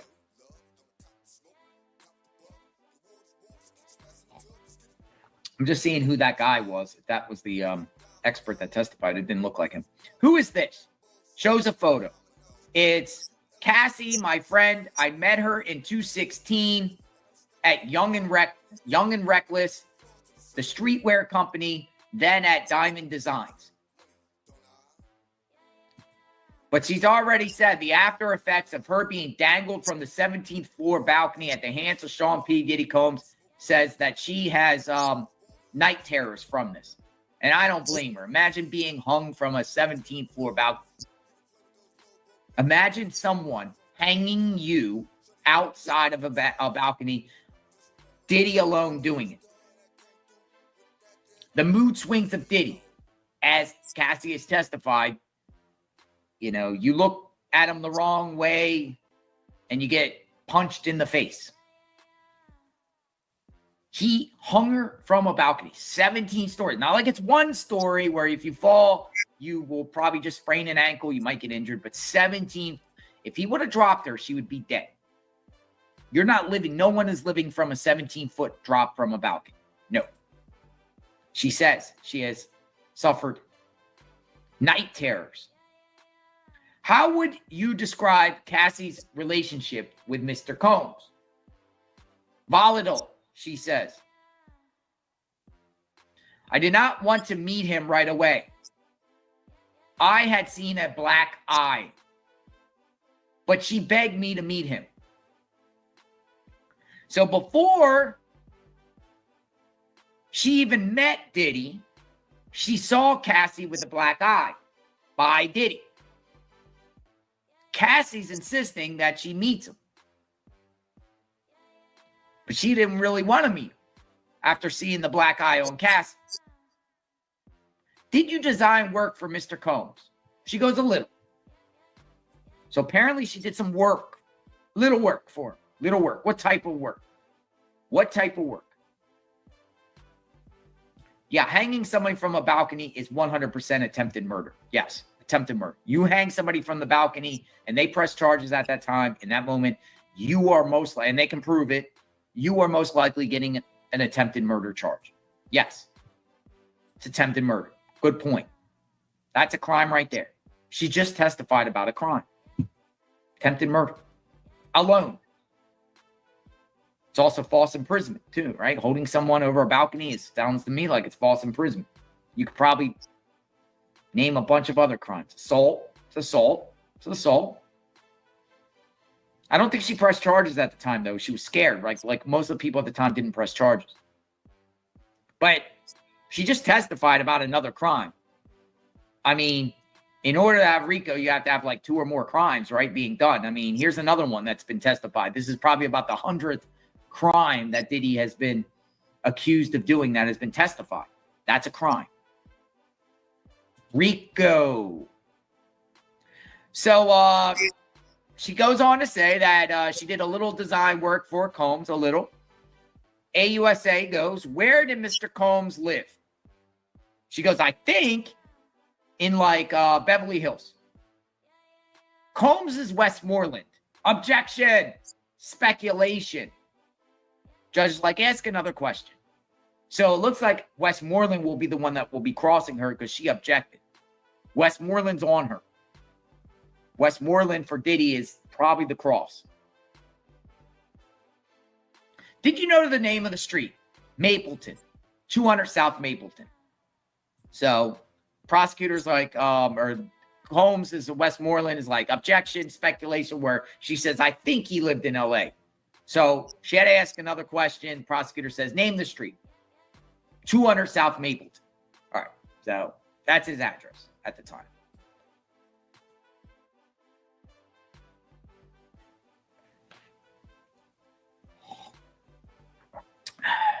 Been around since Murdoch, Bonnie. Alec Murdoch. Oh, my goodness. Yeah, we were outside Alec Murdoch's trial. I went down to his house, did all types of videos there. Alec Murdoch. What a trial. Whew. South Carolina. Walterboro.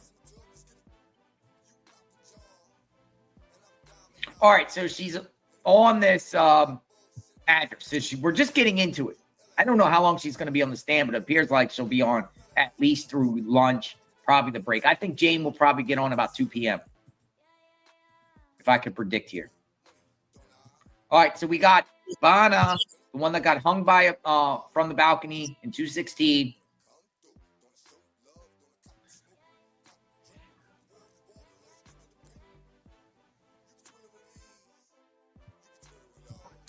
Going back to the Washington Post is, I just want to, before we go, because we're on a stall on her, Washington Post kind of echoes what we've been saying, too, in NBC News about the video, about the cross, about the video. Garagos kept having that video played. Washington Post put a report about that. And it said, on the cross, the video has been played multiple times in front of the jury. It goes on to say the intended effect could be that jurors wind up desensitized from it, or this could backfire and sear the images of Combs attacking Ventura into their collective memories. So even the Washington Post was kind of like what we're saying, like, why are you sharing the video over and over again on cross? Defense shouldn't do that. That's like shooting yourself in the foot. So maybe the strategy is to desensitize the jurors on the video, or it could backfire and stay in their collective memories.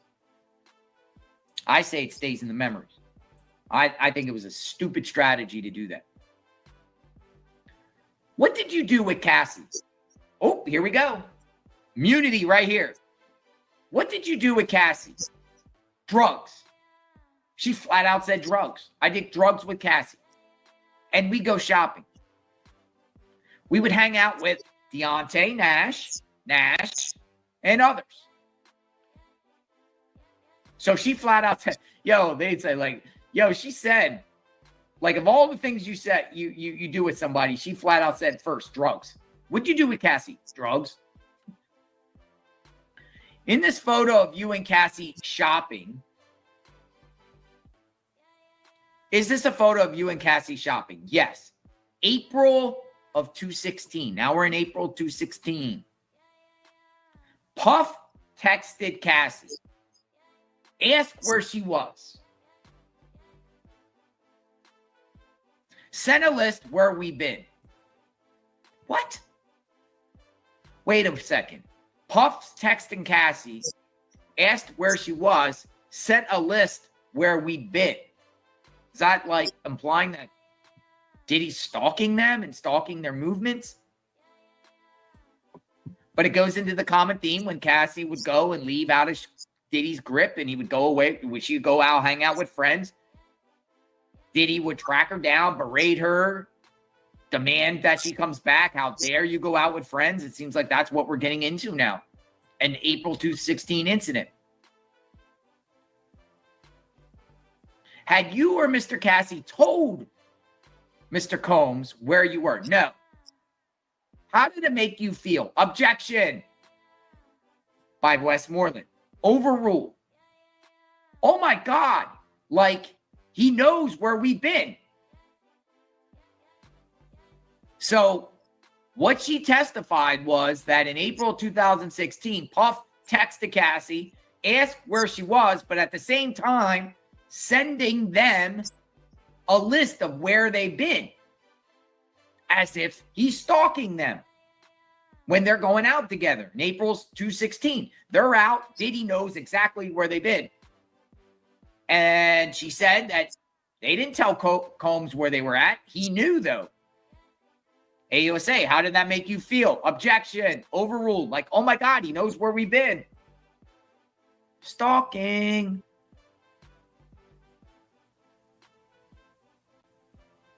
Where would you sleep at Cassie's? She goes, a couch or the balcony? Okay, we're getting into the balcony incident.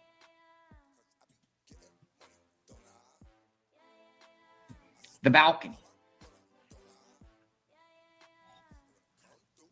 Remember, folks, Diddy's Westmoreland might have to be very careful crossing her because she got litigation against him right now and can open up for exposure.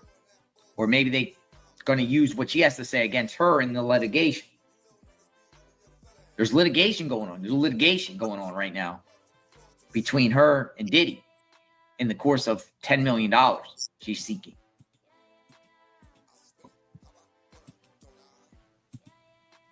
All right, so she's saying that when she slept at Cassie's, she would sleep on the couch or balcony. Who sleeps on a balcony? I wouldn't sleep on a balcony. Would you sleep on a balcony? I guess if there's high up, a rail, I don't know. Would you sleep on a balcony? Little bed on the balcony? I don't know, man. I don't know if that's safe sleeping on a balcony. Maybe some people just like the breeze when they sleep. I know sometimes I've slept on beach hotels and I leave the door open with the balcony so I can hear the water. Sounds nice. therapeutic, makes you sleep. Maybe some people like to sleep on the balcony because they like to hear it. Great work, guys. Let's hit up the like button. Is that Mishi got game? M-I-C-H-Y. Thank you. Thank you for that comment. All right, so we're into now 2:16. We're taking into the time about the balcony. I think we're going to have some drugs here. We're going to have some assaults here. We're going to have some craziness. She goes on. The AUSA says, did Mr. Combs come over? Yes. He banged on the door and came in. Do you know how? I don't know. He was upset. He threw a knife in her direction. And she threw it back. He left swiftly. Whoa. Diddy came into her apartment. She doesn't know how he got in. I think it's been testified before, though, that Diddy would go down to the hotel manager and get a key. Right? He has key. Go up in there. He goes into the apartment and he throws a knife at Cassie. And she throws it back. And he left swiftly. Were you doing drugs? She says, I don't remember. Uh-oh. I wonder if it's the same knife that we heard about being wedged in her front door. Remember that one? Remember knives? Diddy with his knives. He threw a knife at, man, throw a knife at somebody and hit him. Do that knife and go right through you. You throw a knife at somebody, there's another crime. There's another crime right there. That's another crime. Check. He going in her apartment and throwing a knife. Now, she has every right to throw the, well, does she have a right to throw back a knife? I don't know if that would be self-defense. Mutual combat. He's not welcome there. That's the point. He's not welcome there. He gets into her apartment. He immediately throws a knife. Then he left. Probably because he saw her there. Maybe. Like, yo. But throwing knives. What type of person throws a knife? What type of man? We'll just go with the gender. What type of man throws a knife at a woman? Or either way, what type of woman throws a knife at a man? Well, what type of man throws a knife at a woman? That could have killed her. Knife could have went in her throat. Could have went in her heart. Could have went in her artery. You don't throw a knife at somebody. Who's he think he is? A ninja? Who's he think he is? Ginzu? What type of knife was it? Dude, I get paranoid when I see a knife. Even when I'm cutting things, I'm always worried about cutting my own finger. Like, knives scare me, man. Knives scare me, man. Knives scare me. K-bar knives, Brian Kohlberger trial, K-bar knives.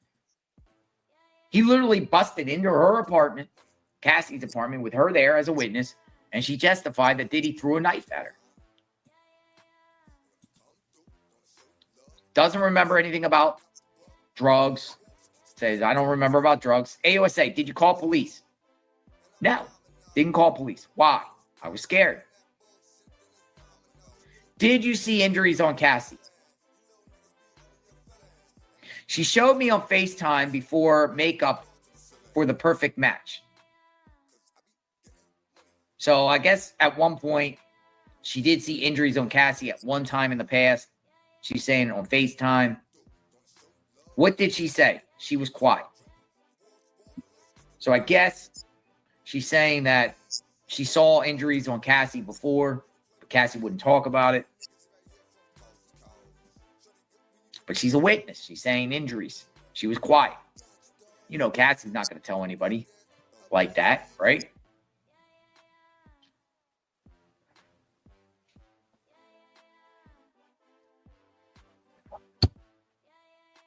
Remember, folks, coercive control.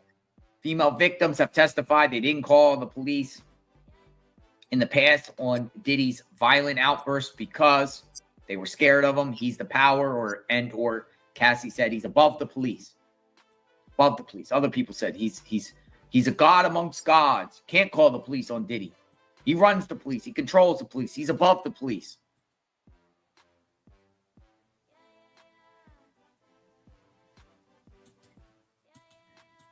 All right, Bana is on the stand here. We'll see what the updates are on the feeds to see if we can get any additional context to what was just said so far.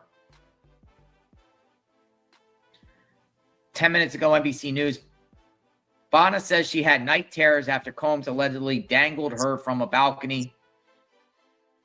She testified that Combs held her over a 17-story balcony in 2016 before throwing her onto the balcony's furniture. The mental effects of the assault left her with night terrors, she told the court. She added that there were times she would scream in her sleep. Cassie Ventura mentioned the balcony incident without naming her in her 2023 lawsuit with Combs against Combs. Ventura also testified about the incident while on the witness stand last month. Who are these people? This is a courthouse, so there's other things going on, so it doesn't necessarily mean the people that we see coming out of the courthouse here. This is a live feed outside the courthouse.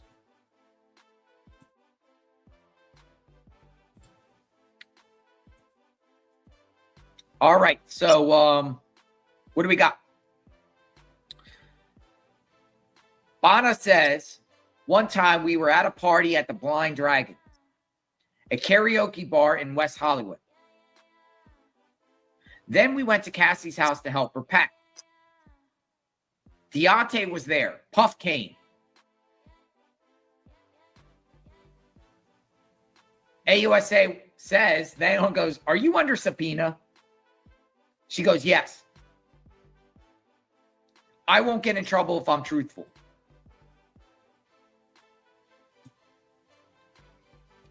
So as she's describing a time where Puff came to Cassie's apartment after the Blind Dragon and Deontay was there,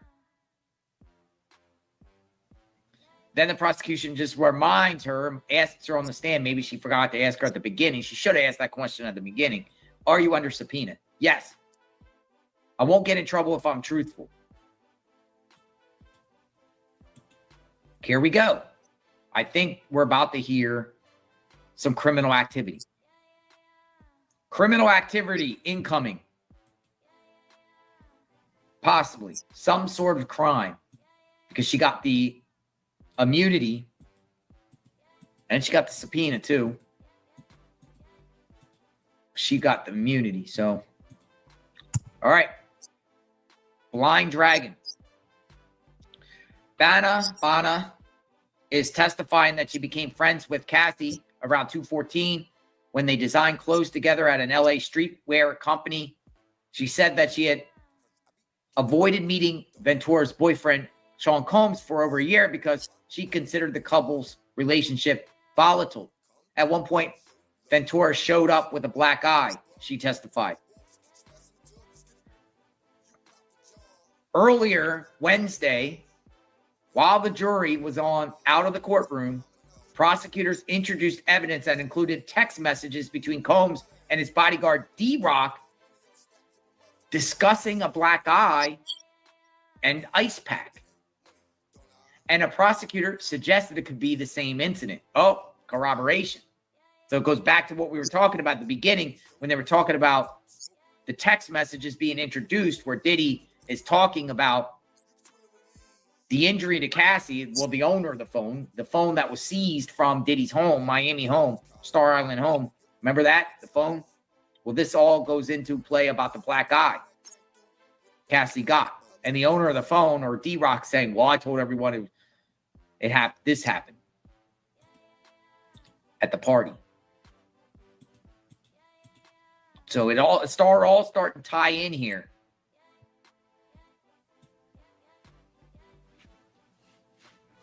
Here we go. Criminal activity. Boom, right here. Look on the screen. As we predicted, Bana, or the AUSA, did Mr. Combs provide you drugs? Yes. One was called G. I am not an avid user. Ketamine.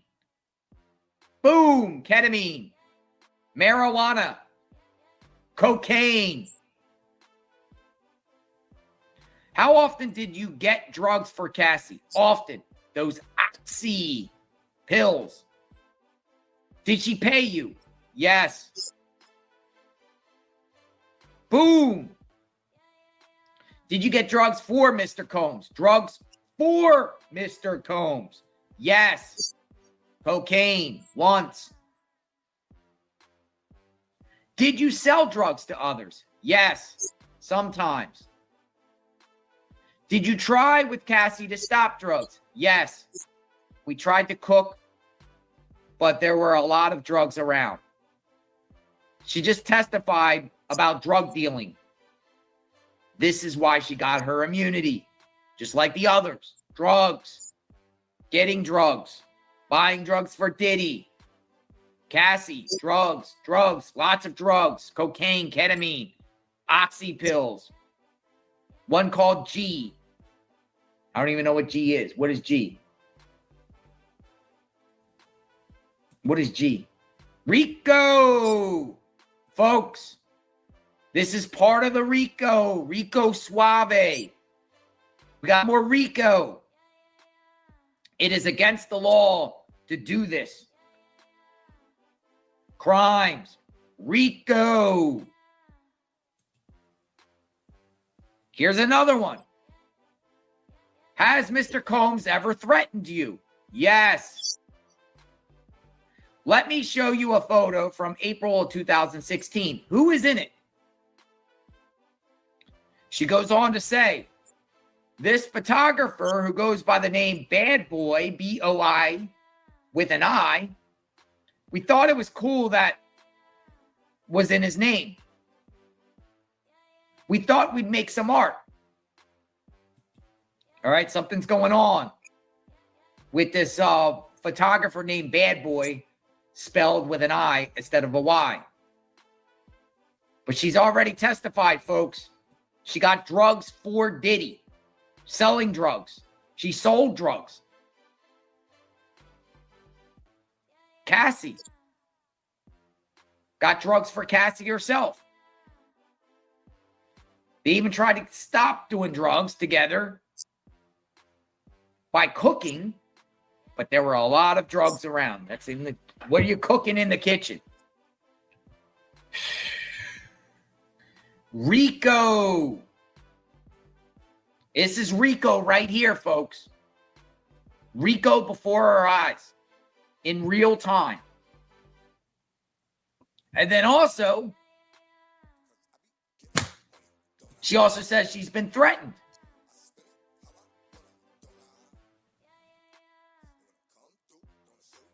And then as you see on the screen here, as we discussed, there's an incident, something in April 16th regarding a photographer named Bad Boy. We're going to get into what this is about.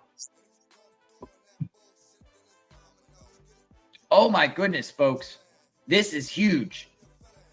She just dropped a nuclear bomb here. This is bad, really bad. I can't emphasize how bad this is right here. Another, just on top of it, it just doesn't get any better for Diddy. It's not getting any better for Diddy here, folks. She testified. She got drugs. The direction of Sean P. Diddy Combs.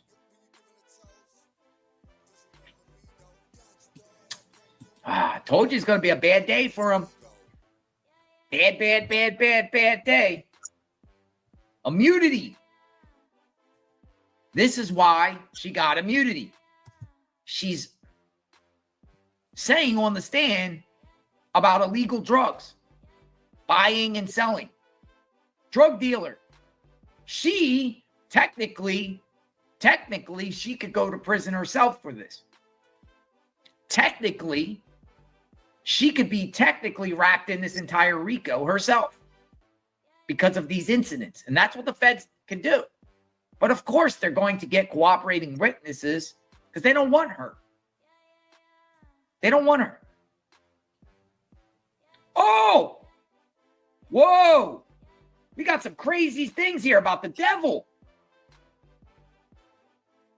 Puff came up close to my face and said, I am the devil, and I could kill you. And she's crying on the stand now. Were you taking drugs that day? Probably cocaine.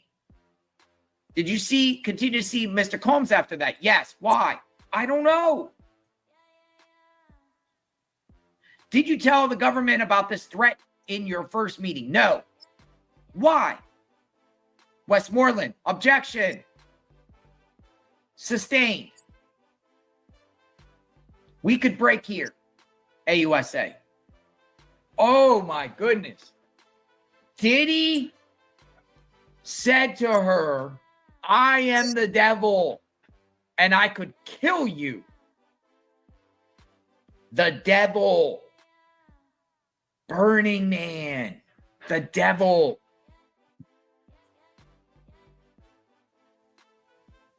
Yo, this is crazy, folks. And we have it on the, we're probably on break now, lunch break. This is bad. Now we got threats to kill her. Drugs, threats. We haven't even got into the balcony hanging incident yet. This is going really, really bad for Diddy.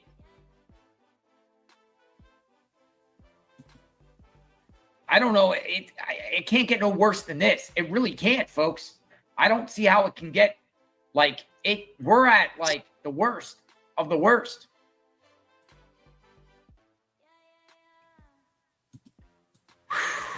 I don't know where this is going to go. Stand by. We're going to sit here and wait. Lunch break. Apparently, there's going to be a lunch break, so we'll probably be here to the 1:15, the 1 o'clock, 1:15. I think people are coming out now. Hello, hello, hello.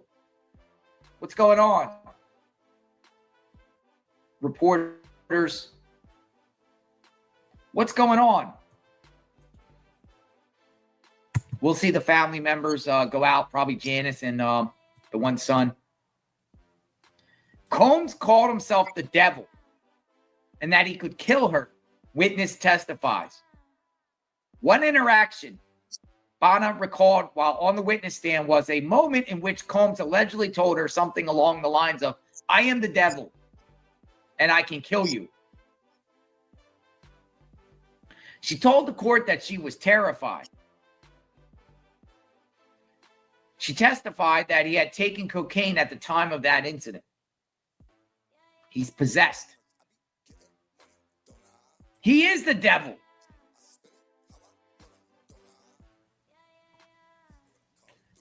Bana, Puff came up close to my face and said, I am the devil. I could kill you. I'm the devil. What does that all mean? He's possessed. Break. Lunch break. All right. So, yeah, that has been put out. We're on lunch break. Get your devil memes. Get your devil memes. Boom. Testified. Crimes. Devil. This is bad. I can't emphasize how bad this is. But it's another one. It's another dagger. Diddy devil. People are already posting memes as Diddy, as the devil. Who's coming out? We got movement. Movement, family members.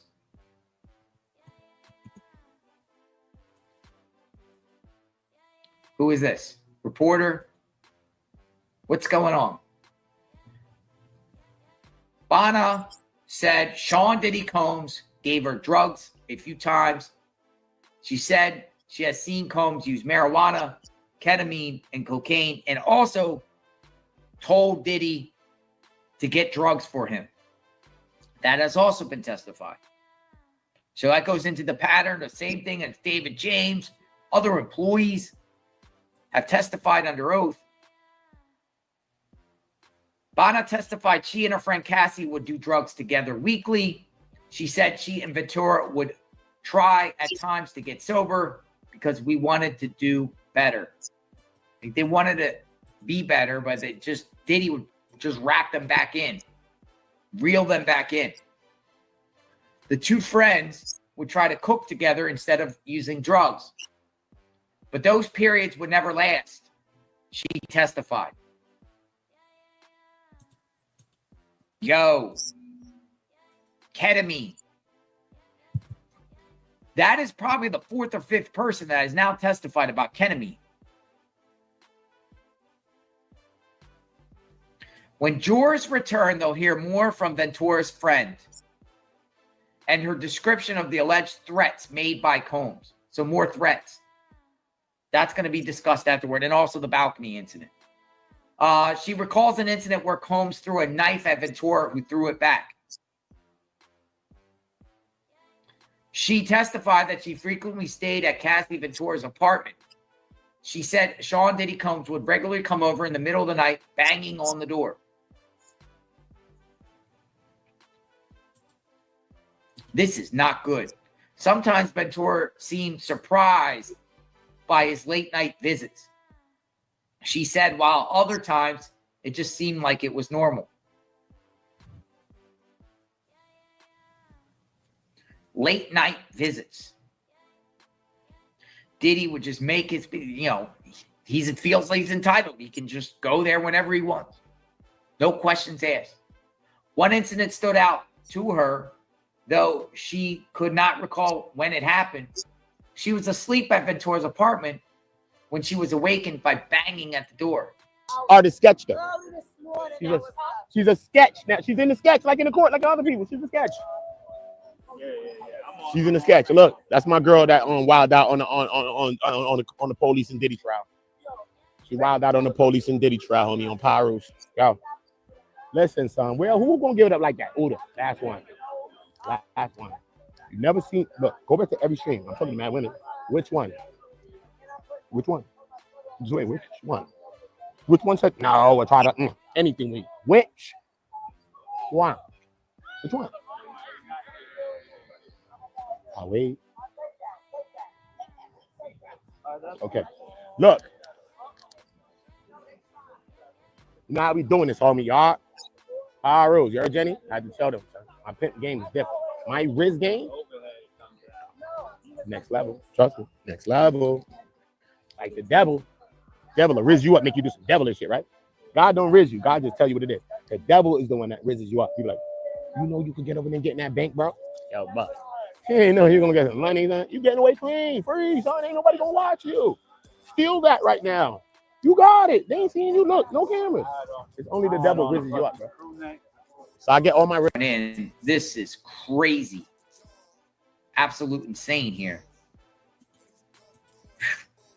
Oh, she's going to be dropping more after lunch. Bad day for Diddy. Really bad day. Bana said Cassie called her on FaceTime while she was getting ready for the Perfect Match movie premiere. She said Ventura panned the camera across her face, showing a black eye. So now she also is testifying she saw Cassie with a black eye. Yeah. A female with a black eye at the hands of Diddy. The movie premiere was just after the 216 hotel assault. After the 216 hotel assault, which was captured on video surveillance. After the assault on video. Black eye. During Ventura's testimony earlier in the trial, prosecutors showed the jury a photo of Ventura dressed in a gown and wearing large black sunglasses. Ventura said were to hide her black eye. The concealment of the black eye, the text Diddy had with D-Rock regarding this, all going to be part of the evidence. The hiding, the concealment. Bana testified that both she and Ventura were quite quiet on the FaceTime call. I remember saying, "I'm sorry," she said.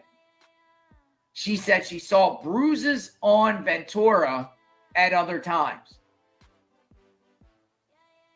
So not just the black eye, folks, but she also said she saw bruises on Cassie. So it looks like more and more injuries on Cassie at the hands of Sean P. Diddy Combs. Corroboration. Rico. Bad day for Diddy.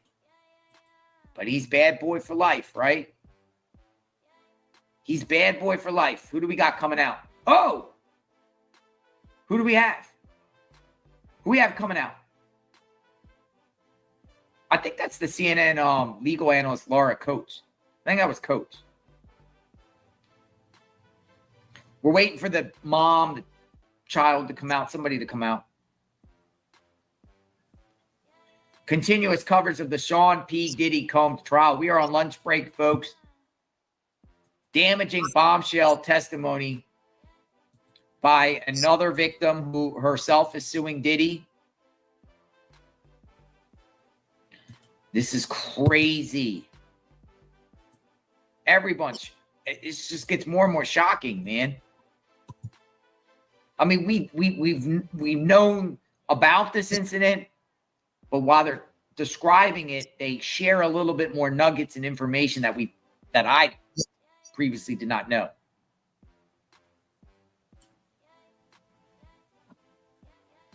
And Fox News has reported Diddy judge grants third witness immunity. So it's 3. In sex trafficking and racketeering trial. The judge granted a third witness, which is testifying right now. She's already described herself committing criminal acts. She got immunity. She planned to invoke her Fifth Amendment right against self-incrimination. The judge granted her immunity before her testimony. She is the third government witness to oh, there's Aaron Katursky. Right there. ABC Justice reporter. We're going to remember every face that comes in. Look at this. The memes are already coming out. Devil Diddy. I am the devil. I am the devil. That's what he told Bana. I am the devil. And I could kill you. Dark eyes. I am the devil. Horns. That meme is already circulating all over the internet already. It's not a good look for Diddy at all. Not a good look. In the meantime, we're at a lunch break for another about an hour, for about 45 minutes. Or maybe it might start at, I didn't see 1:15, either 1 or 1:15. So we're either half an hour or we got about 45 minutes. Back on the bench. She'll be back on the bench. I suspect she'll be on about 2 o'clock. And then we got Jane. Boom, boom, boom. Crazy. I took my break when I got some coffee, so I'm just going to stay on. Okay, so the court is now on break until 1. So we're going to get back earlier, not the 1:15. So we only got about 25 more minutes. They don't give much time. Go in there and scarf down a sandwich, drink a mocha, have some coffee, stretch your legs. We're not going anywhere. We're not going nowhere. We're covering the Diddy trial for life. Yeah, this is, folks. I will say this cross, it appears like Westmoreland's going to be doing the cross, by the way. Westmoreland will be doing the cross when we get back because she's been doing all the objections. Some have been sustained. Some have been overruled. In the meantime, I'm seeing what's being talked about. Cassie Venture's friend claims she was held over a 17th floor balcony. Bana, she claims that he held her over a 17-story balcony in late September of 2016, which he's been testifying. It appears that like April of 2016 so far. So we're going to get into 2016. Bad year for Bana in 2016. Seems like she's personally witnessed all types of craziness in 2016. Same time when the month after the video, month after the hotel incident. And he's already assaulting her and doing crazy stuff again. Diddy just does not learn his lesson. Crazy. Drug use, buying drugs. She testified she witnessed Cassie with a black eye. She actually testified she was scared to meet Diddy because of injuries on Cassie. She didn't even want to meet Diddy. She wasn't even the type that said, oh, let me meet him. Let me meet the biggest star in the United States, the biggest hip-hop star. She wanted nothing to do with him. Nothing. She didn't want nothing because of what she saw, the injuries. Oh, what do we got? We got a basketball with him. He came out of court with a basketball. Wow. Yeah, so we're here, folks. Come on in. Come on in. We're going to wait and wait this through.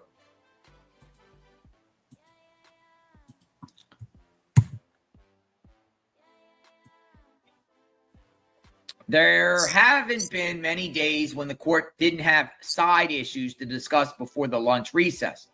Wednesday was one of those days. The court is now on break until 1 p.m. So Washington Post puts out, one of these days is the first time in a long time where there wasn't sidebar issues before the lunch break.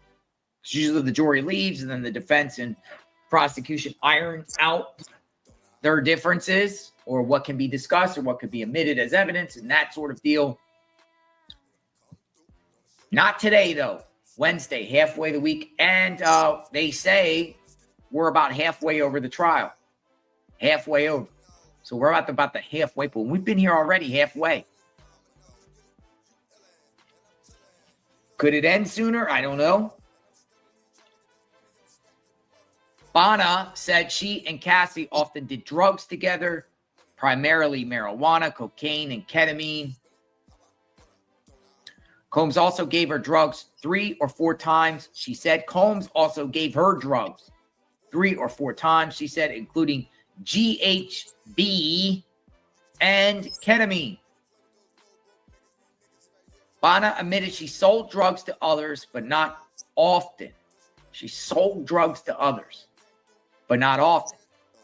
The witness has had a flat effect on the stand, speaking in a low, monotone voice and giving short answers.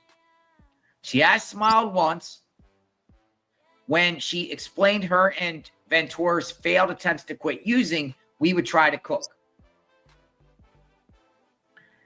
They love Charlie. Welcome back. They love Charlie says, I'm back. Sorry to ask again, JLR, but can you please give us a brief recap? Make America Diddy-less. Hashtag Make American Diddy-less. Well, we're discussing that now. They love Charlie. And right now, the recap is Bana has testified that she was hung out of the 17th floor balcony by Diddy. She says that Diddy told her he's the devil and he could kill her. She's testified that Diddy one time came to Cassie's apartment with her while she was there, and Diddy threw a knife at Cassie. And then she's describing injuries Cassie had, including a black eye and other bruises. And she's describing the times about all these drugs, buying drugs, getting drugs for Diddy himself. selling drugs to others, doing drugs themselves. It's just the drug fest. And she described multiple drugs, ketamine, GHB, and others. She admitted she sold drugs to others, but not often. The witness she's saying that she's speaking low. Also, at one time, saying that they tried to quit, both of them, by cooking. She said, but it's hard to get sober if there's a lot of drugs around. Yeah, it'd be pretty hard, right? You can't just sit there and say, I'm going to be sober, and you have bottles of liquor all around you, you know? Or you can't. It's kind of hard. Temptations, resisting.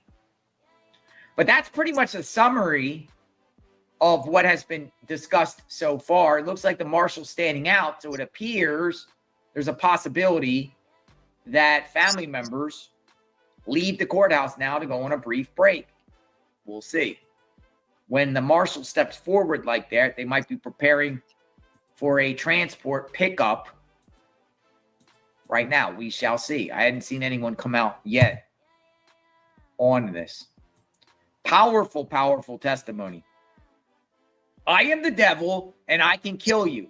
That's what Combs said to Bana, who's on the stand. Bana's testimony is off to a running start as she described witnessing violent moments between Ventura and Combs and experiencing Combs' anger firsthand. She told the jurors one time Combs threatened her life, saying something to the effect of, I am the devil, I can kill you. She goes on to say, I was just scared of him. I am the devil. Didn't Kanye West rap about being the devil and Monster? The Monster song? Devil eyes, devil eyes, devil eyes. Okay, who's coming out? Looks like we might have some people coming out. We'll see what's going on. We have about 15 more minutes until the lunch break is over. They're starting at 1. So if you plan to get something, go use the restroom, stretch your legs a little bit, grab yourself some something to eat, something to drink. Or if not, welcome aboard. We'll sit here. It appears court will go on to about 3 p.m. We haven't even got into Jane yet because Jane is going to be, who is Jane? Everyone's going to want to know, who is Jane? Jane is coming on today. It appears. Unless this goes on throughout the day, maybe during tomorrow. They have said yesterday that she could come on Thursday morning. So there's a possibility she could stay on here. Bana. But I think we're going to run through the... I think everything that happened with Bono is from in the 216 era. And then maybe they'll talk about subsequent text or something or some sort of correspondent, and then that's it. But it's part of the picture. It's part of this 216. And this is after the hotel incident. The kicking in the hotel. I think that was a bump. Look at this. Oh, look at that. Look at the meme already out with the ghosts. We heard testimony about the ghosts in the possible hallway that the defense was suggesting. Did you see a ghost-like figure? Hey, okay, family members coming out of the court. Here we go. Son and mom. Son and mom are coming out of the courtroom right now. Here they come. Son and mom are holding hands tight. Look at that. Look how tight they're holding their hands.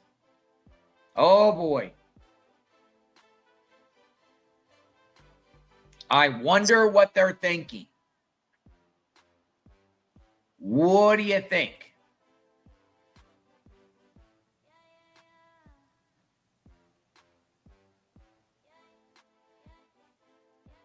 Look at this ghost picture, though. That's funny because they were saying ghosts, hallway.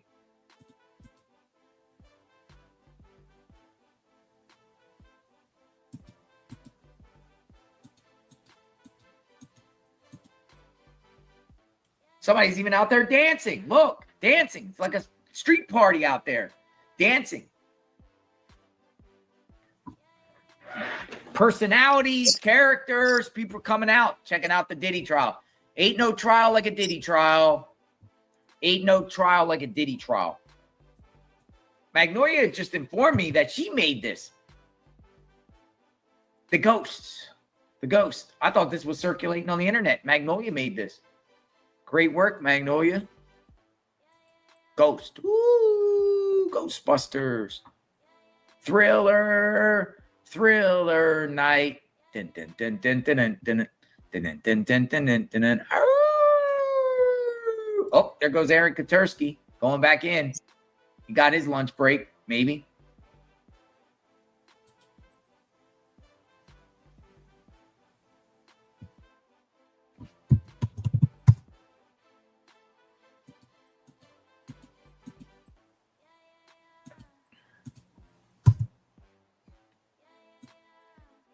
Jury breaks for lunch, still on lunch break, so we're almost done. We got probably about 12 minutes left until we're back. So in the meantime, I'm just scouring around, seeing what's being said.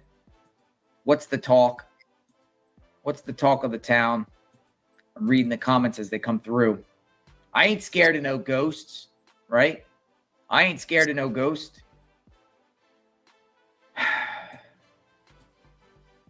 I have a feeling somebody's watching me. In Diddy's solitary cell. So, yeah, waiting to see any updates here. Anything that could share during the break. Going back to the sex tapes, prosecutors had, this is also another damaging day for Diddy. On top of the surveillance video of him beating Cassie in the Intercontinental Hotel, 10 tapes have been admitted into evidence today for the first time. 10 tapes, sex tapes, under seal. So that's really bad for Diddy too. We can't watch them. It's all under seal. The jurors will, and maybe they have already watched them, but the jurors will see these videos. 10 tapes. The prosecution admitted 10 videos that show sexually explicit content. The videos were shot in October 2012, October 2014, and December 2014. While the jurors will see the videos, reporters in the courtroom will not be allowed to see the footage. Nosy by Nature confirms, Nosy by Nature, I like that. Naughty by Nature, Nosy by Nature, confirms the MDC sells baby oil on commissary for skincare. Yo, we need that commissary list. That's crazy. All the irony. So Diddy's getting baby oil in the MDC. Now, I'm sure there's a limit, but he's getting some baby oil, apparently.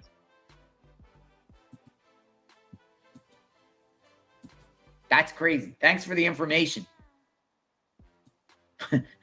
Baby oil. Baby oil. Is it Johnson & Johnson baby oil? Matter of fact, let me just Google, because usually the commissary list for the Federal Bureau of Prisons, which includes the detention centers and the FDCs and the MDCs, they're usually a standard list, and they do the same product in every prison. Some other places that might give extra things that they don't have, but usually it's the same list. BOP commissary list.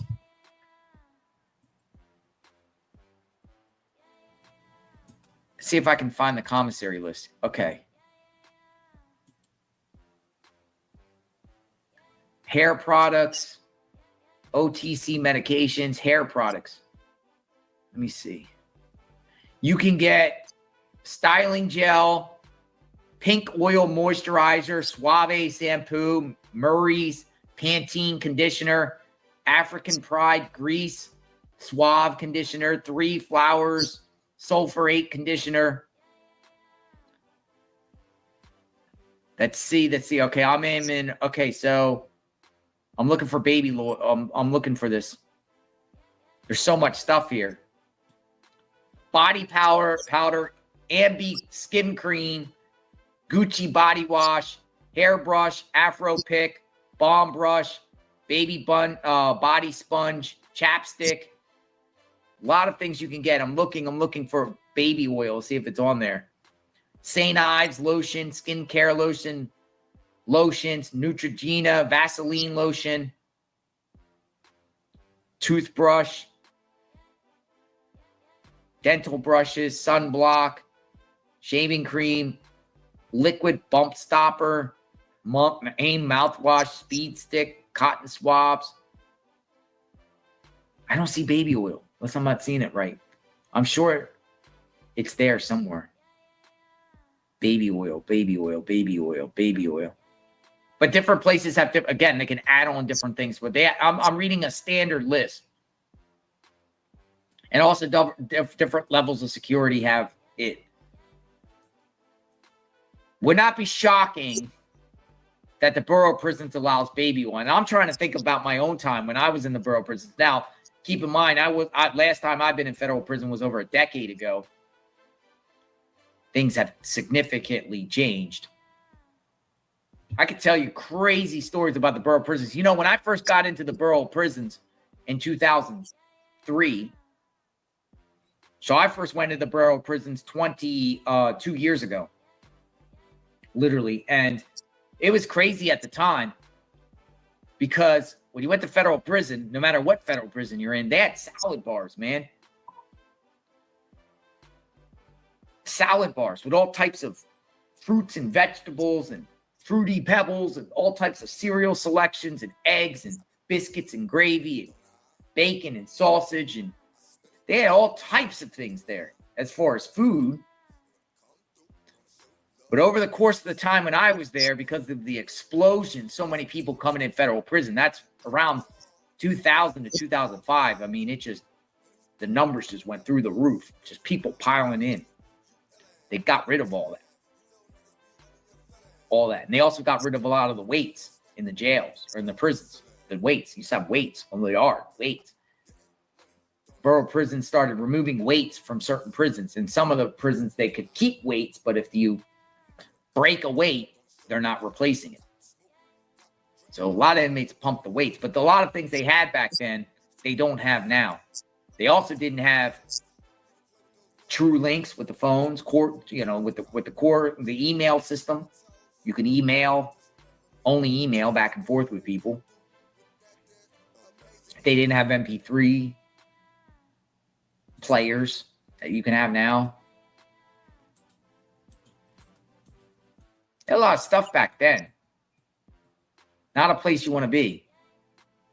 So it wouldn't shock me to have baby oil. And I'm sure it's there. I didn't see it on the list there, unless I have to review it. But I'll find it on the list on another one. There's different lists. There's so many commissary lists out there. Back in the day, used to give all types of foods on the commissary too. They don't do that now. Inmates make hooch wine, all types of. They get rid of a lot of sugar stuff or limit what you can buy. They don't want you bagging you can buy like one bag of Jolly Ranchers or stuff with fruit because the inmates make wine and mix it all up in a trash bag and make hooch, pass it around. Then inmates are all drunk all over the place. Diddy's going to get used to that. He's going to know what's up. He's going to be in a maximum security prison. They're not putting this dude in general population on just regular compound. No way. Not the influence that he has, because he would literally live like a king when he's in prison. He will be fine, I believe, when he goes to federal prison. He's going to hire goons. He's going to hire these bodyguards in prison. He's going to be untouchable. Though the borough of prison's not going to take that risk because someone might also want to take a swipe at him to make a name for themselves. I'm the one that took Diddy out. There's people like that. Because with him, there are a lot of people where he's going that's never getting out. And I'm going ahead on the conviction because I feel like an incoming conviction is here. I mean, I haven't seen the defense make any inroads whatsoever on discredit not one witness here. Not one out of the 23 now that has testified. Not one. So the defense is going to counter their case by presenting what? What is the defense going to present? What are they going to show on their side when they have significantly less time? Prosecution there might be 30 plus witnesses by the time this is over. 30, getting close to 30. We're at 23, 24, 25, 26. I do think after Jane, there will be a few more. Jane could end, though. What is the defense going to do? But another thing I am really, really looking for today, even though we're in this moment right now with Bana, is Jane Doe. Like, Jane Doe is ready to drop some nukes here. And all our curiosity is, who's Jane Doe? Who is Jane Doe?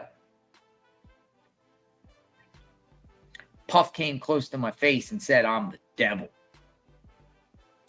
She also cried when she said that on the stand, by the way. Bana. She likes to be called Bana.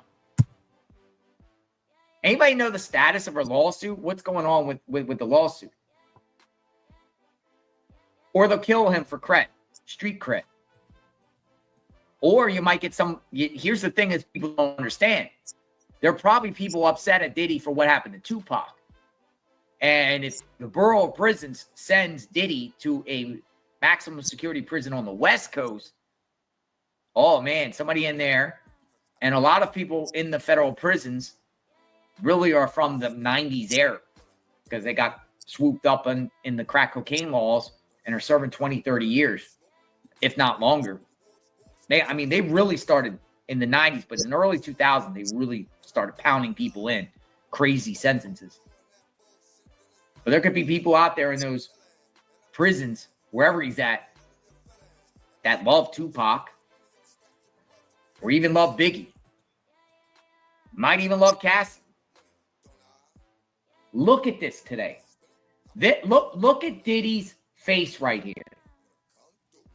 This is a new photo that came out, Sketch Artist. Oh my goodness. So this was Piazza on the stand today. And Piazza is talking about the video. And for some reason, Diddy's defense wants to play the video over and over and over on cross. They didn't need to do that. We question that. Even some of the media outlets have questioned if that tactic was worth it. What's Diddy holding his hand up here on his head? What's all that about? He has to watch it over and over and over while the jury hears play-by-play about a video you don't want the jurors to see. But for some reason, they feel like, what? I'll never understand that. We question that. Here you go. But also he's forced to see it too on direct with prosecution anyway. So the prosecution was playing this on direct too. So in the direct, Diddy has no choice. But in the cross, why would his defense say, play again, play again? Like Garrett goes, like, play again, play again, play again. You think the jurors want to see this? You think that this way, by saying because 3 seconds is because they don't move in the course of that video for some second, the video is designed to be taken. If they don't move, it stops. And there was a little gap, not a gap in between the assault and everything. And this is, Diddy's already admitted to this in the sense of his apology. He didn't deny it. They admitted to it in their opening that they paid off the other guy because it was bad publicity. It's true. The incident happened, yet Garagos wants this played. She wants to go with this like ridiculous semantics. Oh, well, 3 seconds is cut off. Just a little time's cut off. Explain that. And what's with the ghost shadowy figure in the hallway? Like, what are you doing? Like, what are you doing with that kind of defense? It's ridiculous. You don't, as a defense attorney, you don't want the jury to see this. Better off just explain it without watching it. At least explain it, but not watch it.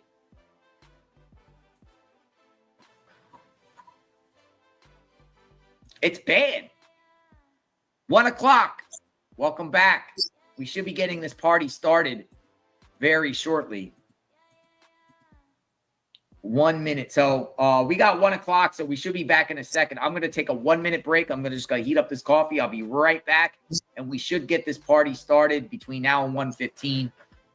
Big day coming. Big day coming for the next 2 hours of testimony. Bana and then Jane Doe. Get ready. I'll be right back.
Welcome back. What did we miss? Any activity? It doesn't appear.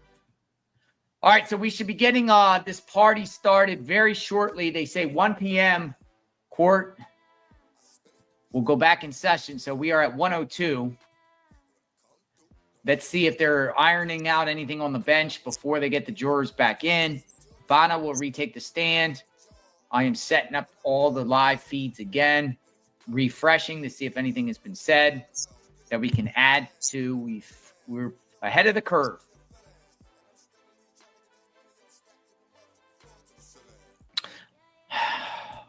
Three minutes ago, the Washington Post puts out a story. A look at Sean Combs's jail and its infamous residents.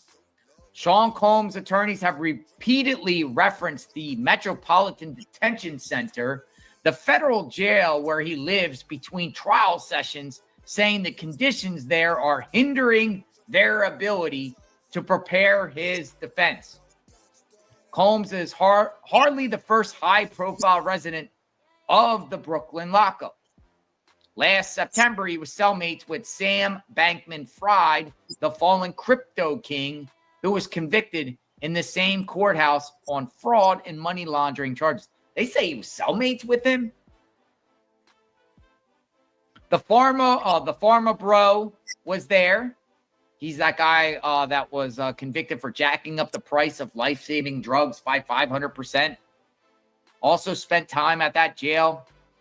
And he also violated the terms of his bail by threatening Hillary Clinton.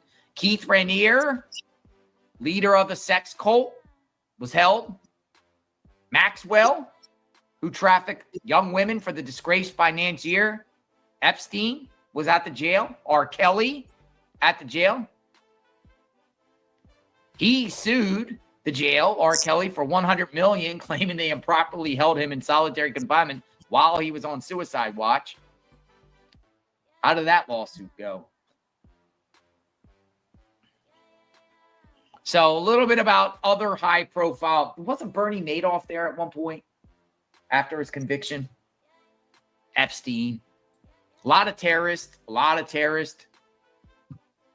held at the same facility, top floor. A lot of the 9/11, a lot of the 9/11 terrorists that got rounded up over the years, they were held at the same place. I know they had issues at this Metropolitan Detention Center a few years back. The heat went out in the winter for an extended period of time. This photo here is very damaging. I mean, it speaks for itself. So that is one of the sketch artists that happened today. We're not back in court session yet, so I'm just reviewing different things, keeping people up to speed. Look at that. Security outside the courthouse. Marshals are all over the building. The U.S. Marshals run the show there.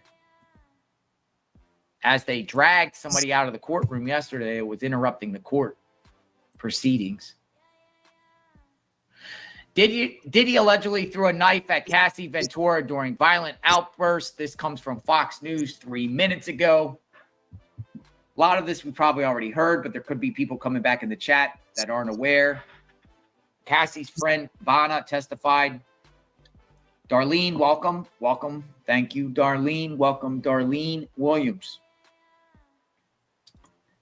Vanna testified Wednesday. She told the jury about her perception of Diddy and Cassie's relationship and a time she witnessed the rapper throw a knife at the Me and You singer.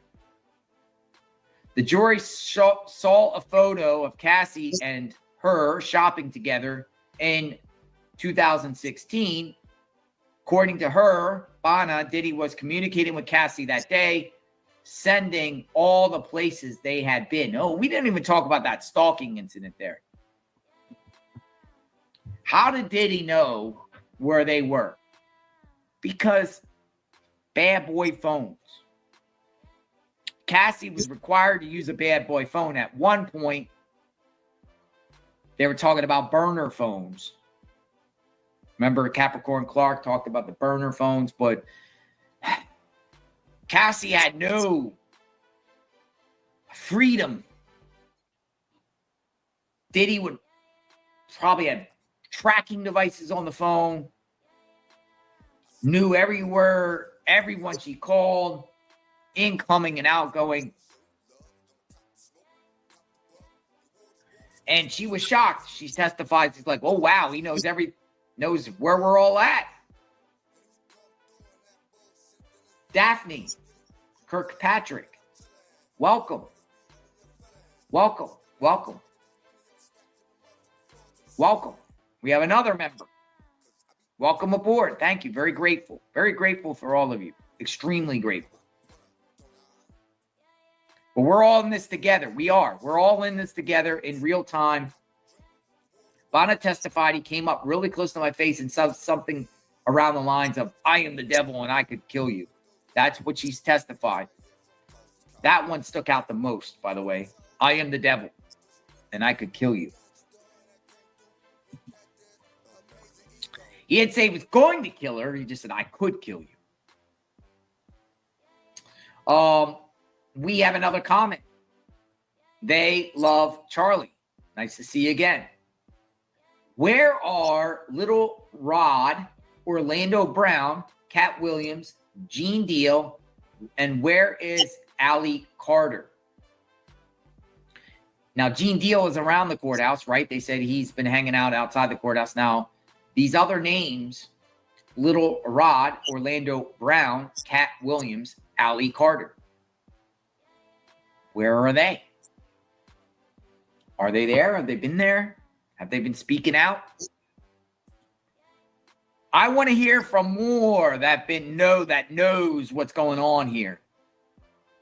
I want people to come out that know firsthand knowledge and speak the truth. And some of you know names and know, people that are key figures in this that haven't really been talked about. To me, RICO means, I've always had where RICO is multiple people involved in criminal activity. Well, who are the multiple people? Who are the multiple people? Who's the enablers here? Who's complicit with this? Who helped protect Diddy? Who's involved? Who's seen things and turned a blind eye? Who else out there? Paul Youngs, one gifted membership. Another person is a member of JLR Investigates, courtesy of Paul Youngs. Thank you for that. Very grateful. Another member. Our membership, our following is growing. Stick with us. You will not be disappointed. All right, so I am looking at all the updates. I think we are all up to speed on everything that has transpired thus far. The knife, the threats, the drugs, the hanging from the balcony.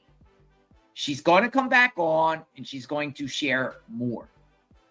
D-Rod, 5 gifted memberships. Oh, my goodness. Thank you again. Thank you again. Very, very grateful. 5 more members. More members. You all are great. Thank you so much. Very, very grateful. My goodness. Oh, my goodness. Thank you. You guys are the best. You all are awesome. Me and Magnolia talk about this all the time. We talk about all of you. We're like, yo, we got awesome chat. Like, it's just fun. It's just fun, like, kicking it and talking with you all and reading the comments. It's a little difficult for me reading the screen and relaying what's going on and also seeing the chat, but I see it. I see it. I see the comments coming through. But I think all of us, we're just part of this whole, we want to see what happens here. You know, a lot of us, majority of us, we want justice for the victims. A lot of us want to see Diddy go down.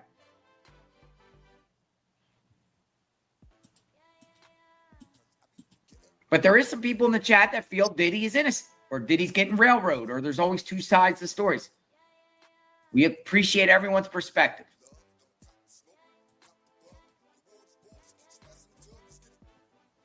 All right.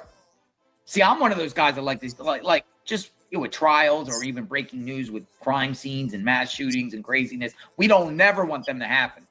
Don't get it twisted. I don't like talking about that.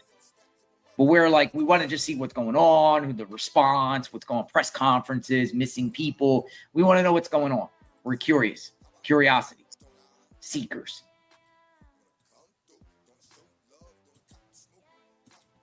Now, I think we have a pretty good setup here based off the circumstances. Because of no cameras in the courtroom, we are relaying what is being put out there by the media outlets, the very few people that are in there.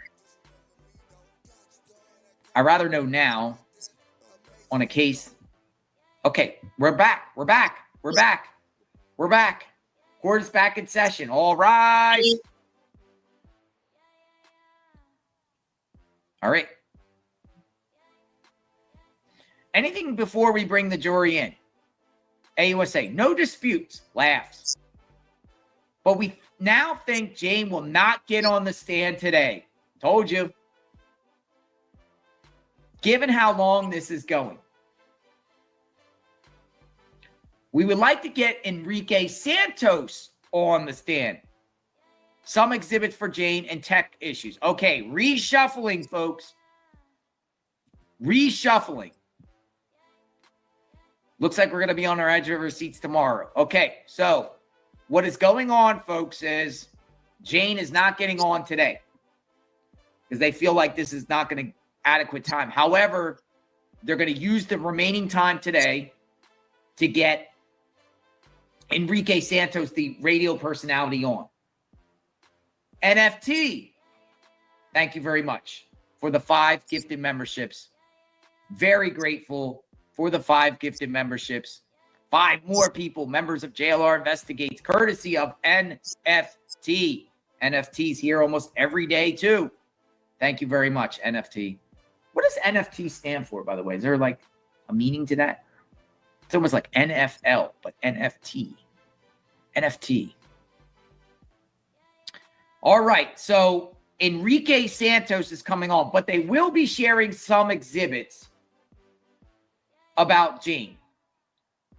So this could help Diddy in a sense of, I don't think anything can help Diddy, but I mean, it actually slows it because this is a bad day for Diddy. Robert Molina, thank you for your dedication and truth. NFT, not for trade. Everyone's coming up with acronyms for NFT. Thank you, NFT. All right, so we're about to get this party started. We're about to get back in. She's going to get back on the stand. Then it's going to be Enrique Santos. I want to hear what Enrique Santos has to say. Don't get it twisted. Enrique Santos is bringing something to the table too. But Jane will not be on today. So Diddy survives another day. And they have said that she could be on for a week. She doesn't have to fly back out to next Thursday. So here we go.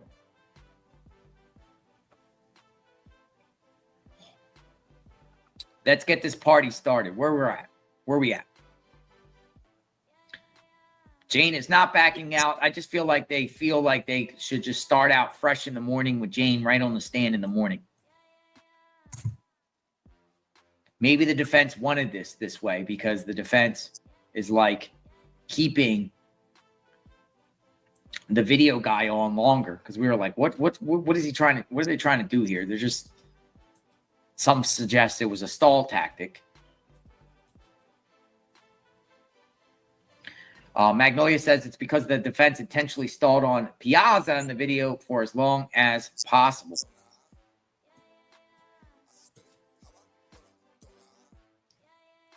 What do they think? Like the defense is like only 2 damaging people instead of 3. But the third person's eventually going to get on the stand. You can't avoid it. But it could also give them, the defense, time to review these texts. Remember, Diddy's defense is claiming they have to review texts with Diddy. They'll probably tell the judge again today they need more time with Diddy after court, in the courtroom, to review this stuff. So got an extra day, got an extra 12 hours, 15 hours, extra night. Also, the defense is lawyers have extra time before this main victim gets on. All right, so we are waiting for this to officially start, and it should be any second here. Lynn Scott, welcome. Welcome. Lynn Scott, welcome aboard. Thank you for being a member of JLR Investigates. Appreciate you. I hear sirens outside my home. What's going on out there? Where's everyone from, by the way? Okay, so while we wait, we got a lot of people in the chat. So I know the chat's going to be live right now. Where is everyone from? Now take a look at this. Oh my, Lynn Ann, 1 gifted membership. Another person, a member, lucky member, courtesy of Lynn Ann, 5425. But look at this. Look at the right side of your screen, ladies and gentlemen. If you got the chat open, look at all these faces. Daphne, again, another gifted membership. Thank you, thank you, thank you. Very, very grateful. But I am looking on the right side of my screen right now, and I am seeing so many places. Jonathan Avery, and another gifted membership. Thank you, thank you, thank you. It's like keep the train going. So many places, so many communities, so many all over the earth. Some of the places you're from, I've never been to, man. I personally think every single community everywhere in this world has something to offer to the table. Every place has a certain dish, certain culture, certain geographical spot, a famous landmark, something. Everywhere. Every place has some sort of history, something. Amera Pride 77. Amera Pride 777 XXX. 5 gifted memberships. 5 gifted memberships. 5 more members of JLR Investigates. Whoa. Whoa, we got memberships coming left and right. Look at that. Kelly _US. 1 gifted membership. Look at this. Magnolia in the chat. Magnolia's dropping gifted memberships. We're dropping gifted memberships. Thank you. Thank you. Welcome, everyone. We're just doing this before we get started here. I just want everyone to feel welcomed. Come on in. Have some fun talking. Share your thoughts. Interact with one another. Just be respectful, you know. Everyone has a different opinion about everything. Be respectful. Don't call anyone out by name or something crazy. We like opinions. We like thoughts. We like different perspectives. Okay, jury comes out. Jury comes out. Jury comes out. Here we go. Oh, we have another comment before we go here. They love Charlie. They love Charlie. The defense is definitely doing their job by stalling and setting up for an appeal. Remember, Diddy still has several other cases. The defense has nothing, but they are doing their job. Kanaka Maoli, native Hawaiian living in Florida. Is that Kanaka? Welcome to Florida. We love Florida. I'm from Florida. Mogvet, thank you for being a member of JLR Investigates.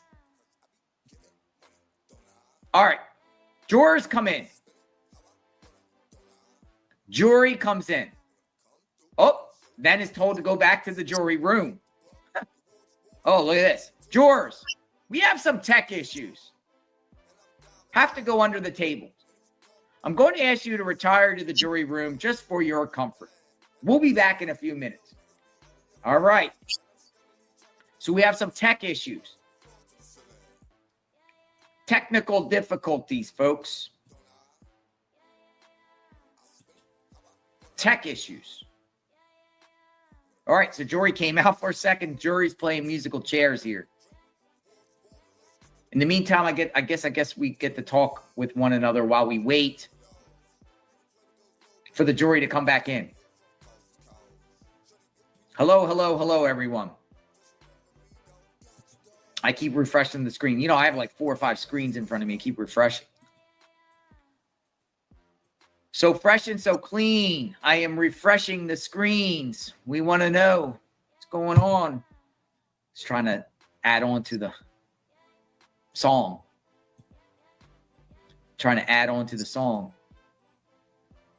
Diddy trial. Diddy allegedly dangled woman over balcony, threw knife at Cassie. I am the devil. I could kill you. That's what he told Bana, a friend of his former girlfriend, Cassie. It appears Bana and Cassie might be still friends. You know, some things with this case has ruined some friendships. Case in point, Carrie Morgan, Cassie. What Diddy did to Carrie Morgan pretty much ruined the friendship between Cassie and Carrie. Others have also said, since these things happened, no one's speaking to anyone anymore. However, there's others that they are still friends through thick and thin, like Nash and Cassie, as one example. Some are still friends, some are not. Does anyone know if Bana and Cassie are still friends here? Because the media is referring them as friends. Diddy has split up. You know, Diddy has ruined some friends, relationships going on here with a lot of these people. There's also others that have testified. They don't got no ill will towards Diddy. Kid Cudi was one of an example, as he testified. Like, it looks like years later, they made peace. Now, I'm sure Diddy didn't want Cudi up there on the stand testifying against him, but he had no choice.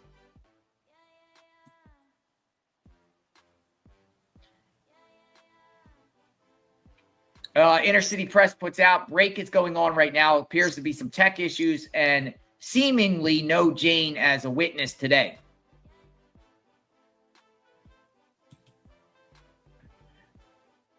So that's where we're at. A little bit of tech issues. We should be back. Crystal Simone with the gifted membership. One other person is a member of Gifted, or a member of JLR Investigates, courtesy of Crystal. Thank you, Crystal. Very grateful. Appreciate that.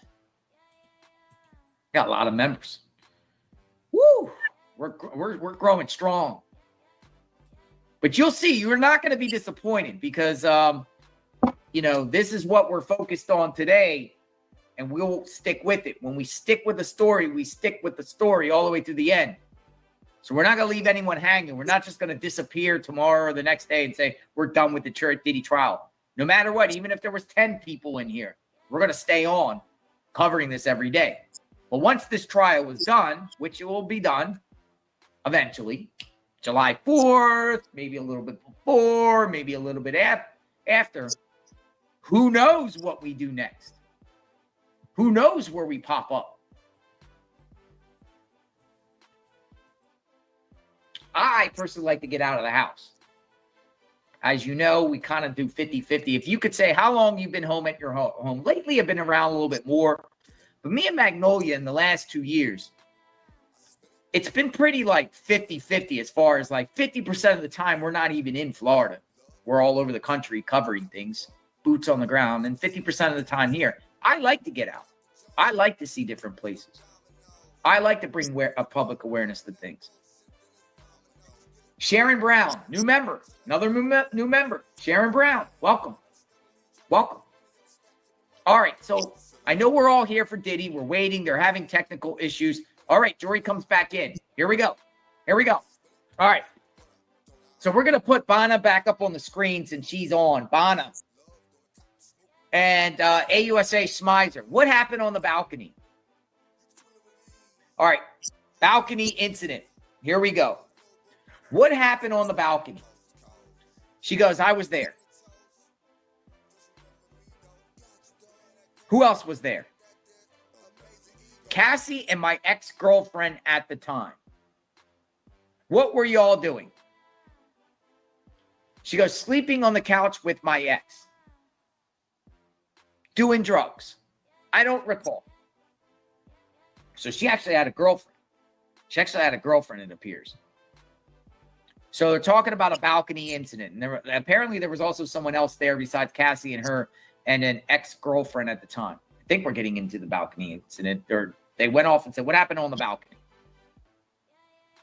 Balcony. Balcony time. The whole balcony. Balcony time. Crystal gives a membership. Crystal becomes a member and then gives some membership. JLR, you're almost at enough to need moderators. You're almost at enough to need moderators. Flex. Thank you. Thank you. Thank you. All right.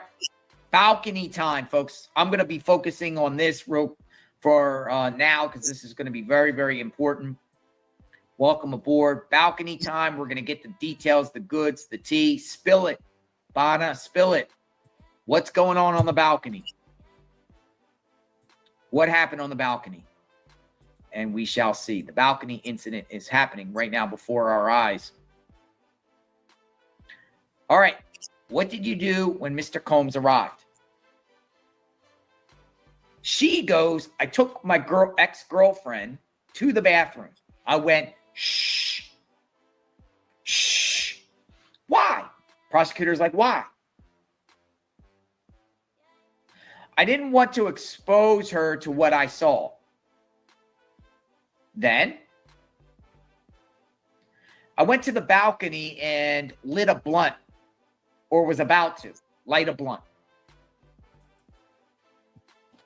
Here we go. She's saying that she put the ex-girlfriend in the bathroom and went, shh.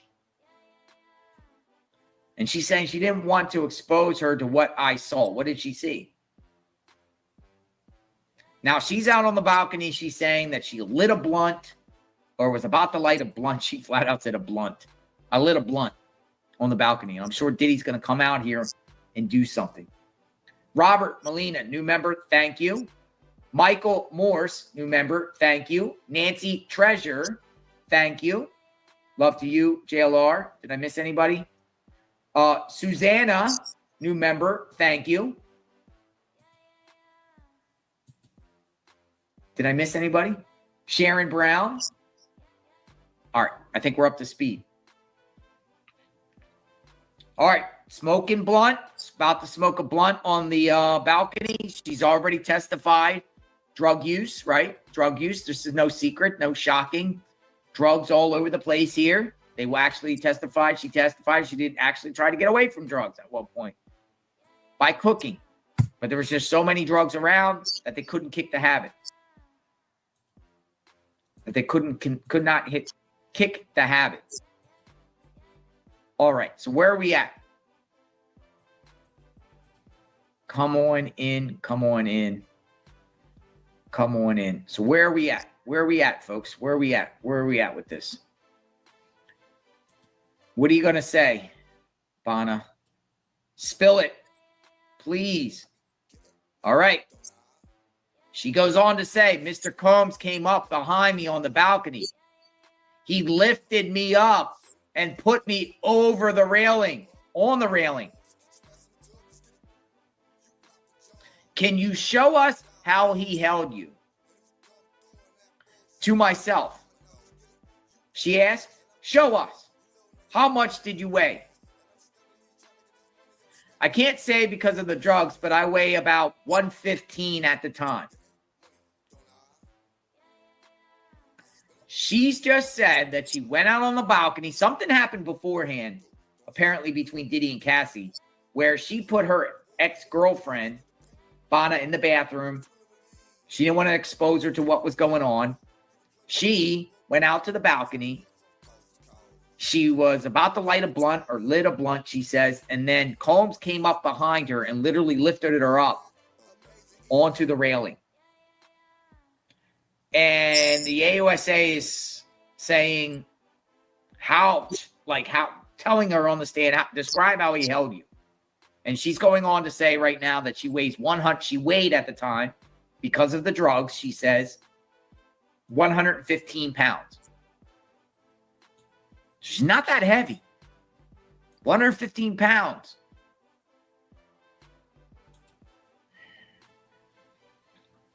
What did Mr. Combs scream at you? He yelled, you know what the F you did? She said back, I don't know what I did. I don't know what the F I did. How long did he hold you there? How long it takes to say that multiple times, you know what the F you did. All right. So he's accusing her of doing something. And using F words. She is saying, I don't know what you're talking about. I don't know what the F I did. What did I do? What did I do? Claudette, thank you for being a member of JLR Investigates. Claudette, another member.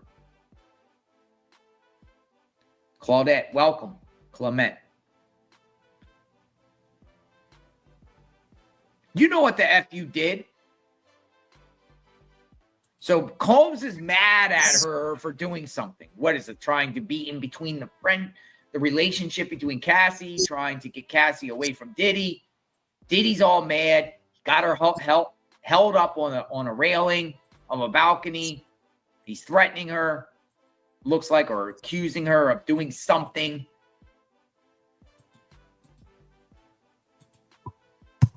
Spill it. Spill it, Bana, please.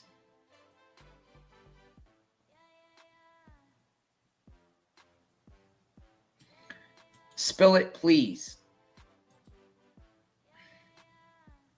All right, I'm looking on my screen here, see what she says. I mean, the way she just said, hey, Julie, thank you. JLR, is there a way we can give memberships directly to someone here who needs a little help? They love Charlie. I'm not so sure about that. I'll have to think if that's possible.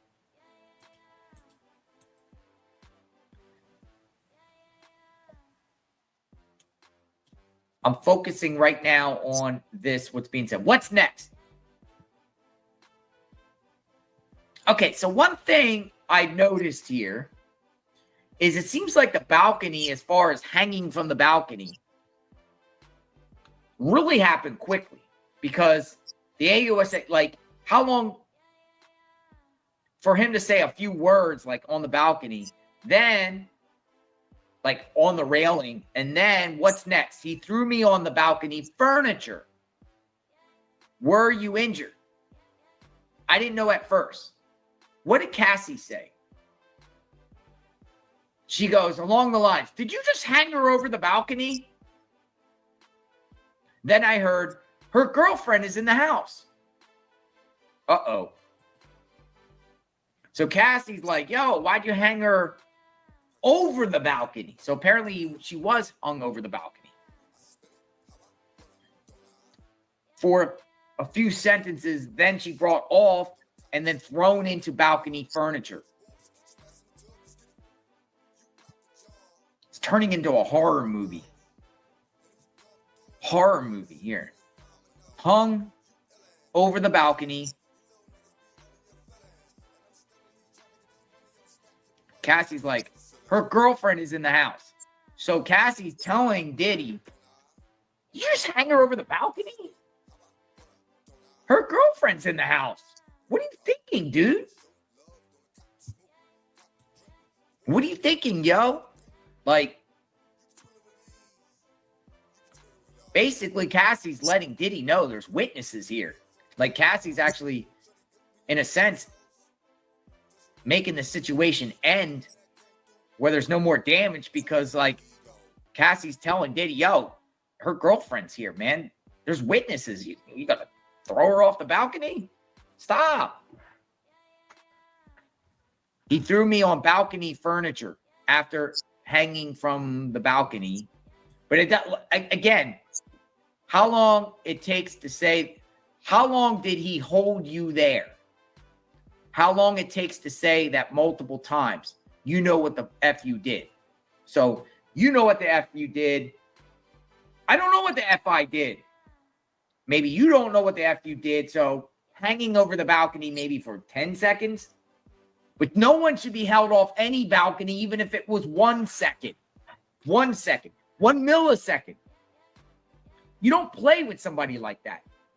You don't put a gun to someone's head for a fraction of a second. You don't hold somebody over a balcony when you're mad, and he didn't do it out. Ha ha ha! Let's play. Ha ha ha! Look at this. Ha ha!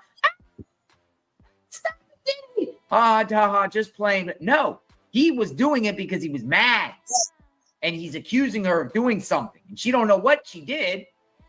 But still, just hanging someone over the balcony, even if it's very short time, is bad. He could have dropped her. All it takes is one drop, 1 second over the balcony, over, boom. So I know some people might say, well, it wasn't that long time that she was hung over the balcony. You can't do that to anybody. You can't do that to nobody. Look what happened to Michael Jackson when he was hanging the kid off the balcony. Remember that thing? Like he did that, and like the backlash he got for that. This is whole different level because Diddy's violent. This is not playing. He's mad. Mad.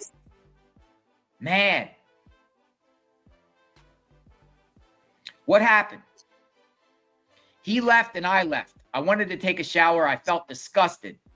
I saw a huge bruise on my leg from her being thrown in the furniture or from her leg going over the balcony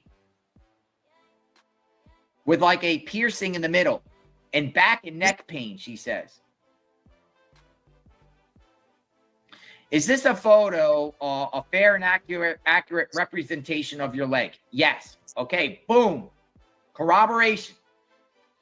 There is photo evidence that she took at the time showing her leg. Corroboration. So this goes on than just he said, she said. Now we have corroboration, photo evidence. Hey, look who's coming back. Look who's back. We'll just see who's coming back here in the van. Lunch. Why does the family continue to come?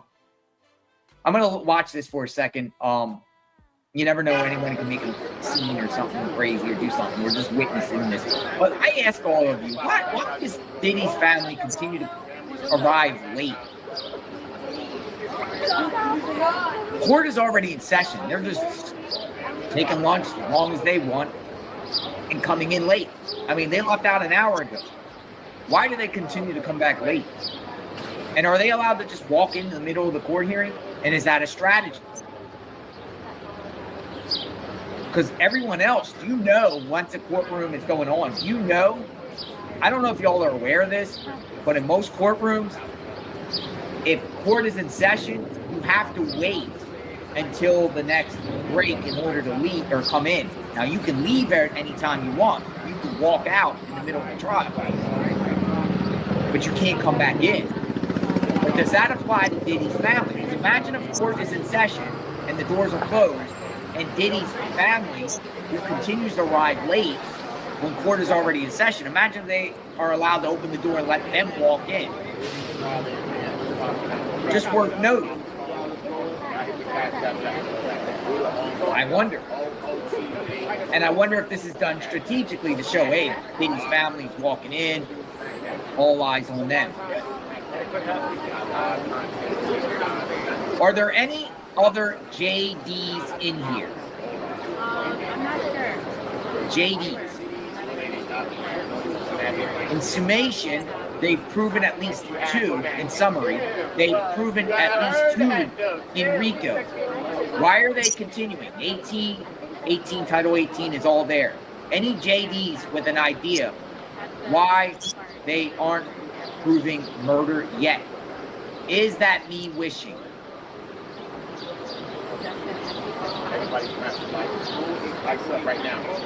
Here comes the family. Y'all waiting for the upload. I don't care. Y'all gonna see it. Justice degrees. I'm assuming justice degrees. Chaos forever. Money makes the rules, and justice is for the powerful. Shaking my head. The head. Look at this. What's he got? Water bottle? Okay, family is arriving in court, even though court has already been in session. Be in the house.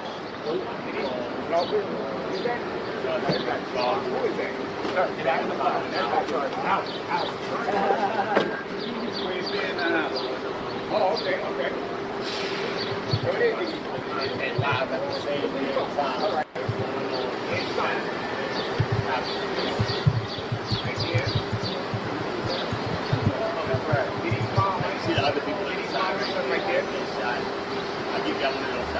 One guy there wearing a free puff. Free puff. All right, so family's back in. Let's get back to Bana, what we wanted to see family returning. They are literally 40 minutes late. But I guess they can arrive anytime they want, right? Free will. You would think, though, they would be there. All right, so the prosecution has showed a photo of Bana's injuries to her leg. She goes on to say, I called one of my managers and they said, if you're scared of anything else, just go to a chiropractor. So apparently she went to a chiropractor afterward because of the back and neck pain. AUSA goes, did you tell the chiropractor who done it to you? She goes, no. They asked, but I just paid and took the neck brace. All right, so we got more corroboration, which means because of what Diddy did to her at the time, she took photos of her injuries, and she also went to a chiropractor about her neck because she said she has neck and back pain. So there's more. She got injuries because of Diddy. Is this the neck brace in this photo of you? Yes. Photograph evidence of a neck injury with her in a brace because of Diddy. Did you ever talk to Mr. Combs about this? She goes, I said, I don't want any problems with you. He didn't say anything. When did you last see them? January 2nd, 2018. So this incident happened in 16. She's saying she last saw them January 2nd, 2018. But she literally said, I don't want no problems with you. He didn't say anything. So Diddy's like, kind of like with Kid Cudi, I don't know what you're talking about. But he didn't even respond to that. He didn't even acknowledge whether he did anything wrong to her or not. She's just like, I told him I don't want no problems. AUSA, how do you remember? She goes, about this date, January 2nd, 2018. She goes, I tattooed the date on myself. Why? It's the day I decided to get sober. It was a New Year's thing in Miami at the one hotel. Puff, Cassie, and I did 8 hours of ketamine together. It's the day I decided to get sober. January 2nd, 2018. She got a tattoo. But she's saying it was a New Year's thing in Miami at the one hotel. Puff, Cassie, and I did 8 hours of ketamine together.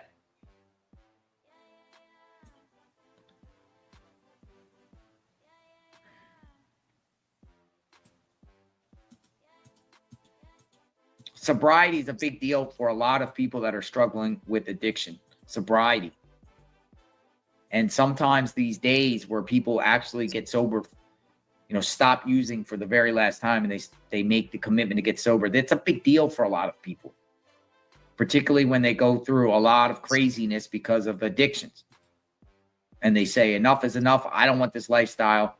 So, in the AA world, NA world, sobriety dates are big, big deals. They're big moments for people. So big for her, she got a tattoo on the date. January 2nd, 2018. I guess that was the last day she did drugs, apparently with Cassie, Puff, and her, 8 hours of ketamine, and she said enough is enough. It's a lot of ketamine.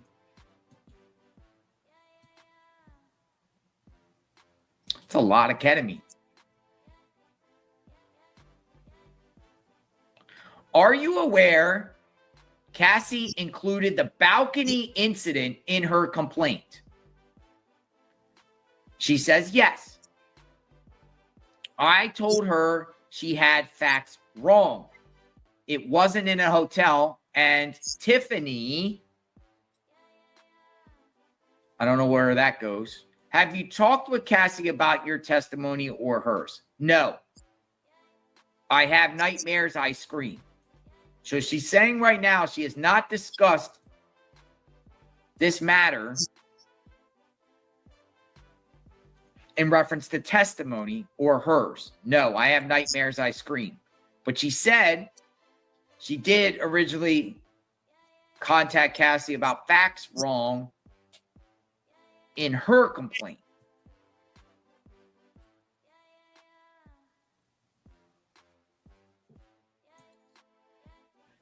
Good for her for getting sober.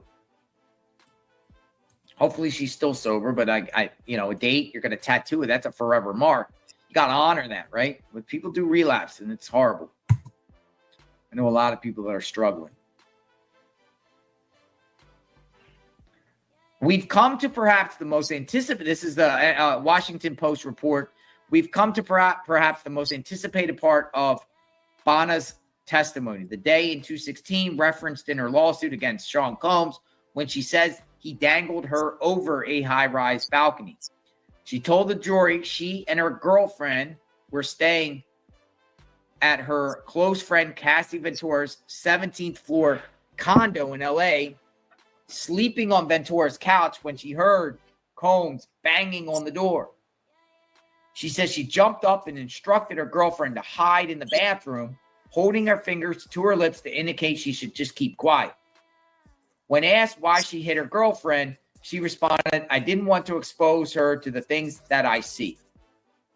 So she's just trying to protect her own girlfriend. So we got some more stuff about that incident.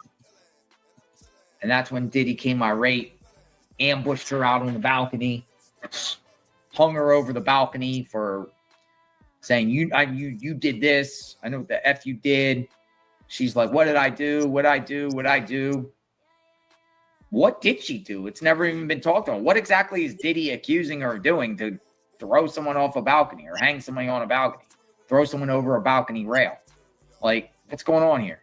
Dangle somebody over a balcony rail and then pull her back up and throw her into some furniture. She gets some injuries. Photograph evidence shown to the jurors, including photographs of her in a neck brace after she saw a chiropractor. But what did she even do? What does Diddy think she did in Diddy's mind? Or is he possessed and he's just seeing things and taking out on her because she's with Cassie?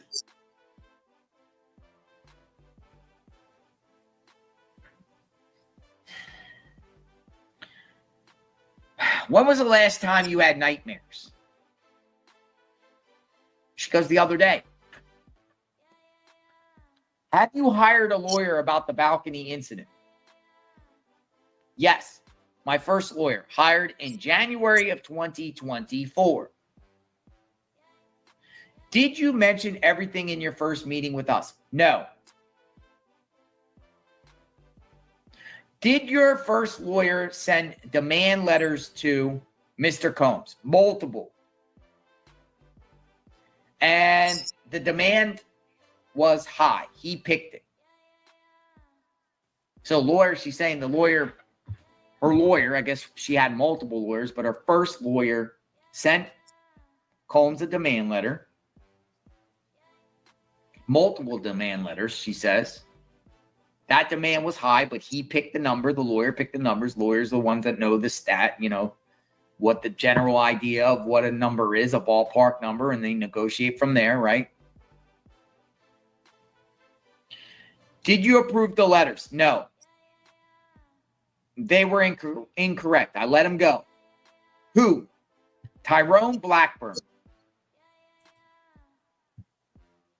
All right, so she's talking about a first lawyer she had to let go. Tyrone Blackburn. That was her first lawyer. She's saying they were incorrect. I wonder what the numbers were. Wait, don't tell me Tyrone Blackburn was trying to get $50 million or something crazy out of it. Tyrone Blackburn, Esquire, legal areas of practice, SA, harassment, employment law, medical malpractice. So he is advertised as a skilled plaintiff's attorney practicing in New York and New Jersey. She hired this guy at first. Did people reach out to you? She goes on to say, Tiffany, Cassie, the producer, Rob Holiday. Was he friends with Mr. Combs? Yes, she says. Westmoreland, can we have a sidebar? Judge is like, we may. Sidebar. All right, so we're getting into like legal stuff right now in reference to demand letters, settlement offers, threat of lawsuit. That's where she's getting into it now. I think the prosecution's getting this all out like they did with others that plan to sue Diddy, to get this out so it doesn't, get it out first before the defense.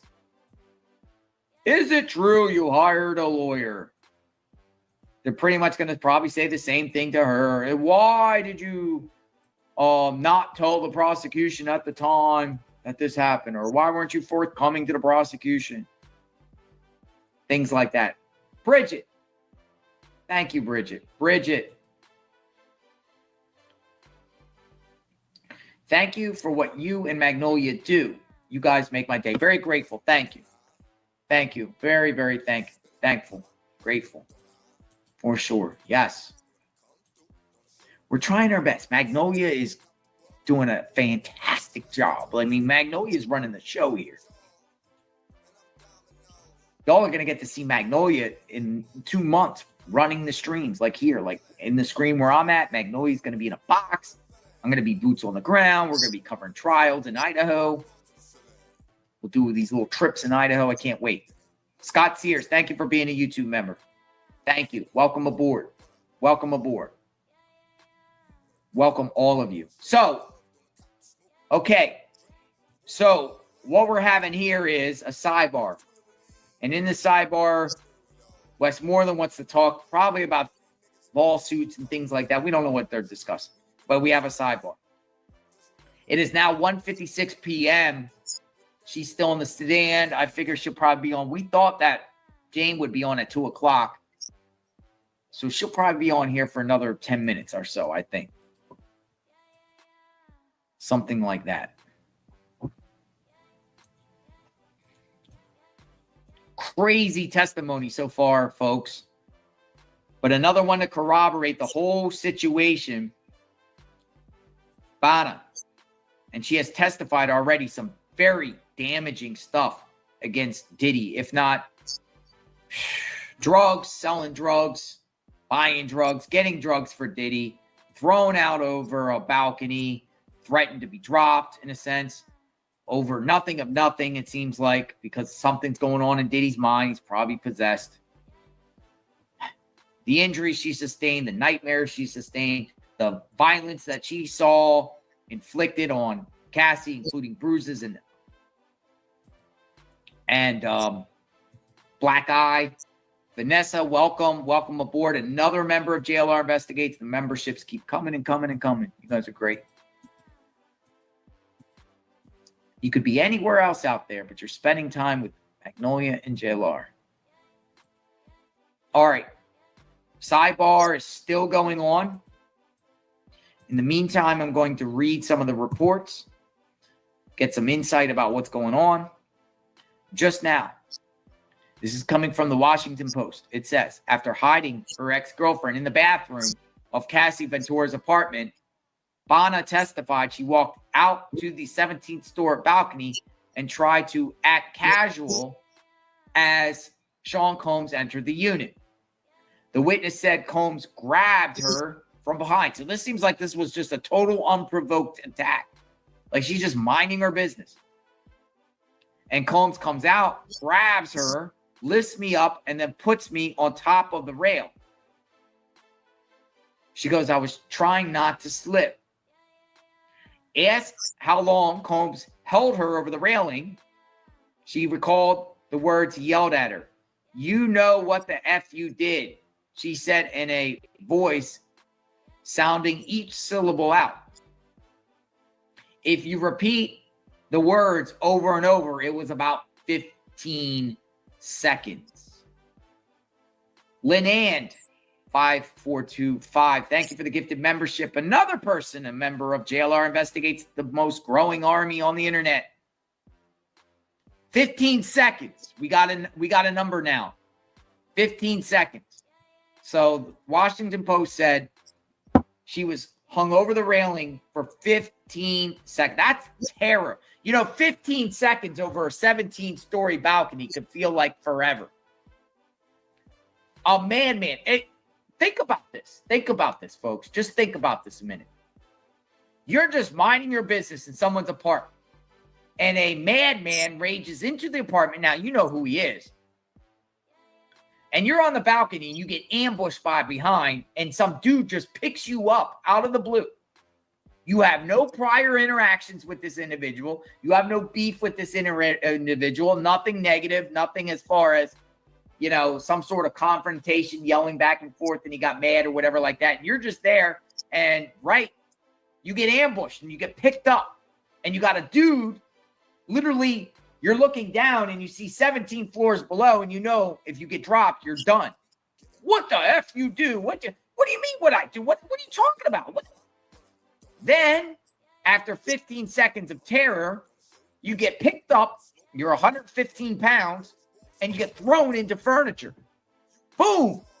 You sustain injuries to your neck and back, which require you to go see a chiropractor, and you take photos of the evidence. See what I mean? How terrifying. I don't blame her for having nightmares. I have nightmares. If anyone did that to me, I would never forget that. If I'm just chilling with my friends and somebody comes out and hangs me from a balcony even for a second. In a rage. In a rage. We got so many new members here. Anna, welcome. Monica, welcome. Welcome. More members, 2 more additional members. Welcome to the fam. JLR, Magnolia, and the fam. But man, this is crazy. We got the details of the circumstances here. This should be done to nobody. No ifs, ands, or buts. Let alone a man doing this to a female. Horrible. Horrible. And she should have every right to sue him for this. Particularly if you're traumatized from it. Every single right. Absolutely. He should be sued. Let the jury decide how much money she should get. This is bad. Somebody pointed out that Tyrone Blackburn, who was her first attorney, is involved in quite a few lawsuits against Diddy, including Rod Jones. Crazy. This is crazy stuff.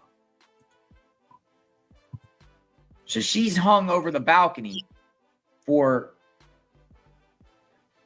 15 seconds. Okay, so it says here, the jury is looking at graphic photos, bandages and a neck brace and a baseball-sized bruise with a punctured wound in the middle of it. Bonna testified Sean Combs gave her these injuries when he dangled her over a high-rise balcony railing, then threw her into patio furniture. This has been testified by Cassie. This now has been testified by Bonna, corroborating by photo evidence. Plus, there was a girlfriend in the room. Witnesses, witnesses, witnesses. You think she's lying? Does anyone think she's lying? She's literally, the jury is seeing photographs. Think she's going to hit herself and take photos to set them up? Are we going that route? I don't think so. Bandages and a neck brace and a baseball-sized bruise. That's what the jurors see. So she took pictures. She documented it. Corroborated by Cassie, corroborated by herself. That's it. It happened. It happened. Changed my mind. This incident happened.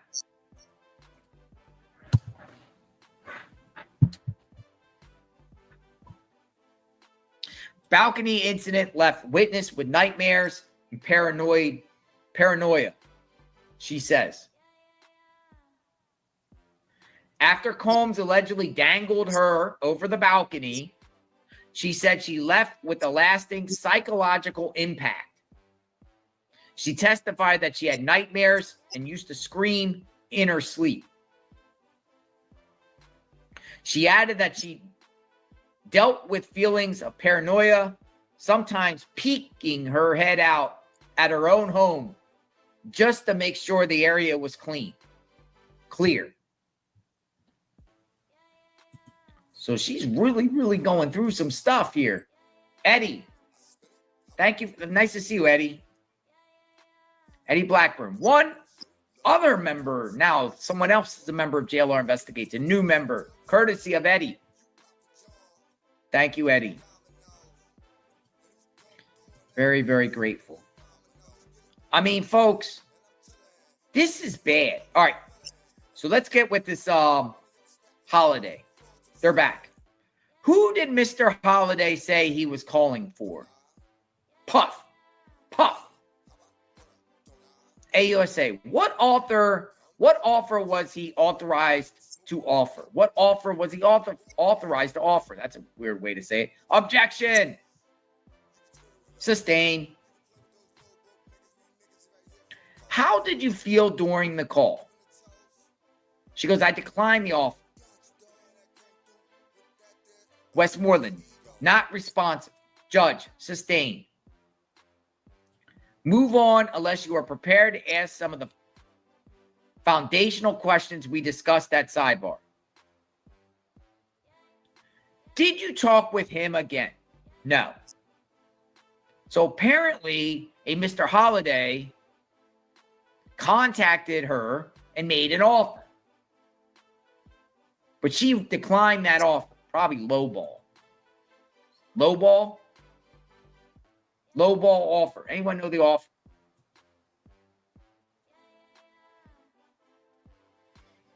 I'll give you 10K.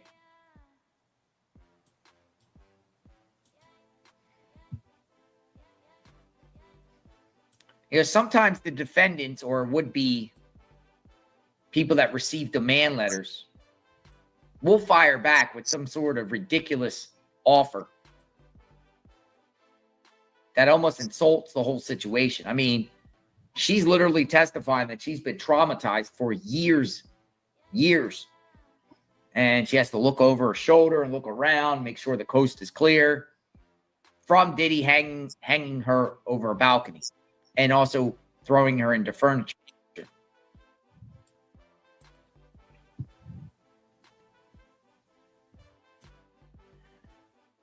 I think it's a good question here.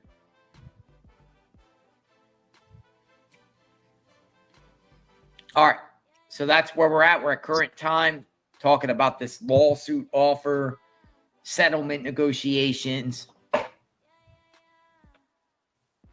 All right. We got a Diddy description of Diddy's behavior while this is going on. Everybody wants to know how Diddy is how he's acting in court during certain people's testimony. They're saying, according to the Washington Post, while photos of Bana's injuries were being shown to the court, Sean Combs leaned over to his attorney, Miss Garagos, and peered into a monitor displaying the images. Garagos' hands were steepled in front of her face as Combs spoke to her, basically like this. What do you say? They don't want anyone in the jury or anyone to see what they're discussing. One of those things. Steepled in front of her face as Combs spoke to her. They don't want to lip read. Combs, who had been leaning back in his chair and listening intently to her testimony, briefly motioned towards the monitor again when another image came up of her bandaged back. He spoke to his lawyer as she described her efforts to get sober and testified that certain details of the balcony incident in Cassie's lawsuit were incorrect. So Diddy's getting a little involved here, communicating with Garagos with these pictures and corresponding. What do you think? What do you think Diddy's saying? She's lying? This isn't true? Ask her this? Ask her this? Or what? What do you think Diddy's doing? Did Diddy not realize the extent of the injuries that he caused her? Does he think she's lying about injuries? What do you think Diddy's going through in his head right now? What's Diddy thinking here? What's he trying to say? When asked if she experiences lasting effects, Bana whispered, yes. Bana said she experiences nightmares, a lot of paranoia, and I used to scream a lot in my sleep, but it dissipated a little bit. She was 115 pounds at the time. She knows what Diddy did to Cassie by seeing the injuries on Cassie, the black eye and the bruises. Now she got it too, herself, at the hands of Diddy. But for her, it just seems like she got ambushed by Diddy, who raged into Cassie's apartment and just went right out to the balcony and literally lifted her up without even probably anything to say or nothing in between. Just went in there. Whoa, whoa, whoa, whoa. You know what the F you did. What did I do? What the F did I do? What did I do? What did I do? 15 seconds. Lift her back up. Throws her into patio furniture, balcony patio furniture. And she gets injured. She testified that she fired Blackburn when she realized Blackburn was the first lawyer she had, when she realized he had included incorrect information in the monetary demand paperwork. So she fired her own attorney, first attorney. First attorney, who, by the way, is involved with other lawsuits. What do we got? What do we got going on here, ladies and gentlemen? Very, very interesting stuff as we continue to listen in. Sean P. Diddy Combs' trial. She's still on the stand. We'll see where this goes. Let's see what we got. What do we got? What do we got? What do we got?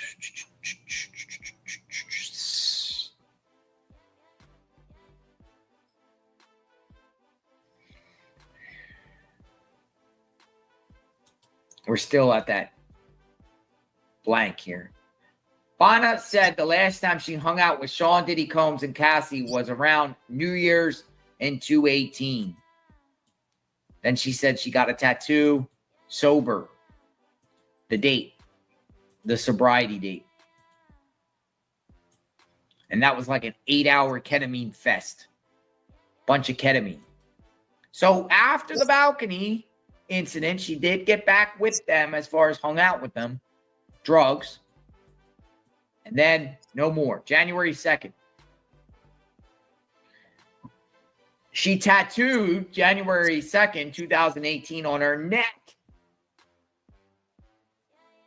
as a commitment to get sober and not go back.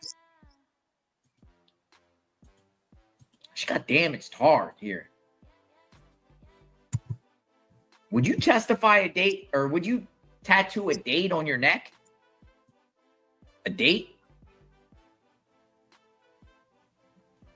The government attempted to ask Bonna about an alleged settlement between herself and Combs. The line of questioning went nowhere after the defense objected and the judge shut it down. Ardella Young. Welcome to JLR Investigates. Thank you for being a new member. Welcome aboard. Thank you. Yeah, ladies and gentlemen. Okay. So she's still on the stand.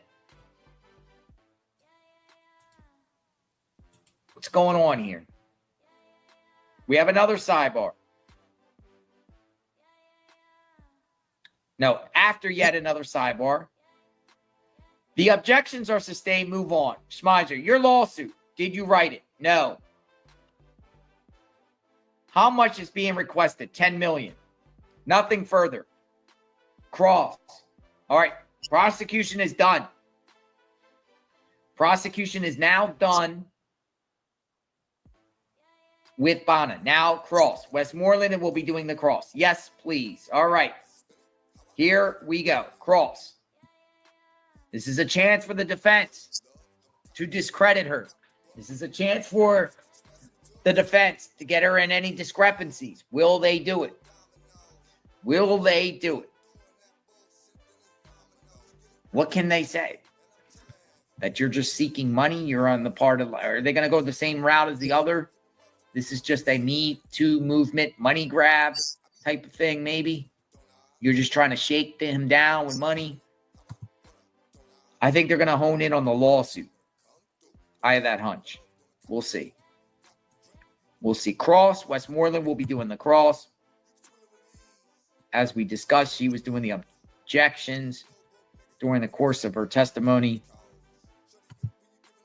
All right. Well, I think she did a phenomenal job sharing the experience.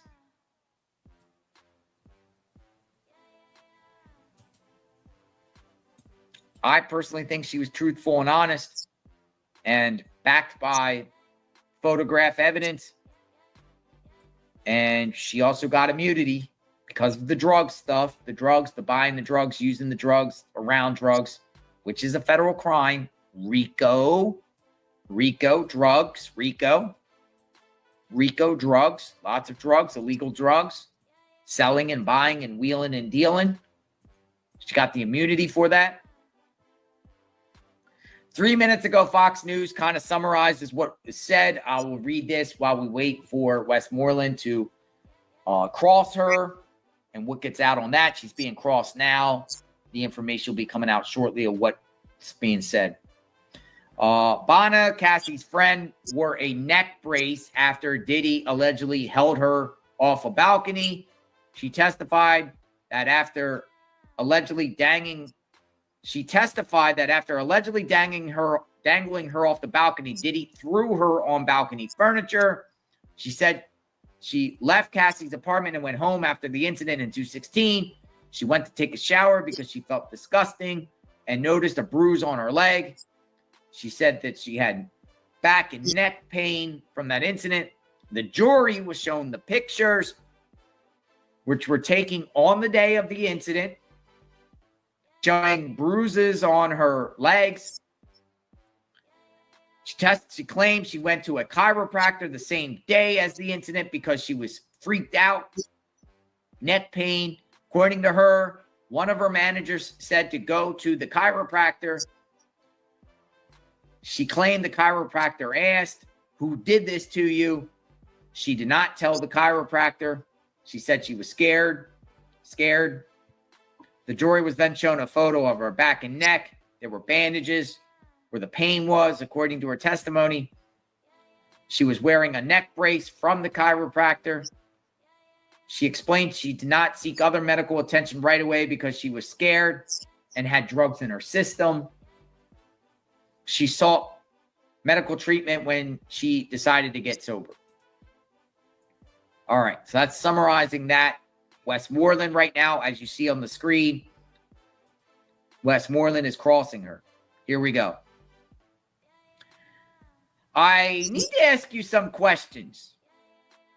You have immunity as long as what you say today is true, right? She goes, yes. Who decides if you're lying? She goes,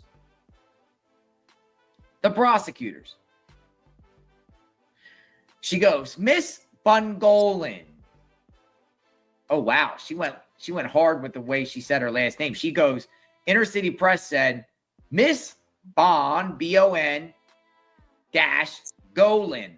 Miss Bungolan, you were a graphic designer. She goes, yes. Oh, boy.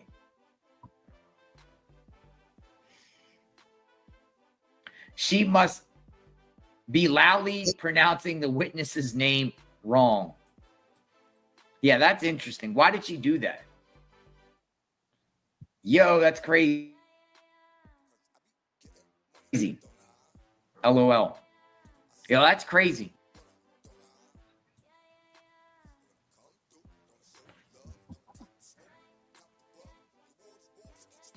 Is badgering the witness red flag?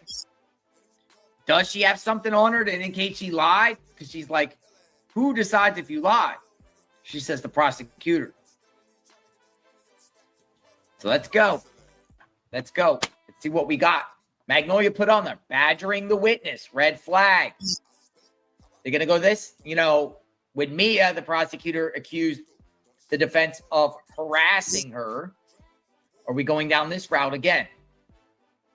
Are we going down this route? Badgering. Here we go. Combs is Westmoreland. You and Cassie would work on designs, including at the hour, on the hour. True, right? Yes. Combs is Westmoreland. All right. You were focused on a t-shirt design. She goes on to say there were a lot of things. She asked you to come over. Oh, you just ordered your hat. Dynamite. Thank you. Yes, JLR hat. Get yourself a JLR hat. See? JLR. The most trusted name in news. All right, so Westmoreland's saying thank you for purchasing a hat. She asked you to come over. Yes, okay. T-shirt design. She asked you to come over. So I think we're getting over to what she testified about being at Cassie's apartment. She asked you to come over. And she might be like, well, why did you bring your girlfriend over? I think that's where she's going to say, watch. She's probably going to be like, well, if you're coming over there for a t-shirt design, why are you bringing a girlfriend with you? We'll see. I think I know where I'm kind of, maybe she'll say this. Maybe she will not. We'll see. Just proves Cassie has the free will to be creative.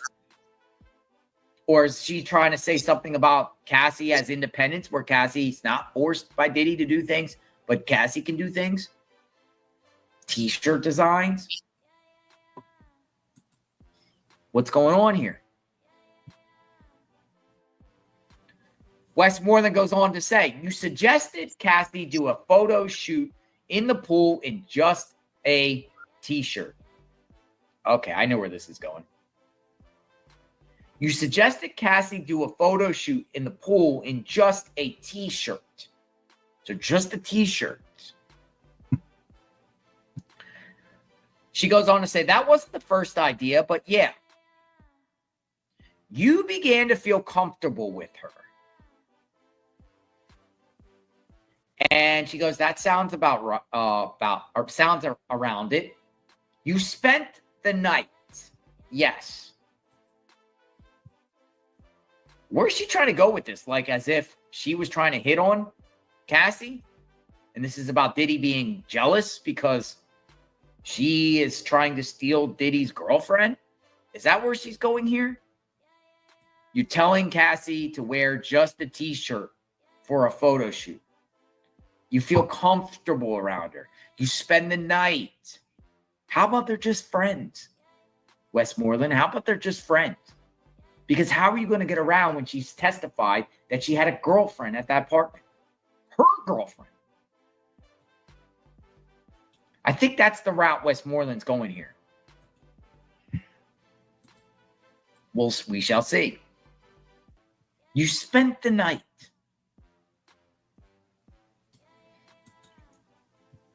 What do you think? All right, so we're on pause on that. We'll wait for the response on that.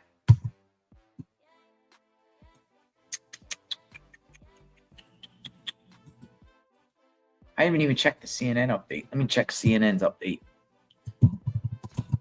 CNN Diddy. CNN. They're talking about the lawsuit. Lawsuit, 10 million. She was seeking 10 million. She's seeking. Real time. All right, I want to know what this is going to be about. Where is Westmoreland going with this?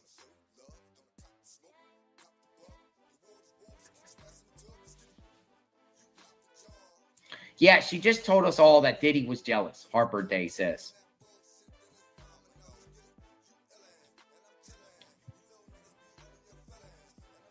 And wherever this is going justifies being dangled over a balcony. What?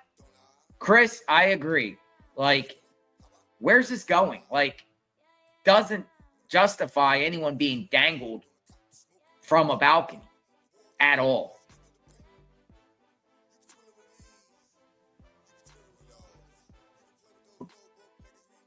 All right, stand by. I'll be back in 1 minute.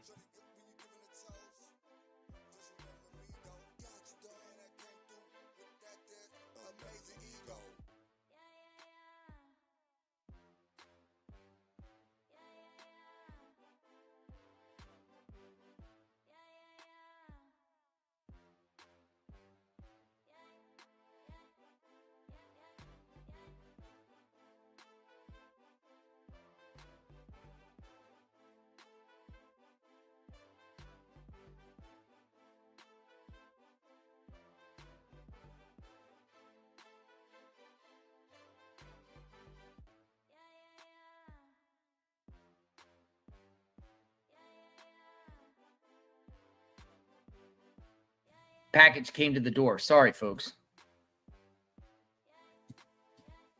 Heard my gate. Got a little gate out there. All right, so where are we at? Okay. Here we go.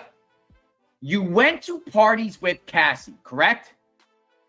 She goes, no, not going to parties. We partied. We partied. Okay. You did a lot of drugs with Cassie. Yes. How did marijuana make you feel? She goes, sometimes hungry. Marijuana. Okay, so we didn't go to parties. We partied. That's what she said. We partied. So the party, the drugs. I mean, I guess they're trying to neutralize the situation by saying it was just a wild scene with all of them. Drug use, partying. Is that what we got going on here? Is that what the situation is here? With all this partying? What do we got? What do we got? Partying. Yo, I don't even know if we're going to even get to the other guy today. We're at 2:30. She should be done soon. I don't know. I don't know where Westmoreland's going here. We'll go. Marijuana. How did it make you feel? Sometimes hungry. Out of all the drugs, they ask about marijuana. What about the ketamine? Why is she asking her about? You pick drugs, right? She's already said all cocaine and ketamine and drugs. And of all the drugs, she wants to point out marijuana. Westmoreland. Why? How does marijuana make you feel? Maybe she was trying to get her to say, my memory messes my memory up, or it makes me tired or whatever. Then she could be like, well, how do you remember if you're all on drugs about all this? You sure you weren't just making it up? I don't know where she's going here. I can only speculate. Where is she going? Where's she going with all this? Come on in. Again, she's suing Diddy for $10 million. Apparently there was some sort of offer that she rejected. She had a lawyer, and then I guess she got somebody else, and then there was some sort of offer. At one point, it was rejected, and now they're going through that legal process now. Westmoreland. Okay, she jumps to ecstasy. How does ecstasy make you feel? Up-lighted. She says up-lighted. L-I-G-H-T-E-D. What about G? Now, what is G?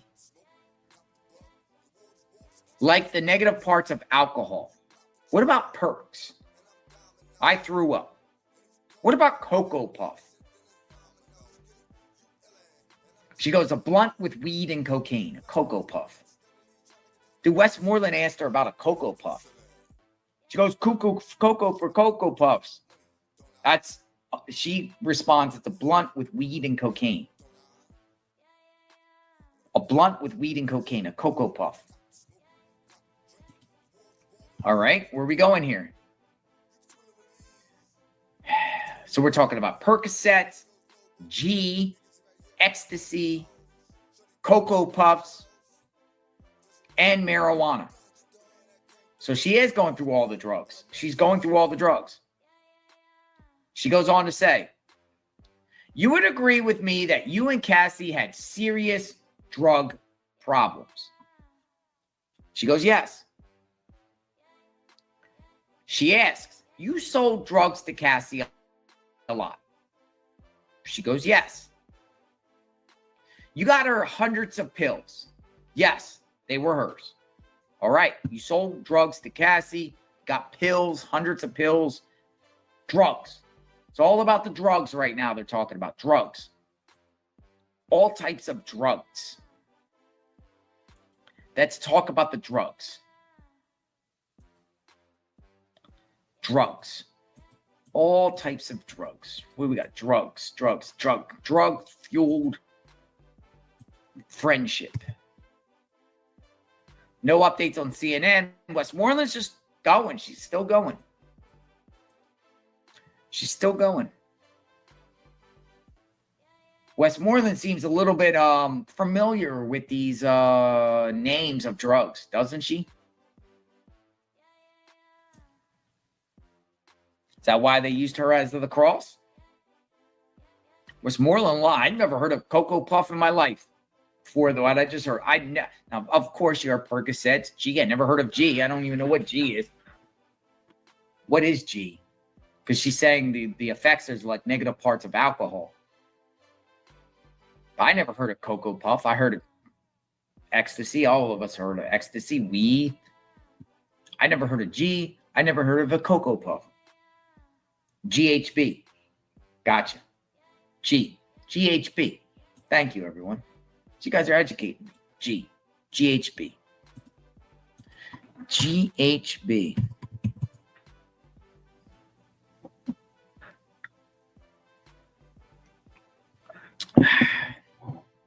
Taking G.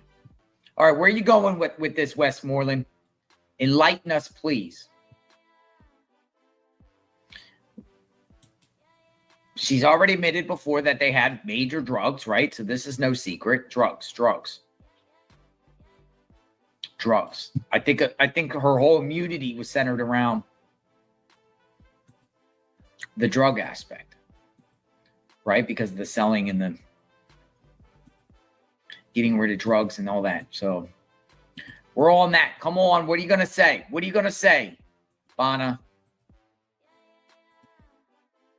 What are you going to got? What do you have, Westmoreland? What do you have? The Stomper. We are still stuck on hundreds of pills. And it's crazy because it's true. It's like, what is as if Diddy isn't on drugs?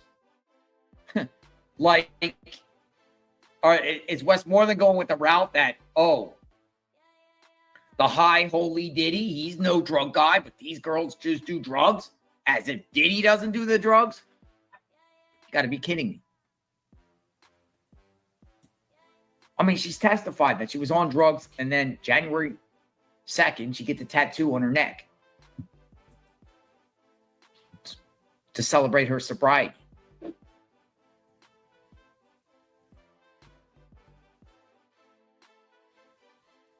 I never heard of 90% of what Diddy did. It's astronomical. Eye to eye. It's crazy. I never suspected this on this scale.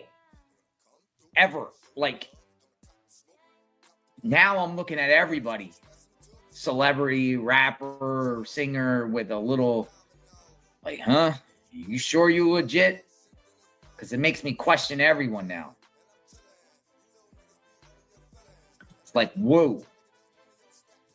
Now, the partying and all that atmosphere, I get it. But I've figured over the years, if Diddy would actually do something this crazy, he would have already been in jail a long time ago, or prison, or already exposed.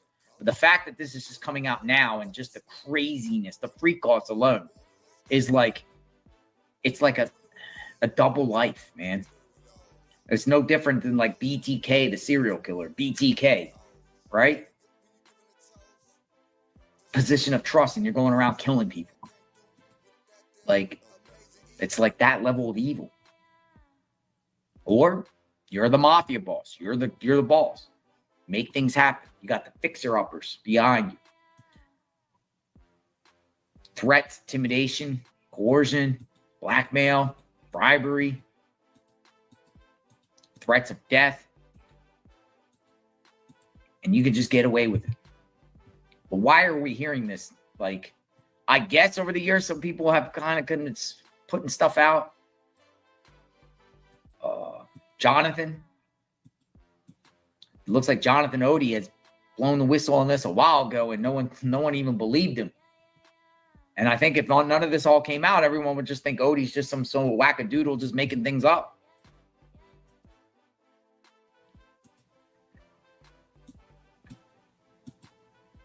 Just makes me question every superstar. It's sad because I like some superstars and I like some musicians out there. I like some athletes. Which makes me wonder now who's doing what behind the scenes that we don't know about. And, you know, for me with Diddy, again, I took all his music out of my Spotify. I have Spotify. I like Spotify. Spotify's cool. You know, I got this thing called the Mighty. It's a little square box thing called the Mighty. And I have it to Spotify, and I can sync all my music from that to the Mighty. So it's better than holding up my phone. So I work out. I have my headphones. I got the little Mighty. And it's real tiny, so you can just put it in your pocket, whatever like that. I love it. You even hold it when you're running. And I took all his music out. All of it, man. All of it. And I had a bunch. I think before this lawsuit stuff and all this stuff got exposed, I related songs. And it's sad because there was other rappers, too, that I had, too, centered around Bad Boy. And I took them all out just because I did.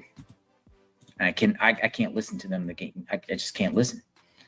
I never will think of Diddy the same. All right, so where are we at? We're still on these. All right. Name the drug dealers. Westmoreland's like, name the drug dealers. Here we go. She goes, I don't know if I can. That's refresh. Westmoreland says, in this job, your clothing line did not work out due to the skater mentality at Diamond Supply Company.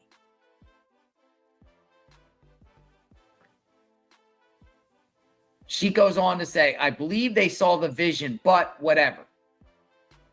Your clothing line did not work out due to the skater mentality at Diamond Supply Company, a skater mentality. So Westmoreland's going to her about the clothing line. She says she can't name the drug dealers. So the parent, name names. I want to see some names. I don't know if I can. Name the names.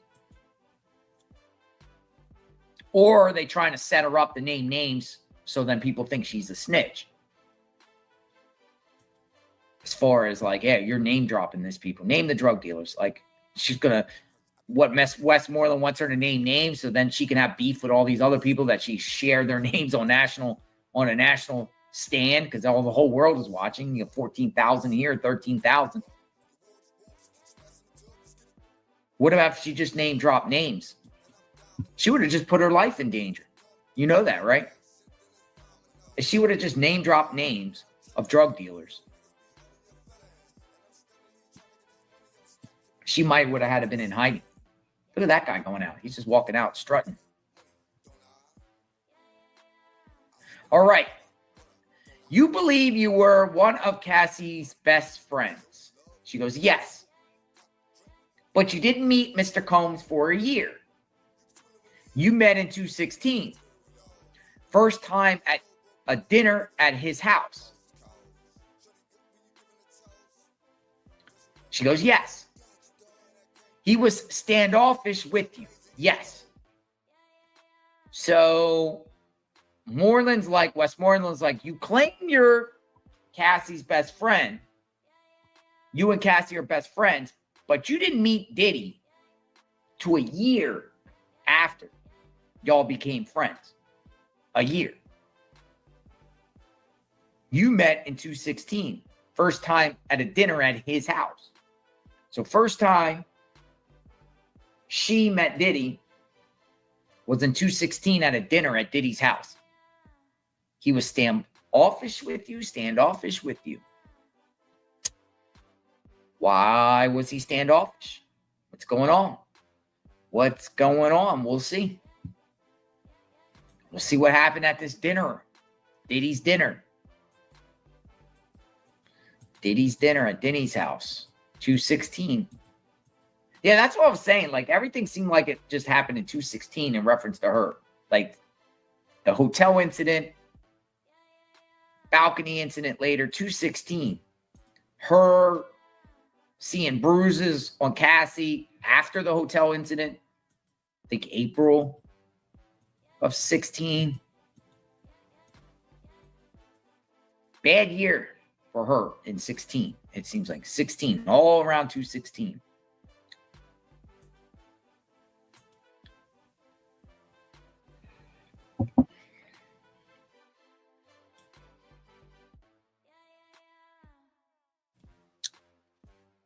All right, let me look at the Washington Post here, see what they say. Nothing new on there. Let's go to the other feeds. We're looking at these feeds, seeing what's being said. 18 minutes ago, nothing there from NBC. Let's look at the great CNN. What does CNN have to say? Let's see. All right. So CNN report 2 minutes ago. Yeah, we had a problem. Bana says when asked if she and Ventura had a serious drug problem. Defense attorney Nicole Westmoreland asked Bana how she felt when she used drugs like marijuana, cocaine, ketamine, G, and acid. Acid's another one. I didn't hear acid before. Acid.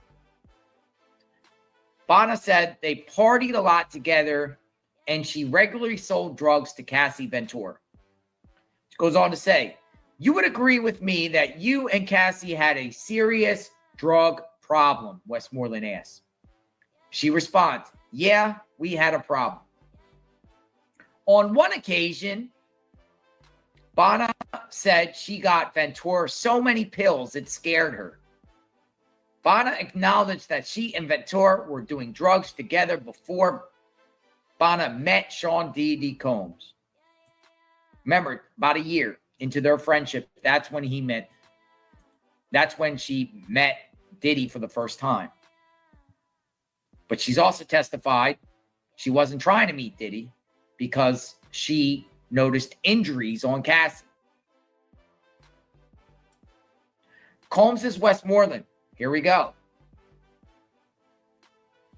Did you talk with Deontay Nash after his testimony? Remember Nash last week? Nash.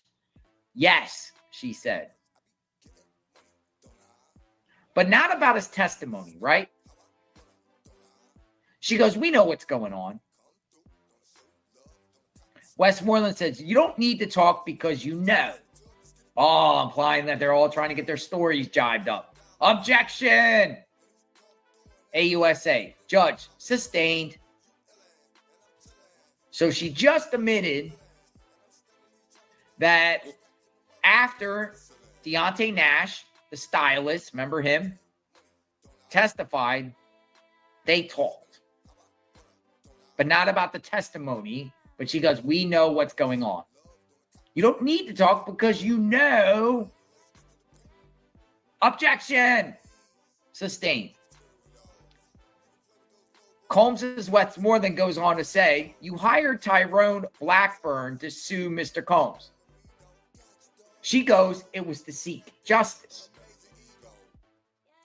Your definition of justice is to sue Mr. Combs? She goes, can you rephrase that? Westmoreland goes, suing for money. She goes, yes.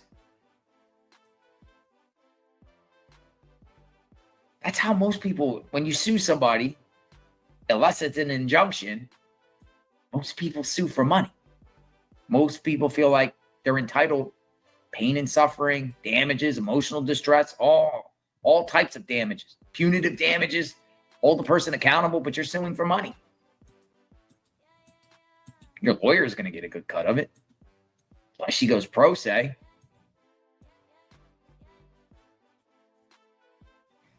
Unless she goes pro se.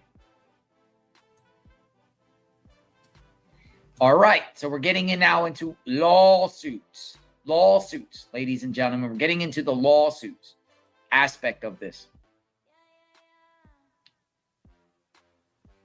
Seeking justice means suing for money. Yes.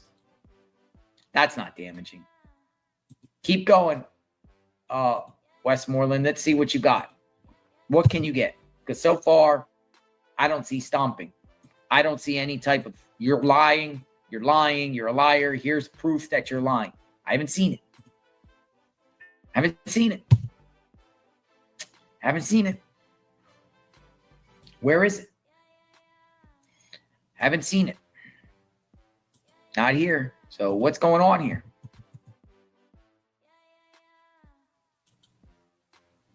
Man, I'm telling you, like, where are they going with this? Seriously. Where are you going to go with this cross? All right, I'm looking for updates. We're waiting. Just keep refreshing and putting the other feeds. All right. She goes on to say, Westmoreland, we got a sidebar, by the way. November 2023, you are aware Cassie filed a lawsuit. You were working together then. She goes, yes. AUSA. May we have a sidebar? You may. Sidebar. So apparently, Westmoreland got her to admit in November 2023 that she was working with Cassie at the time she brings a lawsuit against Diddy. Interesting. AUSA asked for a sidebar. What do you think? What do you think? But like I said, and I was asking earlier, I was like, are they still friends? Like, are these two still, or is Cassie and Bana still friends? Apparently they are. And she just said at the time Cassie brought the lawsuit against Diddy, her and Cassie were working together. So what is the defense going to say? They're colluding to take him out? They're in on it? But if that's the case, then why in the heck did Diddy settle with Cassie so quickly? If the stuff with Cassie isn't true, you would fight it at least for a while. Okay. You were working with Cassie at the time. Okay, Cassie's filing suit. And then you file yours because you had a bad experience. I don't see how that makes her look bad. What is the defense trying to say? That these two are colluding and making things up or trying to take them out together? Or just decided to both sue Diddy and she first and then Bana later with her own attorney? Here's the thing, though. Diddy settled.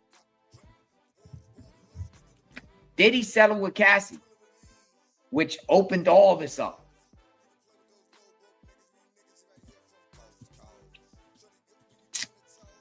Diddy. All right, so we are on a sidebar, bumping into the 3 o'clock hour. Powerful testimony by Bana right here. I don't even think we're going to get the other witness on today. They might go to 4, possibly. It depends on how long he is on for, and that would be the radio personality Enrique Santos. They said will be on today, but we are coming close to 3 o'clock at a sidebar. So unless there's indications that he won't be on and what will the radio personality even say? Now tomorrow it's on. It's on with Jane. Be here tomorrow 8:50. Well, no, we'll be on a little bit later. Sidebar tomorrow it's going to be on with Jane Doe. It's going to be popping.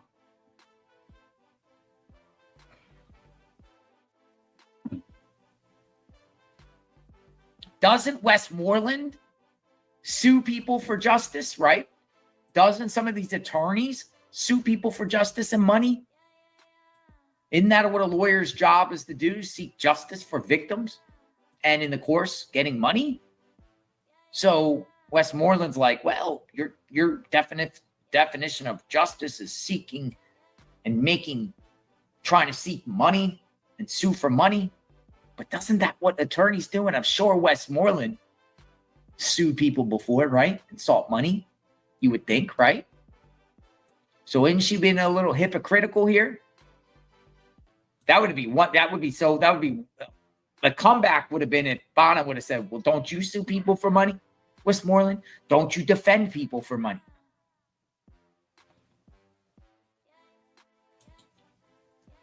Crazy. All right, we're still on sidebar. Come on in, JLR Investigates. Outside, this is still live outside the federal courthouse, 500 Pearl Street. Don't know if we're wrapping down for the day. We'll see what happens. I don't think they're going to keep her on past the day, though, so I think they'll go as long as she's done. But I don't know much longer the cross can go. But have they stomped her on cross any way, shape, or form? And to me, I mean, do they want the jury just to think that she's just a party girl and just a drug head and she doesn't bring anything to value and she's in it just for a cash? I mean, it's going to be hard to say that considering all the people here. Again, we take you back to Rico and we take you back to each of the witnesses and just paint a picture and multiple victims in different time frames within a course of 15 years. And if this was a case solely on Bonna here against Diddy, then you could arguably say it might be he said, she said, or whatever like that. But the totality, I don't think the prosecution would even risk bringing someone on the stand that is a liar, an absolute liar, which could jeopardize their case when they have a strong case here. I think everyone is valid, and I think everyone is credible. Here we go. They're back. We're back. We're back. Westmoreland. Cassie included the balcony incident in her lawsuit. True. Cassie said this happened at a hotel. True. She didn't say it like that. You said your apartment, it has a balcony. So now they're getting her in discrepancies in reference to the incorrect information about this lawsuit. Westmoreland said, Cassie said this happened at a hotel. True. She goes and says, she didn't say it like that. You said your apartment, it has a balcony. Here we go. Well, I meant this. We'll see. We'll see where this goes. Where's this going? You can't even get the facts right. That's what Westmoreland's going to say probably. You can't even get the correct facts right about the location. In the meantime, while we wait to see her response, Washington Post news article. Nicole Westmoreland's voice is thundering through the microphone as she cross-examines Bonna. I knew her voice was like she's being passive-aggressive here. A very different tactic from other defense attorneys who are generally respectful when questioning victims. Westmoreland immediately categorized Bonna's testimony about Combs' attack on her as suspect and has spent 15 minutes asking the witness to detail drugs she took with Cassie. Bonna has listed ecstasy, Molly, GHB, so the G, you guys were correct on the G, cannabis, various types of pills, and a blunt sprinkled with cocaine she called a Cocoa Puff, which was Ventura's favorite. She said she supplied Ventura with drugs on multiple occasions and introduced her to dealers. She didn't name the dealers. Westmoreland wanted her to name the dealers.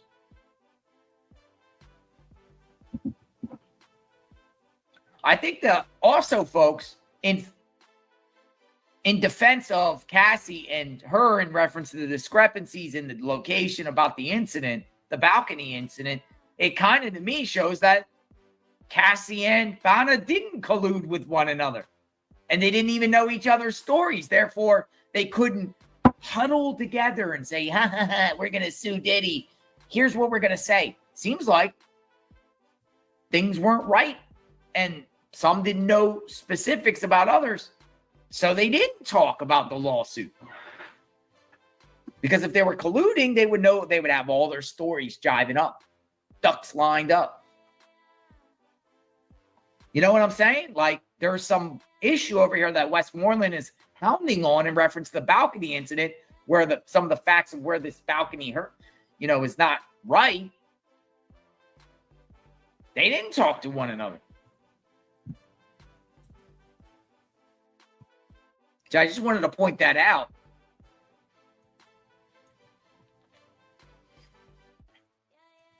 Westmoreland's, they said, is going hard on her, like very harsh tone on her. Magnolia put badgering the witness. Badgering. She's getting badgered by Westmoreland.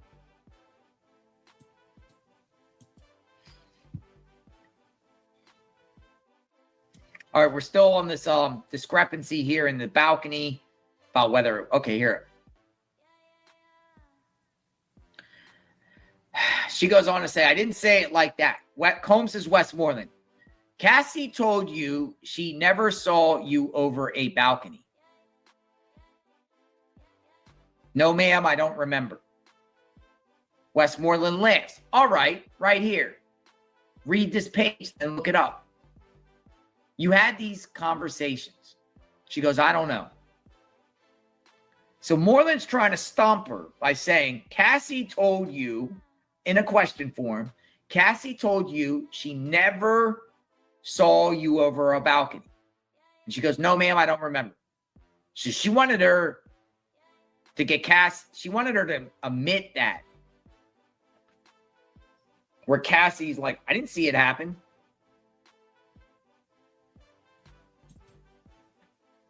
But then apparently there's some conversations. She's saying, read this page, then look it up. You had these conversations. She goes, I don't know. So I don't know what's on these conversations. Maybe it's a conversation with Cassie saying, I didn't know you were hung over a balcony. We'll see. But even if Cassie didn't know, so Cassie was out in another room. Maybe Cassie didn't see it, because I don't think she testified anything about Cassie witnessed her being put over the balcony. I didn't hear any testimony like there was witnesses to that. All we heard about her sharing the version, her getting slammed into the furniture, and then them taking pictures of injuries.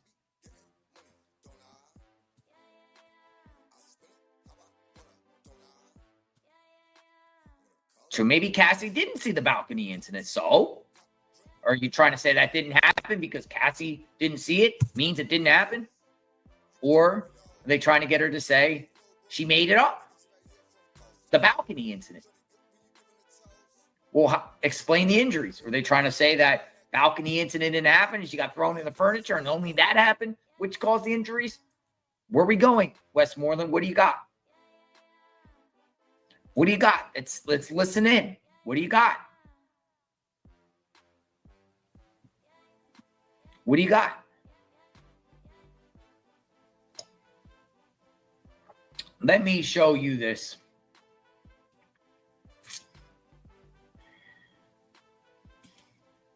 This could be in this pivotal moment, by the way, right now. The way I'm reading this and I'm reviewing this as I'm watching. It could be where this could be a moment here where they stomp her up. Maybe attempt to. Like they're going in for the move right now. Westmoreland. We'll see.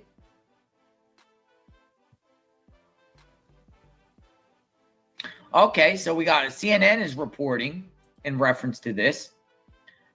Bana testifies Ventura asked her to be named in her lawsuit over the balcony incident, but she refused. Bana confirmed that she spoke to Cassie before and after Ventura filed her lawsuit in November 2023. Ventura asked Bana to name her in connection with the balcony incident in her lawsuit, but Bana said she refused. Bana also testified that she did not tell any of her friends about her own lawsuit.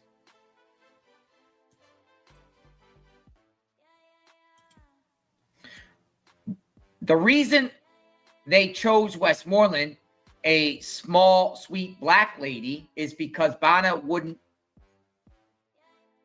Hold on, I lost this. My screen went blank. emasculated any of the men on the defense team. They're so basic in their tactics, it hurts my head. That's what Magnolia put.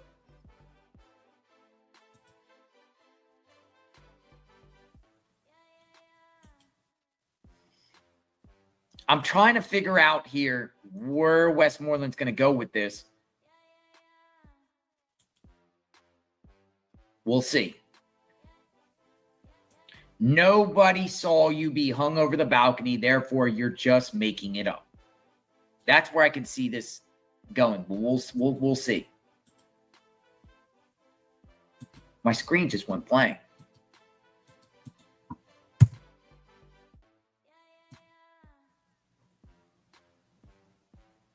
Witness testifies she reconnected with Cassie around time of her lawsuit. Bana testified under cross-examination she reconnected with Cassie and worked for her in late 2023, around the same time Ventura filed her lawsuit against Cohn.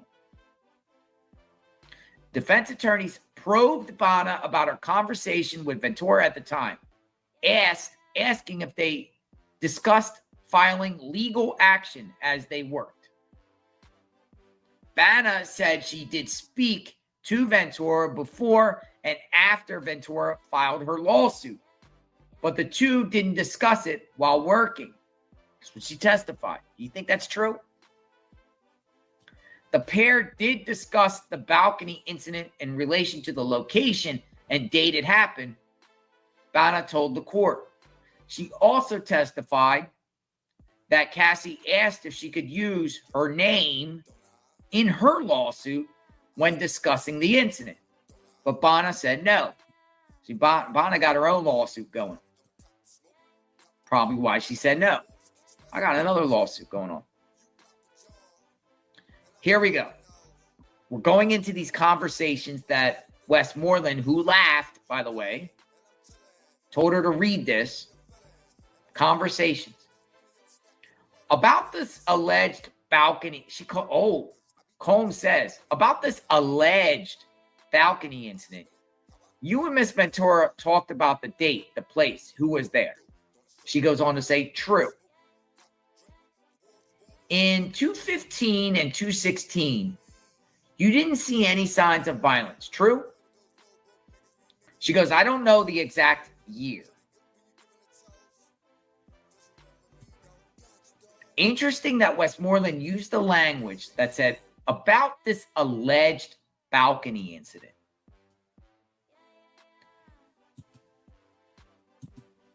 The way Combs is saying this right now in Westmoreland is this balcony incident never happened. It's what she's claiming. And the way she's coming off with this questioning, it appears that they're also saying that Cassie didn't see it happen. No one saw it happen.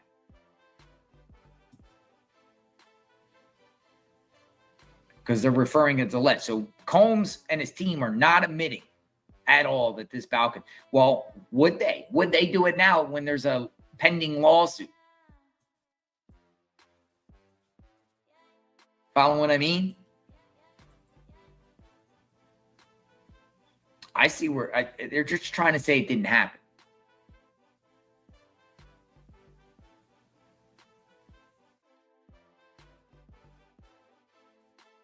We'll see what happens here. What you got, Westmoreland? What do you have? And it takes us past the 3 o'clock hour, so we're still here. It looks like we're going on. They're not stopping. They're not stopping. We're not stopping. We are here in real time. All right. Let's see where we're at. Stand by.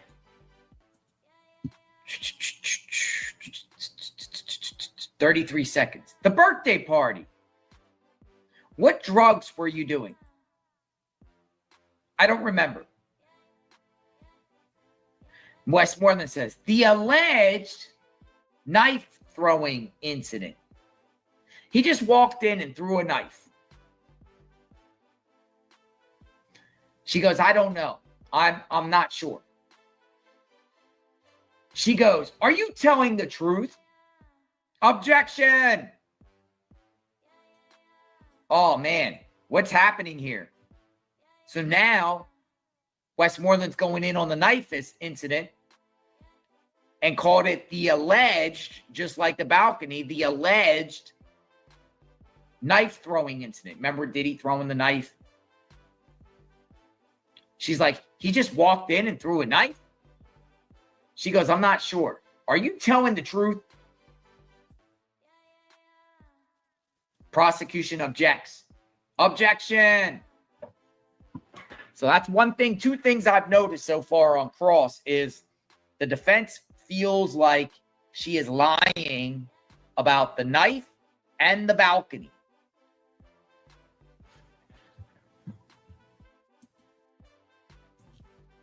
And now it's just asked her on the stand, "Are you telling the truth?" So that to me is they feel like she's not. What's going on here? Will she hold her ground? There'll definitely be redirect on this, by the way. And everything that they're doing to her right now, the prosecution can go right back in 4 or 5 minutes and answer these unknowns or fill in the holes. I'm assuming there will be redirect. We don't know.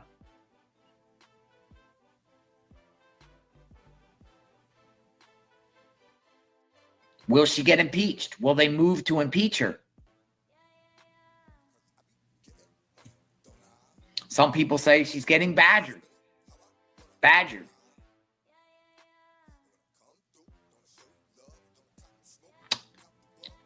They're going at her pretty hard, it appears. Credibility. We'll see if this sticks or what. What's happening here? I'm like, keep refreshing my screen. Like, I want to know, like, what's up? Like, where's this going? Prosecution objected.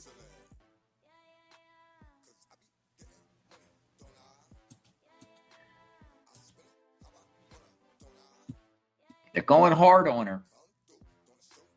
Trying to get her tripped up. Trying to make her admit stuff.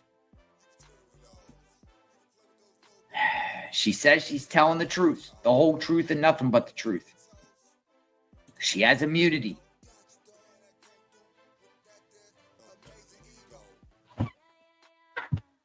The knife. Now, she was asked about the knife throwing incident.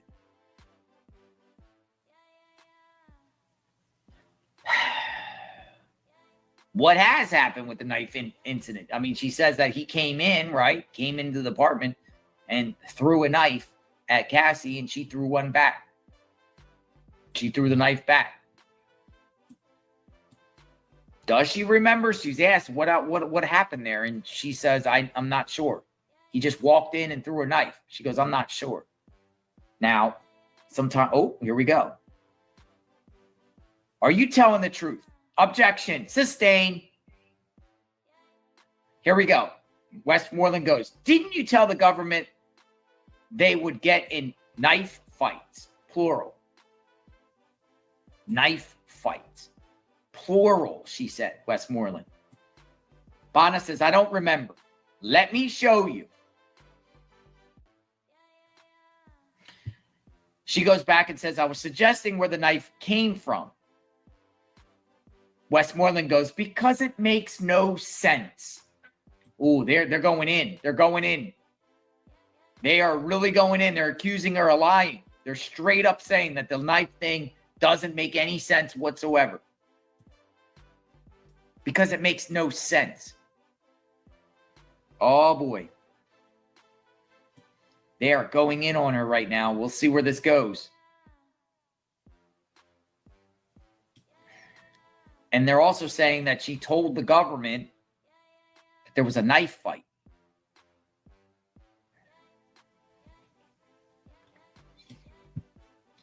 Knife fights, plural. Fights, plural. Let me emphasize also plural. Knife fights. So does that mean there's more than one incident with a knife fight? But she testified about a knife fight. But they're showing her something she discussed with the government. Because I guess they're like the 302s, like FBI 302s. I don't know the exact number. When you talk with the prosecution, the defense has a right to see what you and the prosecution discussed in these notes. Let me show you. She goes, I was suggesting where the knife came from because it makes no sense. Oh, boy. Oh, boy. You know, could end on a good note for Diddy. Possibly. We'll see. We'll see. Is the defense scoring points right now? Are things shifting a little bit on this witness? Stand by. I want to know what happens here. I want to know what happens. I'm literally on the edge of my seat like, yo, what's going to happen here? I'm like literally paying attention. Okay, here we go. Westmoreland says, you're saying you don't know how he got in to throw a knife, but once he's left, you're no longer worried? She goes, I don't remember how I felt.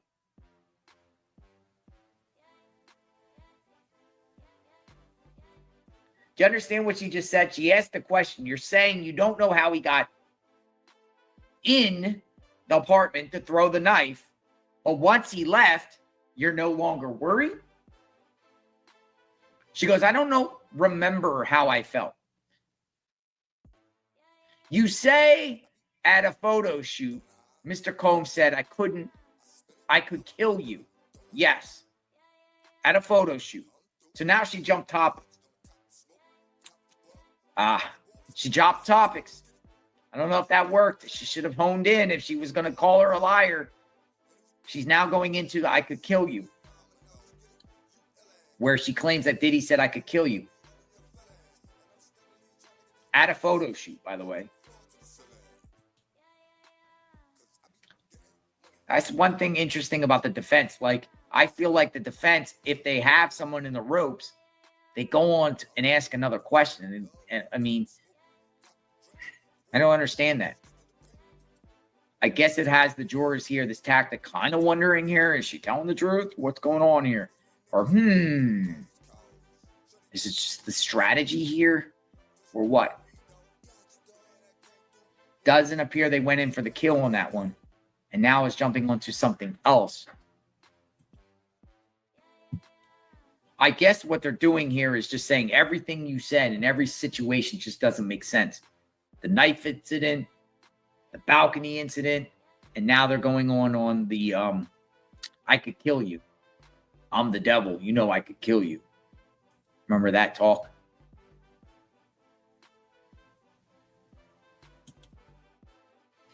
What's going on? What's going on with the witness here? Let's see what's going on.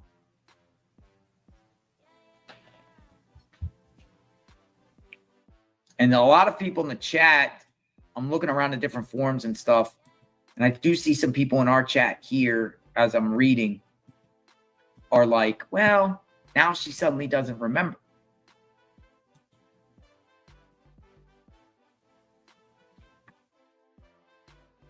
Interesting.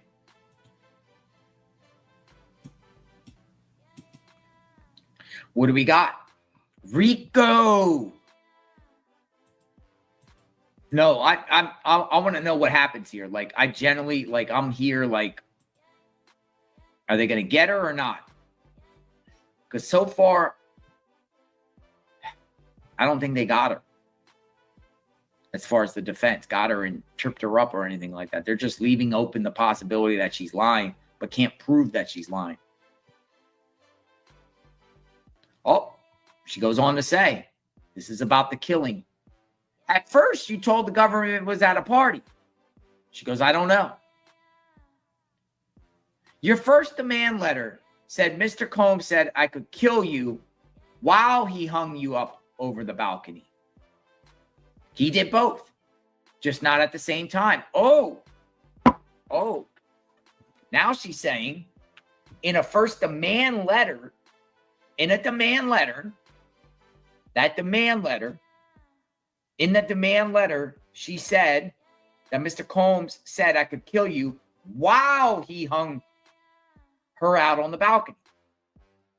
And now she's saying, she responds, he said he did both, just not at the same time. Interesting. Interesting. So what Westmoreland's saying is the killing incident, I could kill you. It appears now it's happened at 3 different locations. Westmoreland's trying to say, you said it happened at a photo shoot, but you told the government it was at a party. And then in the demand letter, you're saying that it was while you were being hung over the balcony. I could kill you. So what Westmoreland is asking is, you're saying that I could kill you or happened at 3 different spots. You tell the government one thing, you tell me another, and the demand letter says another. That's where they're trying to get her. But she's saying just not at the same time. He did both. So we'll see where this goes.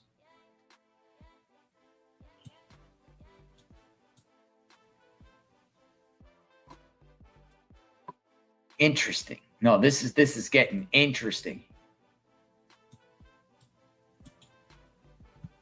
So 3 different places now, right now, she's being called out on about where Diddy supposedly said, I could kill you.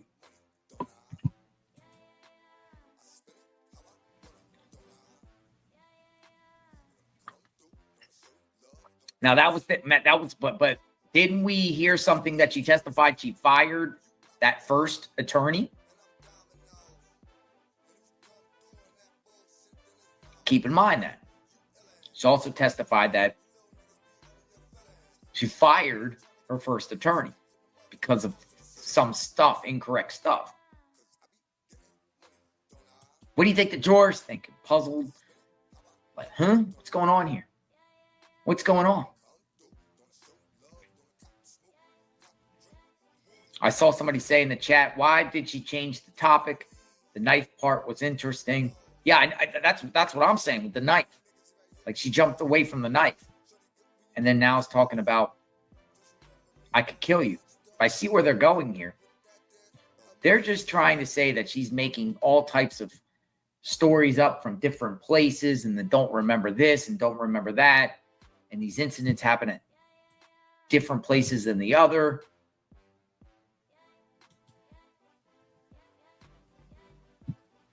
How about trauma?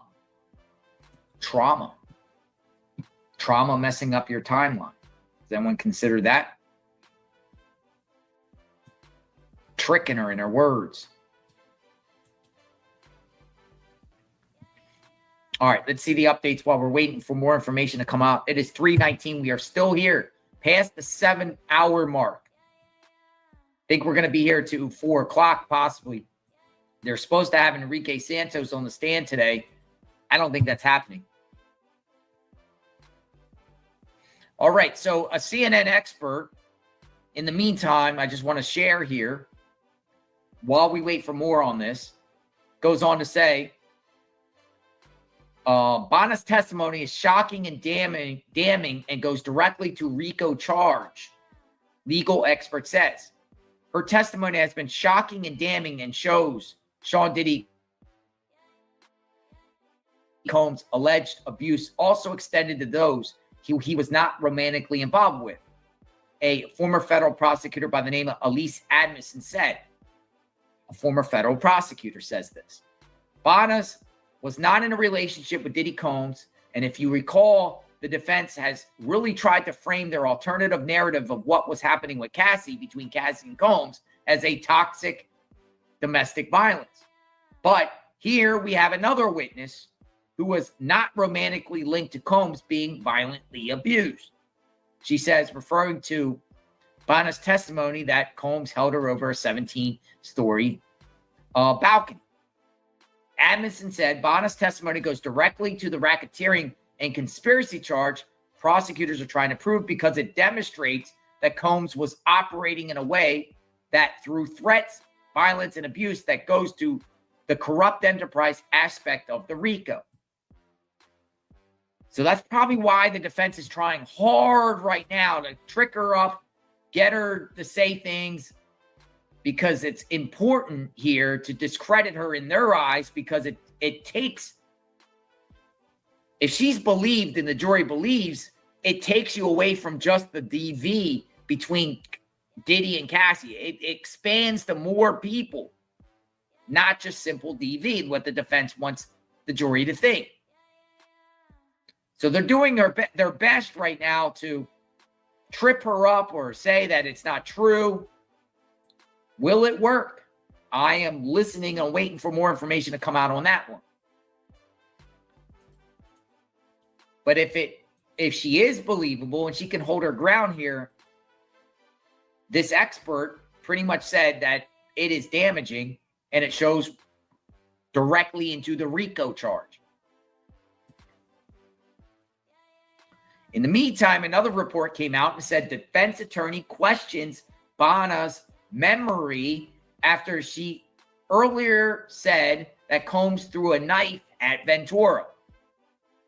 It goes on to say defense attorney Nicole Westmoreland questioned Bonna's allegation that she saw Diddy throw a knife at Cassie, suggesting she doesn't actually remember that incident.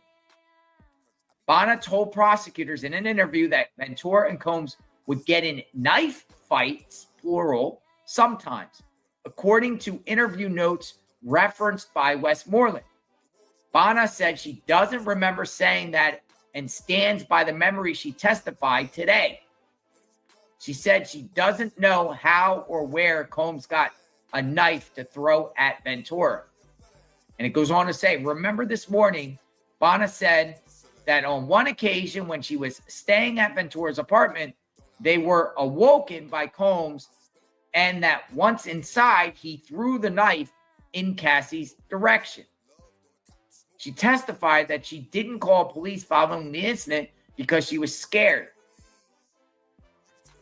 Now, she testified they're saying that she was awoken by Combs and that once inside, he threw the knife at Cassie's direction. Westmoreland's trying to get her tripped up and saying this isn't true, or you're saying one thing to one person, one thing to another.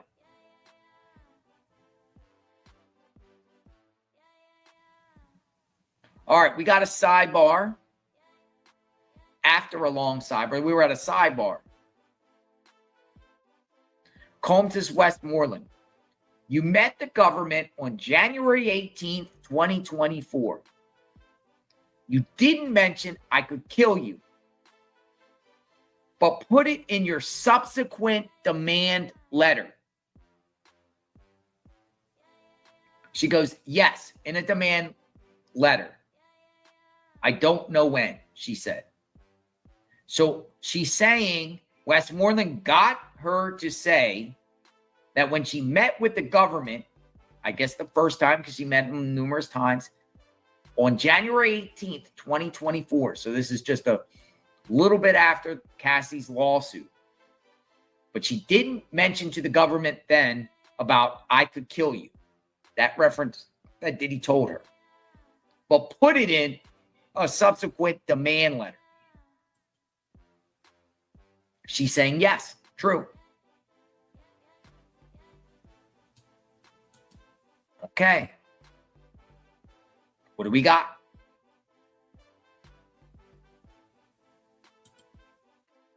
Anyone's perception of Bonna's change here based off what we've been listening to? Does anyone starting to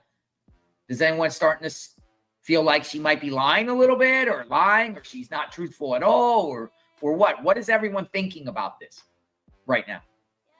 What's your take? Throw it in the chat.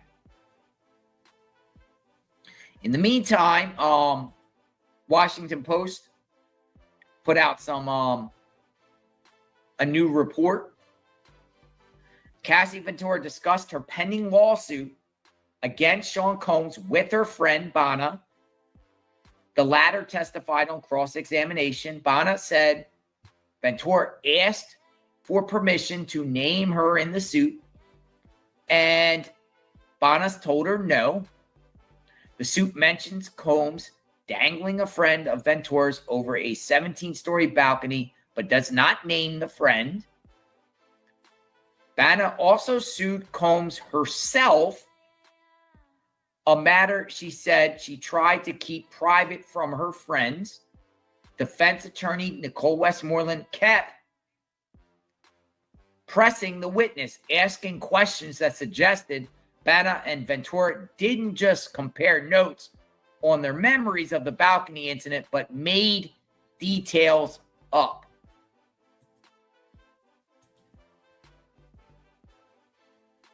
Combs is Westmoreland. Read this. Bana, the whole thing, she's asking. This paragraph. Judge is like, read as much as you want. Thanks. Okay. Westmoreland, you didn't tell the government about I could kill you and Tyrone was there? Ooh. She goes, yes, I let him go. So not only that, but she's talking about what Westmoreland just asked her to read was when she met with the government before the demand letter where she did say about I can kill you. She's saying when she met with the government, Tyrone, her lawyer at the time, who drafted the demand letter later, was there present when she spoke to the government and didn't mention anything about I could kill you when they met with the government that first time. January 18, 2024. Tyrone's there, the lawyer that she eventually let go, but that was the lawyer that eventually did the demand letter afterward, mentioning for the first time, I could kill you in the demand letter. So what's Westmoreland saying, your lawyer was even there at the time when you spoke to the government, and you didn't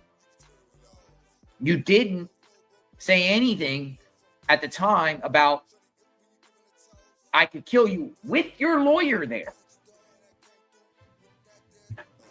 Interesting. I think they're going in full in on impeachment on her. I do. I think they are. I believe her. But I do think they're going in on impeachment eventually. Maybe not today, but tomorrow they're going to probably tell the judge that they intend to go for impeachment. But we'll see. We'll see. But still, they're not getting her in line. They're just getting her. Why are you saying all this stuff later on? Later on, down the timeline, later on. Why are you bringing this up for the first time later on? They're trying to say they're adding on to the story. That's what the defense is trying to imply here. They're saying she's not being truthful. I mean, they're asking her in question forms. So 3 things the defense has honed in on the cross, Westmoreland. I could kill you, the knife incident, and the balcony incident. And it seems like the defense is saying none of them happened. There's no proof, and none of them happened, and it doesn't make sense.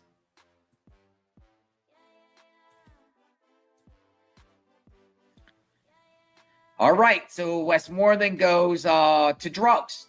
Drugs were expensive, right? She goes on, they are expensive with a question mark. Now, I don't know.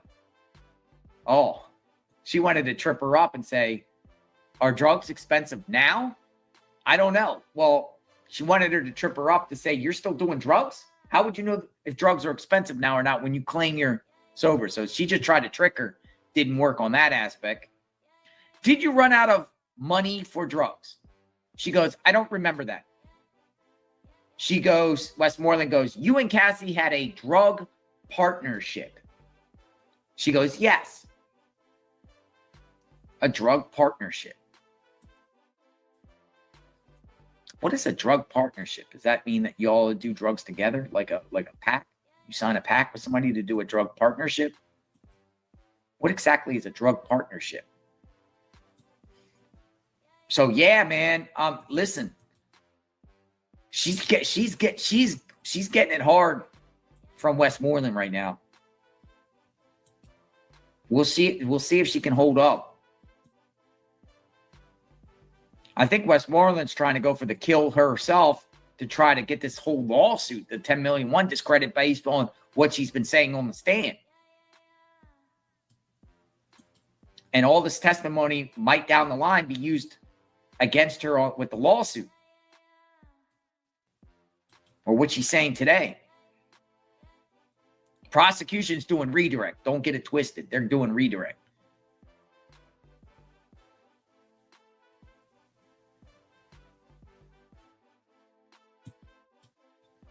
Magnolia put at the end, JLR, what the heck is a drug partnership? What is a drug partnership? Hey, we're just going to do drugs together. All right. So, yeah, this is getting really, really good, folks. Actually, I am fascinated.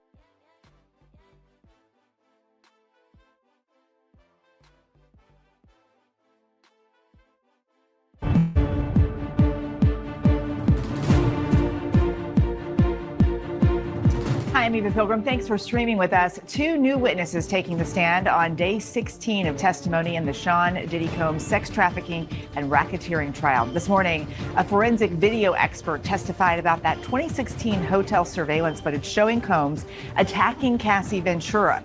The defense raised questions about whether the footage was manipulated, but the experts saying there are no anomalies going on in the file to indicate it had been manually altered. Piazza's testimony, that expert, was followed by Cassie Ventura's friend, Brianna Bongolan, known as Bonna. She told the jury that in 2016, Combs dangled her over a 17th floor balcony, the claim Combs denies. Bongolan also testified about a time she said, a claim Combs denies. And with that being said, now that you know that the HG and Brando knows, I'm gonna get on up out of here. I'll see y'all cats later. Sunroof top, digging in the scene with the gangster lean and and we ain't coming down. See on my face that smile. See on my head that's crown. Top of the world, top of the town, baby. I moved up the hood that had the church on the corner where I sit and talk shit all day cause I want it. And on top of that, wasn't none of y'all gonna do nothing but keep running your mouth and keep frontin'. Go ahead and say something. I'll wait. I ain't gonna wait too late, cause in a minute I'm escape. Cause there is no debate. No, it's not an option. You gotta keep cock watch. Sunroof top, digging in the scene with the gangster lean and we ain't coming down. See on my face that smile.